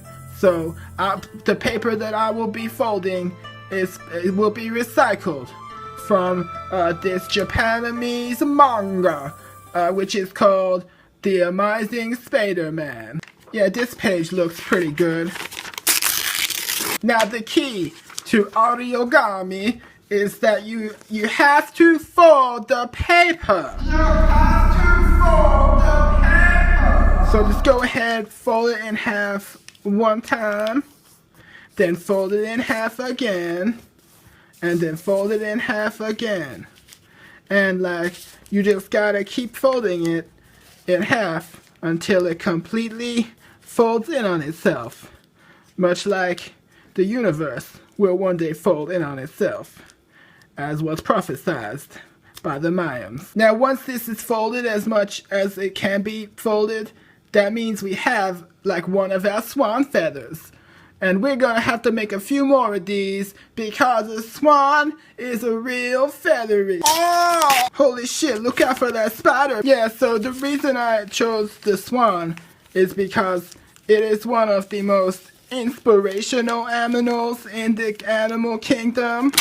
Because the thing about swans is like every swan was born as a little ugly duckling.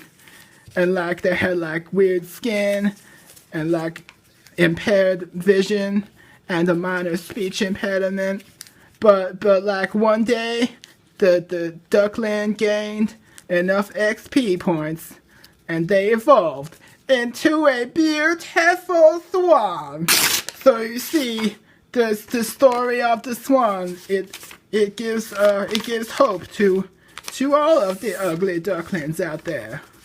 That one day, you too can someday fly up in the fucking sky. Yeah, this is looking like some real authentic origami. See the nice swan neck, but next we're going to need some beak materials so the swan will be able to make its beak sounds. So just take out the beak disc. Oh! Snippity snip swanny disc. Okay, so now that is done, we can use this for this beak piece. So next, just cut around the swan using your origami scissors, and now you see a beautiful origami swan. Now you can take this out to the swan lake and like float it out onto the water, and like some of the other swans will see it and they'll think this is a real swan, and then like they'll start making their swan mating calls, which sounds like.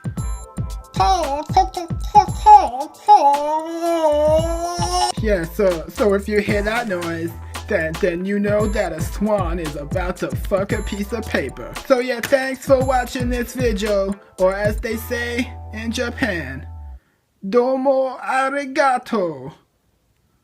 This video. Hey, this video is gonna be a little different. It is not a tutorial. It is going to be a reading of some of my fan fiction that I wrote. This story is based on The X-Files, which is a show starring Agents Mulder and Scully. Yeah, I like to do my fan fictions in like comic book form, because that way if they ever decide like to film it, it's like they already have the storyboards already done. So yeah, this story begins at the X-Files headquarters, and Agent Mulder is saying, that looks like that was another successful X-File mission, and now we finally know who really built the ancient pyramids. But Sully, she's like more skeptical. She's saying, yeah right, come on Mulder, if aliens are so real, then why haven't I ever seen an alien in real life? Answer that, smart guy. And Mulder says, okay, you want to see an alien, Agent Sully? Then I will show you an alien. In fact, I will show you how to draw an alien. So then Mulder says that first of all, you start with the eyeball. Aliens, they only have one big giant eyeball and no pupil, and they may only have one eyeball, but they got two mouth holes. Yeah, the outer white ring is like the alien lips, and the small black circle is the actual mouth hole.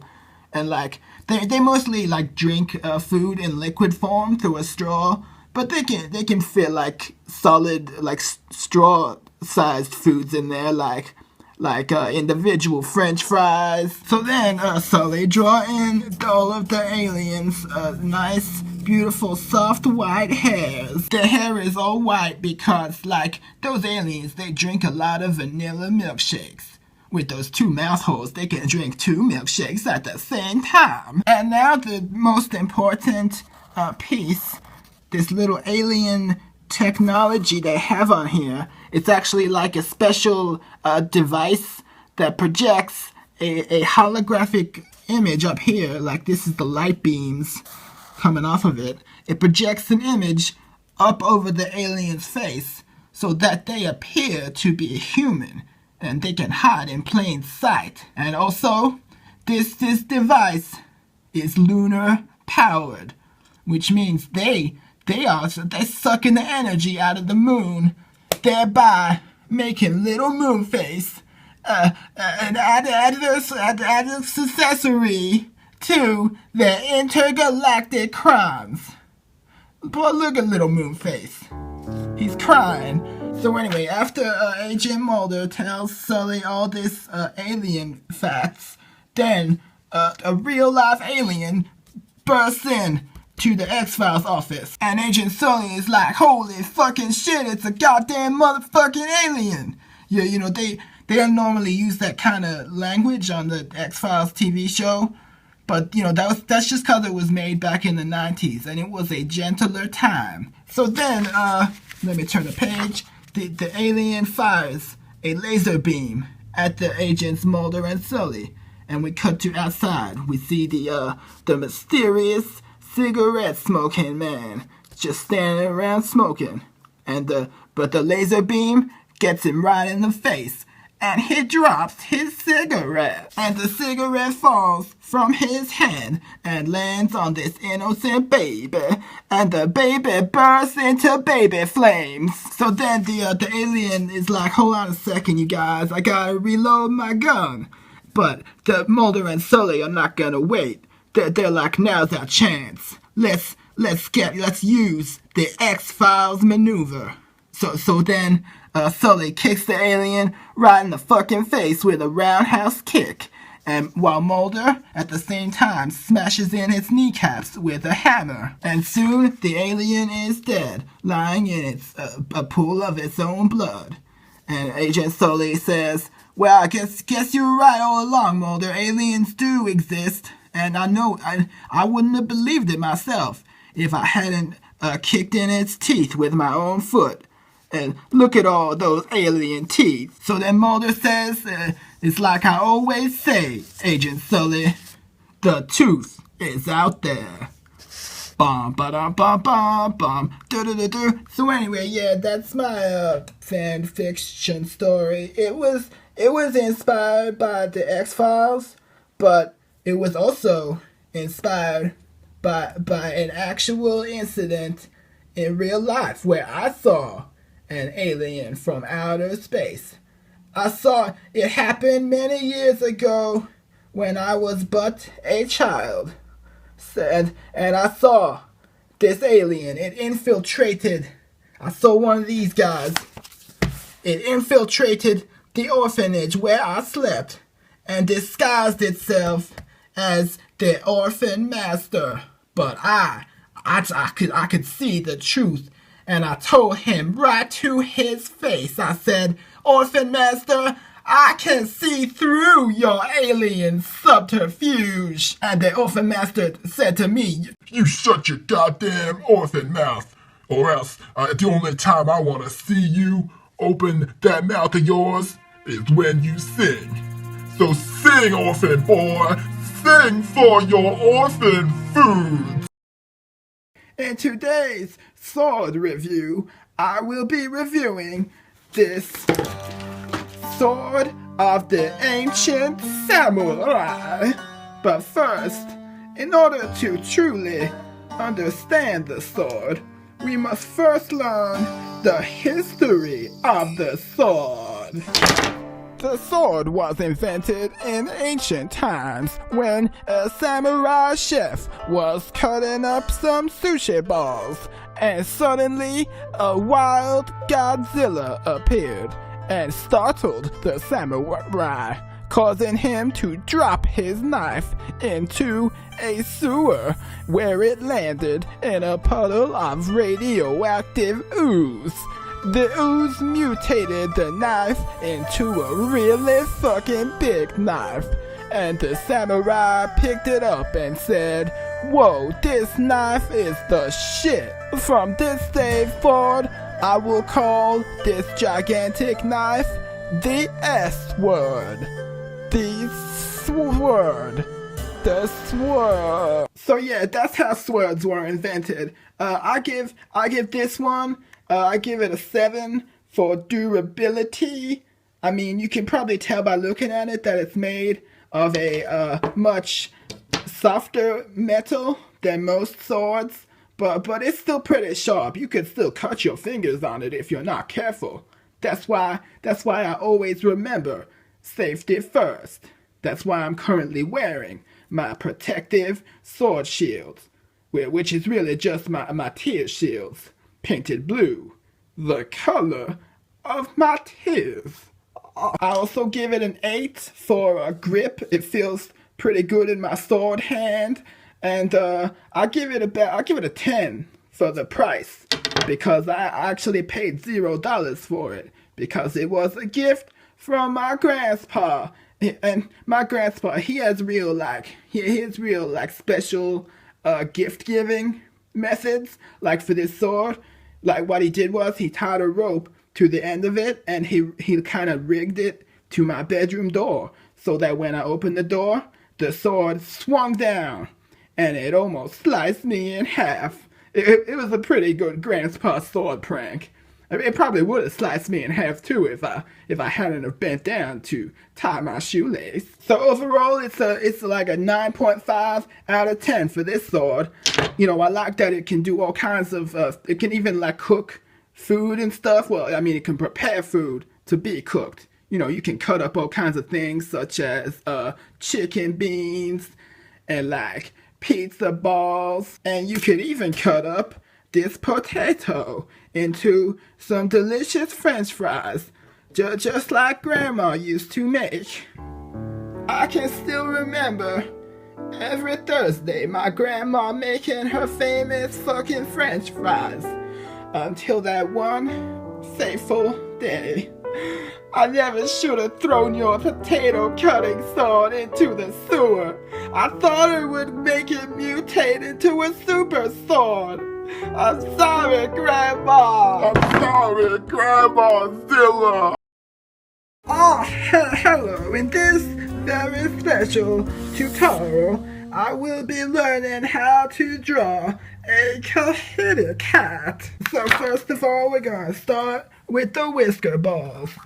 Cats generally have 6 whiskers coming out of their whisker balls. So to draw in the actual cat whiskers, we're going to need some whisker material, which consists of a copy of my favorite DVD, an Xbox 360, and a hacksaw. So you want to begin by carefully slicing the Xbox into thin whisker-sized strips like so. And once all that is done, then we will have our little kitty cat. Now I'm sure some of you may be disappointed that I kind of, speeded over the whole process of drawing the other parts of the kitty cat. But you see, I'm sorry, but time is of the herbal essence at this point.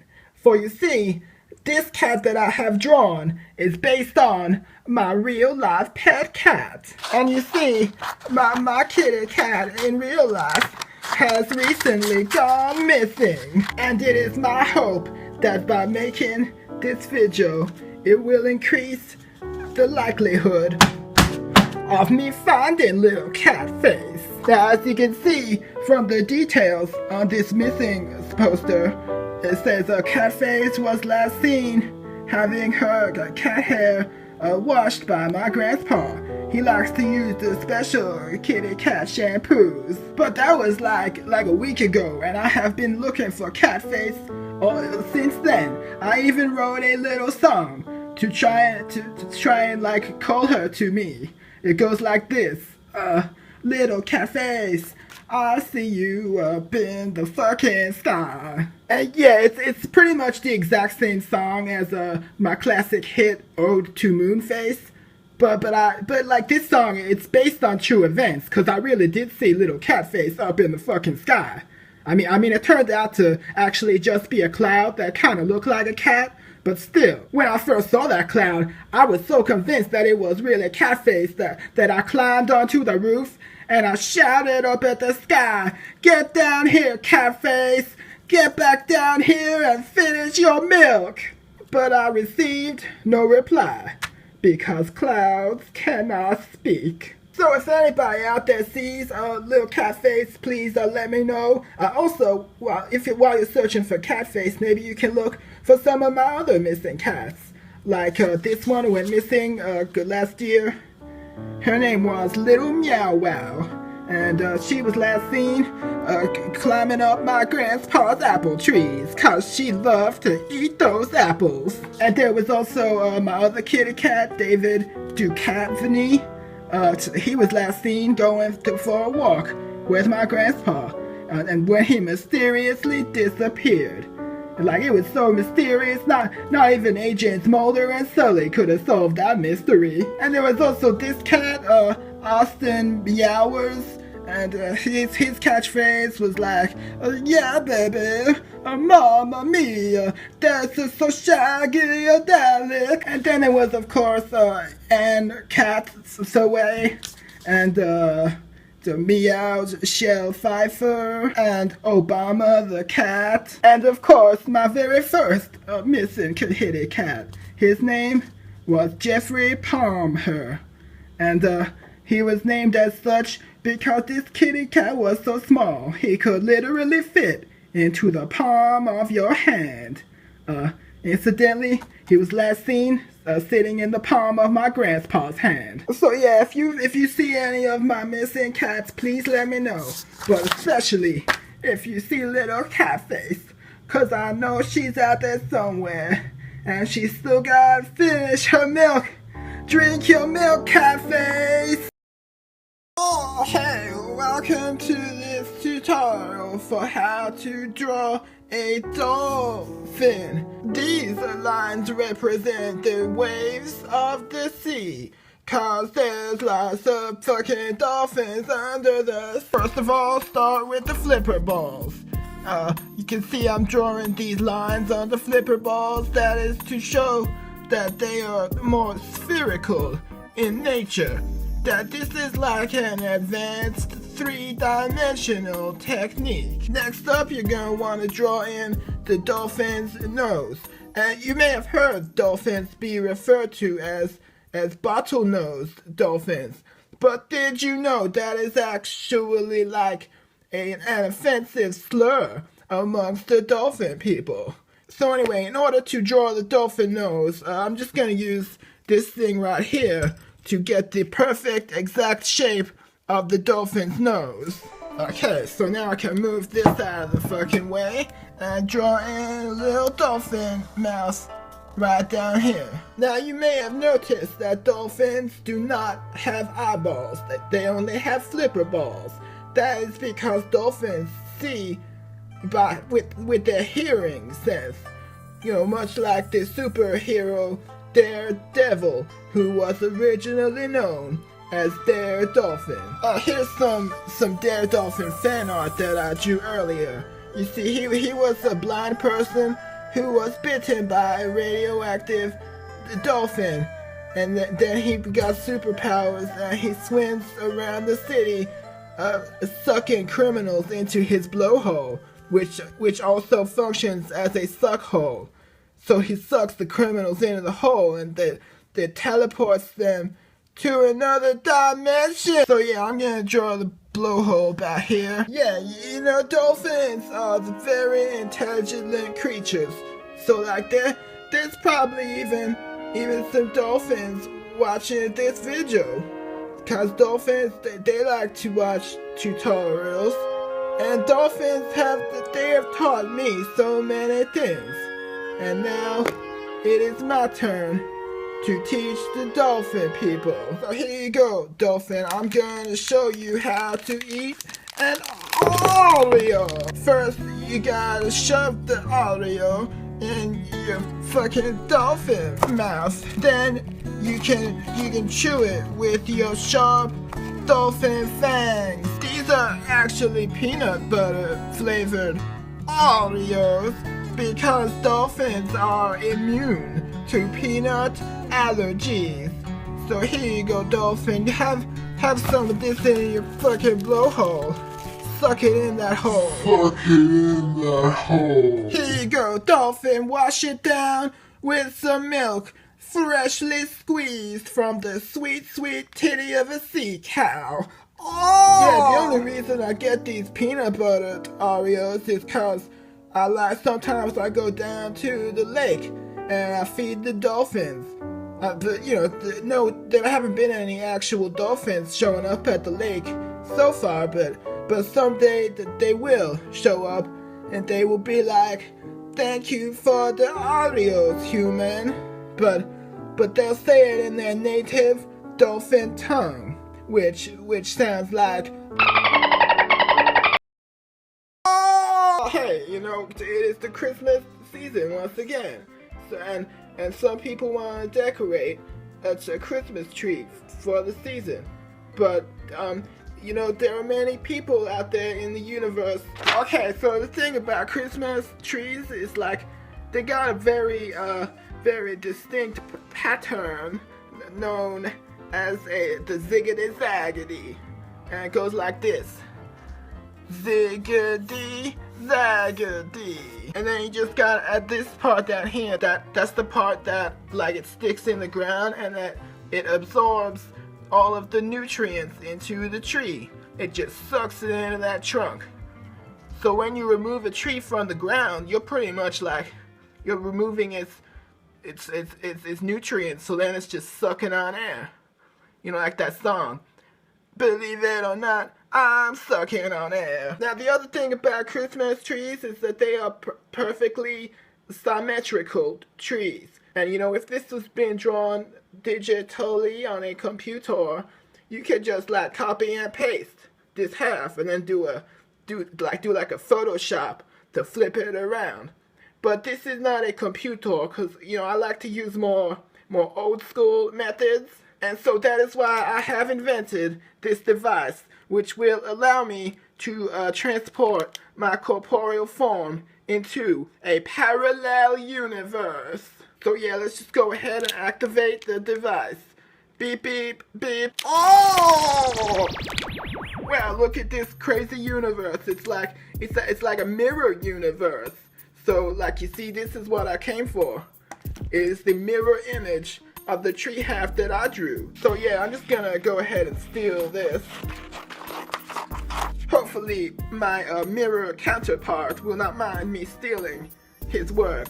But you know what, it's not like they have this kind of advanced technology in this universe, so they can't really do anything. They're not gonna stop me or anything. You know, it's like AC Ventura once said, somebody's gonna stop me. Nobody's gonna stop me. Smoking. That's a shagadelic, baby, yeah. That's the shaggy meatball. So anyway, it's time to return to my own universe. Beep, beep, beep. Oh! Well, yeah, I'm back. It's good to return to my own universe. Anyways, see, now I've got the other half of the tree, and there you have it. Using these, you know, old school methods, you can have your own perfectly symmetrical Christmas tree. Cause, you know, having a drawing of something is pretty much the same as having the real thing. I mean, some people might disagree with that. You know, like those people at the bank when I tried to deposit this into my account. So yeah, now that you have the tree, you can decorate it with all kinds of Christmassy decorations, such as, you know, snowflakes and Christmas balls. And then on Christmas time, it's time for everybody to gather around the Christmas tree. Look who it is, everyone. It's the birthday girl himself, Jesus the Christ. And also his twin sister, Satan. That's right, they are not enemies during Christmas time. They call the truce. The truce is out there. And look who else showed up to gather around the Christmas tree. It's Rudolph the reindeer. He's gonna light it up with his shiny nose. And also, it's Kermit the fucking Frog and the goddamn Easter Bunny. Yeah, they all showed up for the Christmas tree. And also, of course, how could I forget the most important, most iconic Christmas caricature of all time. That is, of course, Jimmy Franco Balls. He flew all the way here on his goblin glider. Okay, I guess there is just one more Christmas-related character, allegedly Christmas-related, who I did not want to invite him, but he insisted, so I guess I'll just introduce him. Here he is, live via satellite. Who shall not be named, aka the one true Santa Claus. He is appearing via satellite from his prison cell, where he is incarcerated, awaiting trial for his crimes. Yeah, don't you look at me, Santa Claus. I know what you did. Franco Balls knows it. The Easter Bunny knows it. Everybody knows what you did, Santa Claus. And you will face a trial, and you will be judged harshly for your crimes. You will burn in hell. No offense, Satan. You will burn in the fiery depths of hell. Anyways, move up here, Santa Claus. You're fucking up my tree. So yeah, thank you. I hope this tutorial helped you. So during Christmas tree time, you will be able to have yourself a little fucking Christmas. Hey, welcome to this tutorial for how to draw a robot. Now, just in case there's any robophobes out there, I'm not gonna be drawing one of those evil robots from movies such as, the Terminator and Terminator 2 Judgment Day and Terminator 3 Rising. No, this is gonna be like a friendly robot. It's gonna be just like Casper the fucking friendly ghost, but in robot form. So first up, we're gonna start off with the robot balls. Now, I know you're probably saying this is like pretty predictable. Start with the robot balls. But the robots, this is just how they are designed. They need these balls to roll all around the town. Keep rolling, rolling, rolling. Keep rolling, rolling, rolling. I know you'll be rolling this shit right here. Next up, we're gonna have to draw like a rectangular box shape, cause this is gonna be one of those boxy robots. So I'll start off with this side of the box. I'm having a little trouble drawing a straight line right now. I may have to use some kind of stencil to draw this, cause my hand is getting all jitterbuggy. I'm a little too hyped up. I think I might have had one too many cappuccinos, if you know what I mean. I might have drank a couple too many cafe lattes, if you know what I might have had a couple too many espresso latte frappuccino. So yeah, I'm just gonna need like a rectangular stencil to trace around. I think this iPad should do it. See, it perfectly fits over the robot balls, and it's all nice and boxy. So I just gotta trace all around it, and done. And then we have a perfect rectangle. Hey, wait a second. Do you see what I'm seeing on this Netflix application? It's just as I suspected. Legally Blonde is now on Netflix. And so is the movie Unbreakable. Now that Unbreakable is on high definition 1080p streaming, that means that I don't need this old-fashioned DVD anymore. Yeah, this DVD is now an obsolete technology.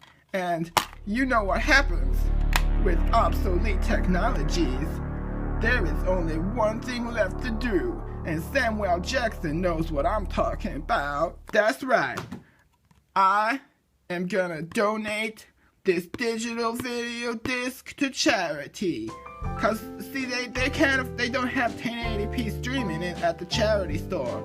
So I'll send them this movie, then they can watch Unbreakable Disc 1. It's the best of the Unbreakable discs. So yeah, I'm just gonna send this via snail mail to the charity store. Let me just write the address on the envelope. CHARITY.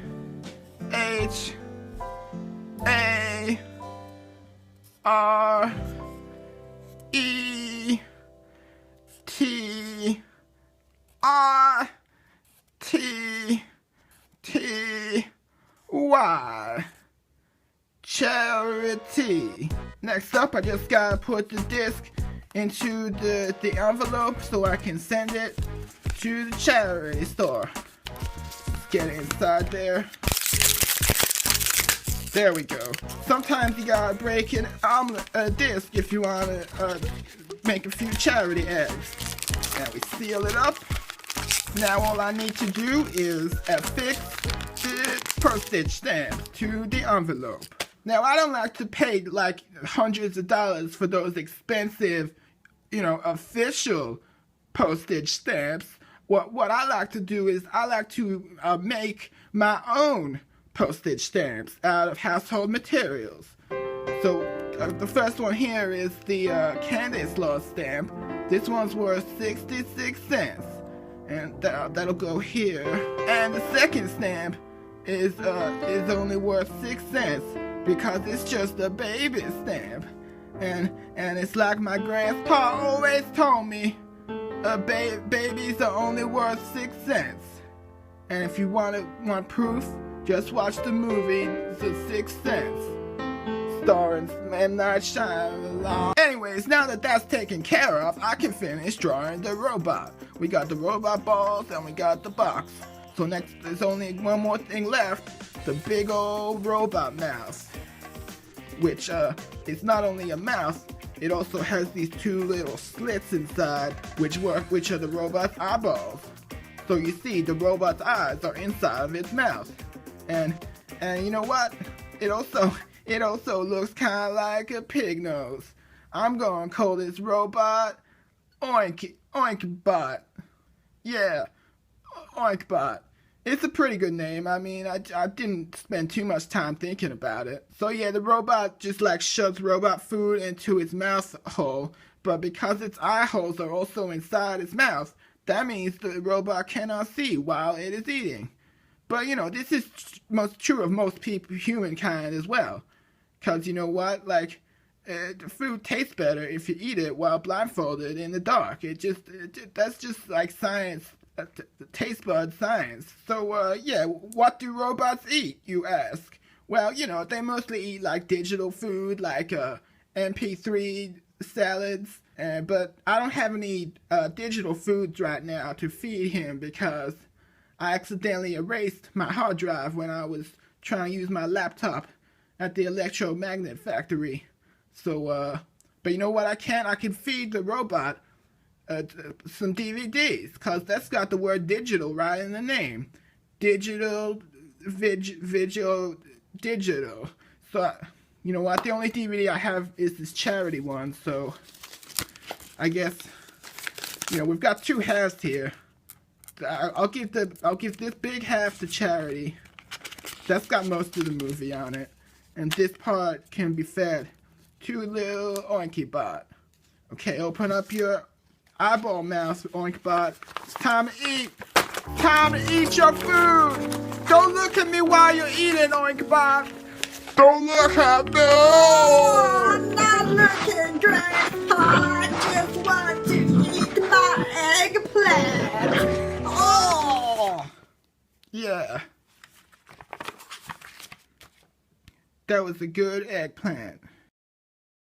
Okay, dialogue option 1. Hey Candace Laws, we gotta unlock this door. Good thing I found the red key card. Option 2.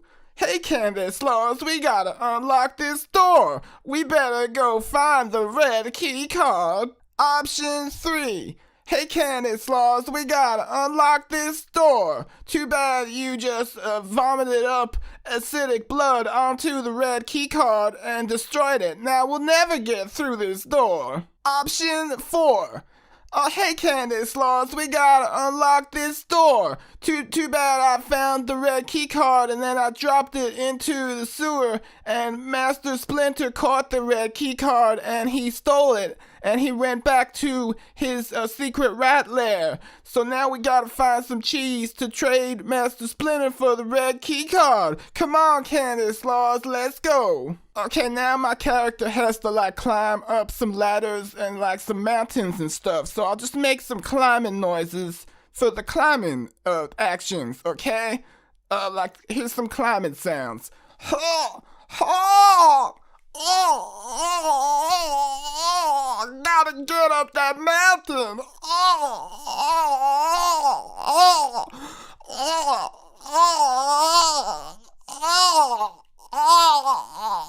Okay, now here's some dialogue options for the cheese minigame.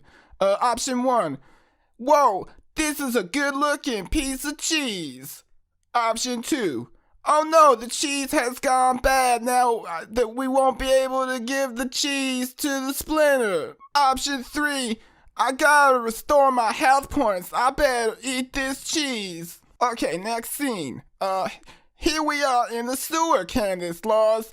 Let's look around for clues. Option 1. Wow, I found a clue. Option 2. I can't find any clues, Candace Laws. Option 3. I tripped into the sewer water and I got sewer juices all over my shoes and my face and my eyebrows. Oh! Option 4. Hey, look at the ceiling, Candace Laws. There are some footprints leading in that direction. They must be the Master Splinter's footprints because he's a ninja and ninjas know how to walk on the ceiling. Let's follow those footprints. But first, I gotta watch a tutorial on how to walk on the ceiling. Oh, hey, this is a tutorial for how to walk on the ceiling. Okay, I mean in the video game universe. So first you gotta hold down the X button, and then you gotta press the D-pad. And if you press the D-pad and the X button at the same time, you can walk on the ceiling. You can like the baby in Trainspotting, and you make your head spin around like the baby in Trainspotting. That's how you walk on the ceiling. Okay, here's some like sound effects that for the character to make when you're like just general like walking around and jumping and stuff. Okay, I'll just do a few miscellaneous noises that can be dropped into the game, like huh, huh, ha, ha, oh, oh, ha, ha, ha, ha, ha, ha. Ha! Ha! Ha! Ha! Ha! Ha! Okay, now the final scene. The confrontation with Master Splinter, the keycard stealer, who walks on the ceiling. Okay? Option 1. Hey, Master Splinter, give me back that key card, you fucking piece of shit, fucking rat face. Option 2 for the G-rated version. Hey, Master Splinter, you better please give me that key card, dude, or else. Option 3. Hey, Master Splinter, I brought you this piece of cheese. Can I trade you for that key card? Option 4. Hey, Master Splinter, if you give me that key card, I'll give you this cheese, and then I'll show you how to do a backflip. Option 5. Hey, Master Splinter, here's a piece of cheese. Can you introduce me to Michelangelo? I wanna see those nunchucks. Option 6. Hey, Master Splinter, where are the turtles? Where are the turtles hiding? I want to eat some of that turtle pizza. Also, give me that key card, you fucking rat. Option 7, hey Master Splinter, you're not my master, so fuck you. Give me the key card, you motherfucker. Candy Sloth, attack! Attack the Splinter! Attack him with your Candy Sloth vision. Just shoot him with your laser eyeballs. Option 9. Hey, thank you for giving me the key card, Master Splinter. I'm glad that we solved this peacefully, without any violence. And now we are friends, and also I'm friends with the 4 Ninja Turtles and April O'Neil and the hockey guy, whatever the fuck his name was. He was cool too. Anyways, thanks, Splinter. I'm gonna go unlock that door.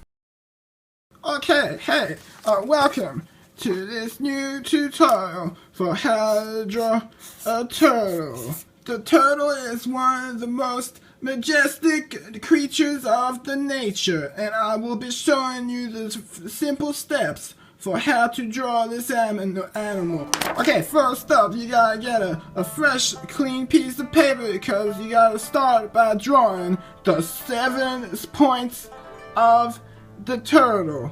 Okay, you got point 1, 2, 3, 4, 5, 7. Now at this point you probably are wondering what is up with these mysterious 7 symbols.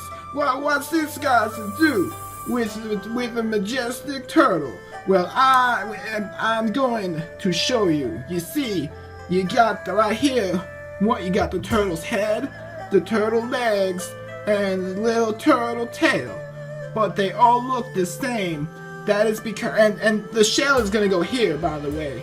But you know, nobody has ever found out what is inside of the turtle shell. That remains a mystery to this very day. But I'll be getting to the turtle shell in a minute. Just give me a minute. Okay, you see, you got the center of the turtle, points to the turtle. And like so, when the turtles in nature, and this part is covered by a shell, there will be many predators preying on the turtle, and it's the turtle. They look through the jungle with their jungle vision, and they see one of the points of the turtle that camouflages the turtle, because it causes many great confusions. Like if you were like a tiger and you looked over, you see like this part of the turtle, you'd be like, I don't even know, is that a leg? Is that a head? I'm so confused. I'm gonna leave this little turtle alone. And if you ever see a turtle in nature, you should leave the turtles alone, because they didn't do anything to you. And now for the shell of the turtle. You're gonna need a very strong material that cannot be broken, because the turtle shell is the strongest material known to human and humankind. There is no tool that can pierce or penetrate the turtle shell. So you need the most unbreakable of materials to use for the shell, and I think I have just the thing. This DVD of Rocky V. Cause you know, Rocky Balboa is a very strong person. Look, he's got this powerful fist that can punch the letter K, or he's maybe aiming more towards the letter Y. It's hard to tell. But anyways, Rocky Balboa is of course very strong and such, and so this material will do perfectly for the turtle shell. Check it out. You cannot break this. Okay, I applied some pressure to the disc just as a kind of a test, because I did not expect that to happen. I expected it just to cut up my hands, and I thought I'd be bleeding all over the place and stuff, but there's no blood, and the disc has broken. So I'm just gonna put this to the side. So now I have this DVD of Rocky V, which means the number 4. It's some kind of like ancient mathematical equation. Anyways, this is the Rocky movie where he like goes to the planet Russia and he saves Russia from the terrorists. So this one is probably gonna be stronger than Rocky V. So we take this disc out and then we bend it. Oh, never mind now, because we still got Rocky 3. Okay, look, he's very strong, and this one has got like the championship belt. So just take out the disc and then you just gotta give it. Oh my God! Alright, don't panic. I got Rocky 2. The second movie that you see Apollo Creed, he's helping out. He got 2 Rockies on the cover, and he got Apollo Creed. Okay, so I'm gonna take out Rocky 2. You gotta take out Rocky 2. And you gotta fucking break the fucking disc. It's gonna break, I know it. Oh, okay. Rocky, I'll give you one more chance for old time's sake. After all, this is the anniversary special edition. So that means this one's gonna be more special. Get out of the case, Rocky! Okay, I hold in my hands the last of the Rockies. Oh no! Well, there you have it. All the Rockies lay in ruins. Turns out Rocky was not as strong as I was led to believe. I don't even need this case anymore. I'm getting rid of this bullshit. Oh! Hey, wait a second. This case cannot be broken by my very strong bare hands. I guess that means the case was the strong part and not the disc contained within. That's a piece of bullshit. All this time I have been looking only at what's inside the case, and it turns out it's what's on the outside that is most important. Thank you, Rocky. Thank you for everything.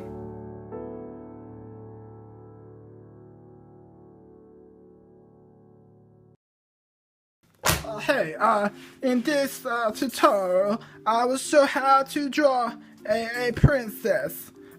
So first of all, I'm gonna start. I'm not gonna start with the eyeballs because it is 2014. It is a new year, so I will use new methods. So without further ado, I will start with the hairballs. So once the hairballs are done, you can draw like this, the strands of hair flowing out of the balls. You got some real pretty hair, Princess Tuturella. So now that that's done, you can see I've also drawn in the princess skull.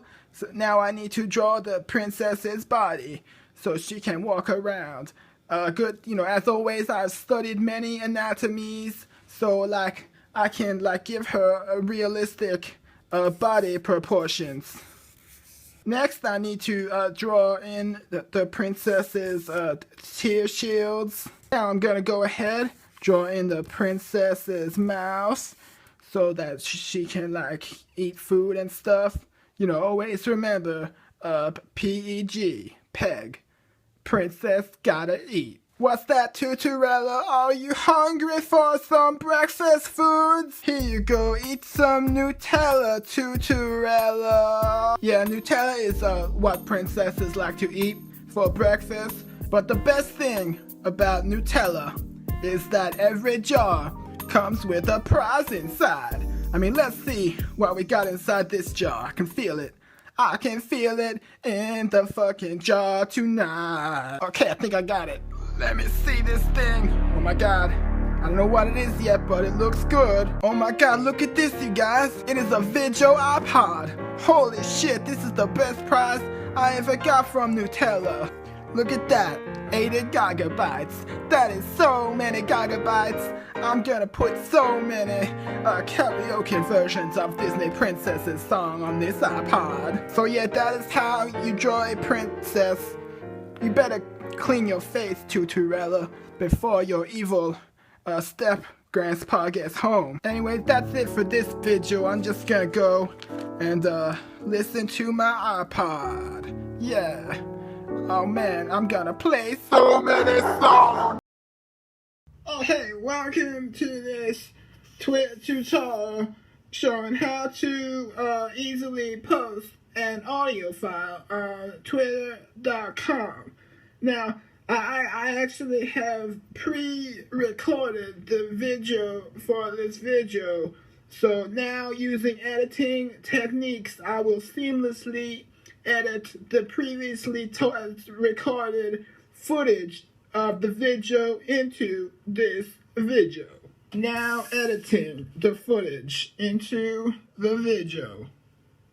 Oh hey, hi, welcome to this Twitter tutorial for how to conveniently and easily tweet.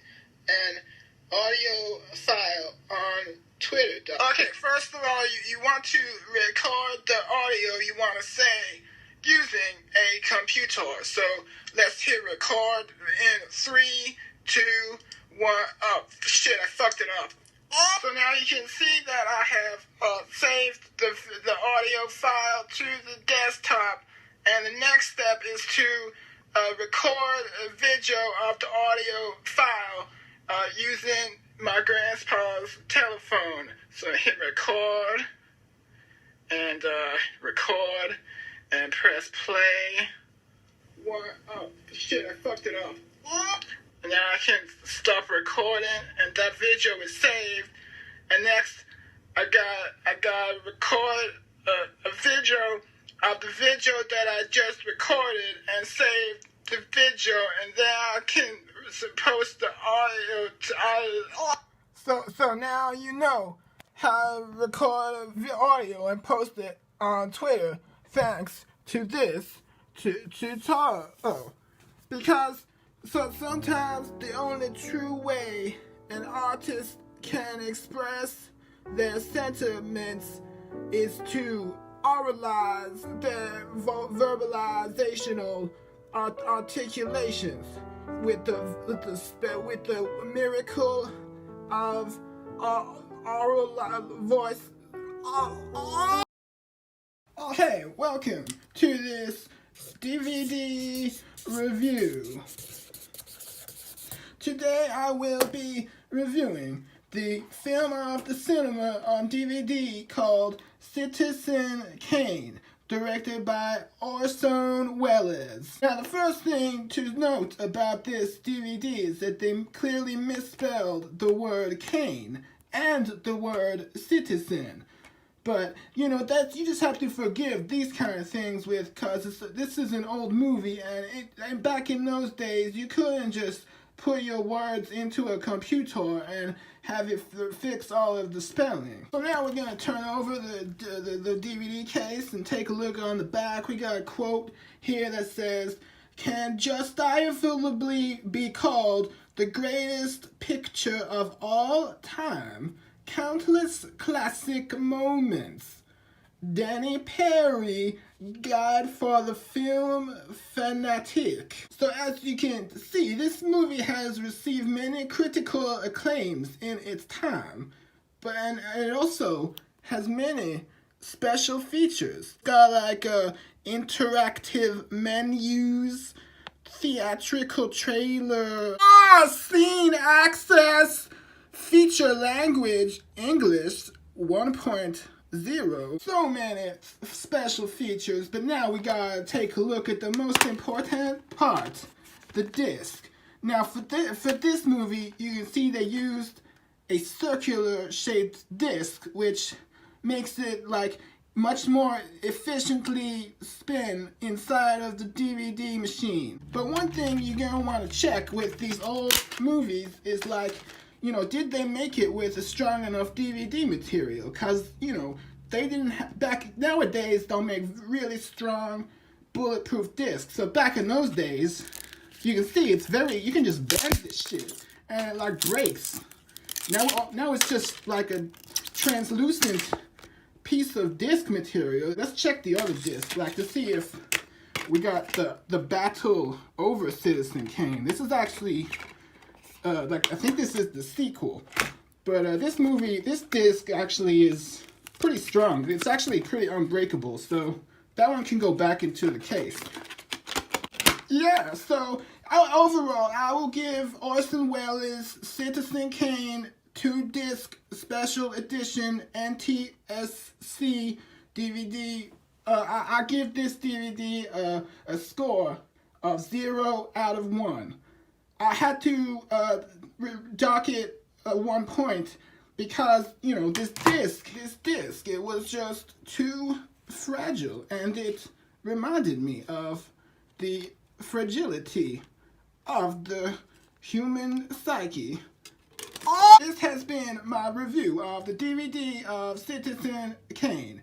Thank you for watching, and I'll see you next time.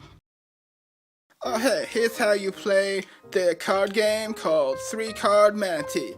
You will need 3 cards, You got the heart of tens, the diamond of tens, and the clubs of Santy.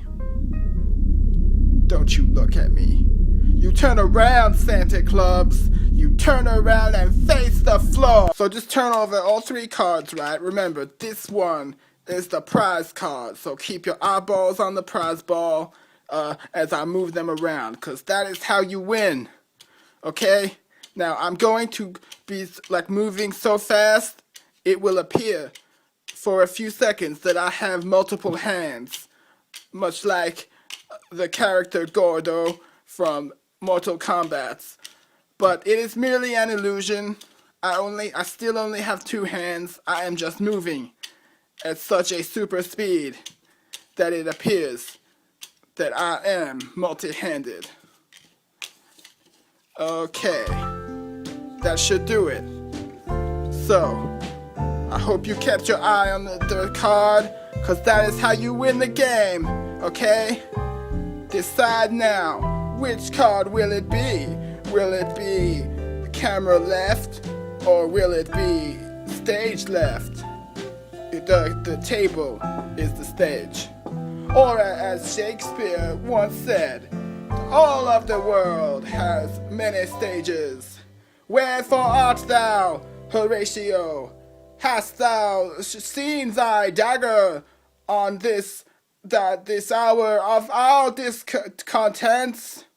Where is my sword? Okay, you've had enough time to pick a card now. Okay, if you're taking this long, you're probably looking at like some cheat codes or something. And by the way, if you're watching this on like a mobile device, it probably doesn't work. So I'm sorry about that, okay? I did the best I could with the technologies available in the year 2013. Okay, I'm sorry. I'm sorry! You have chosen this card. Let us see. Oh, I'm sorry. It was the diamond of tens. You lost the game of cards. But it is okay. You learned a lesson that you got to know when to hold them. Know when to fold them. Know when to run around. The cards, you gotta count those cards when you're standing on the tables like Dustin Hoffman in that fucking movie. You gotta know when you're Rain Man and count the toothpicks.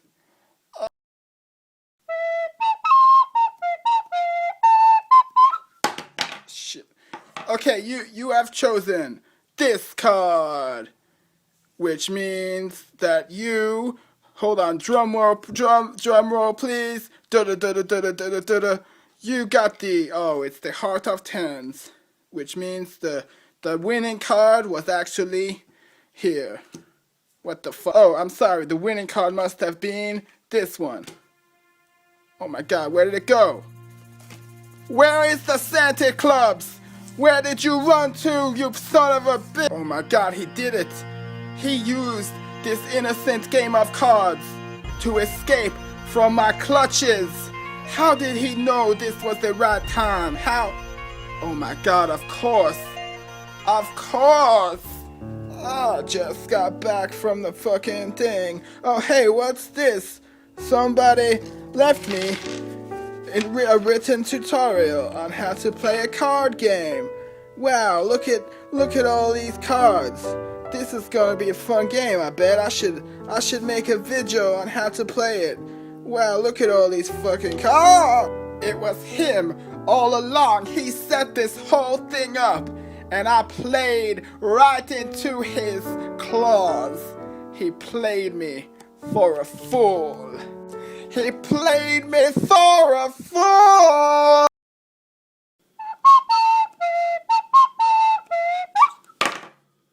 You have chosen the middle card. Drum roll. Drum. Let me just, before I reveal the middle card, let us see the others.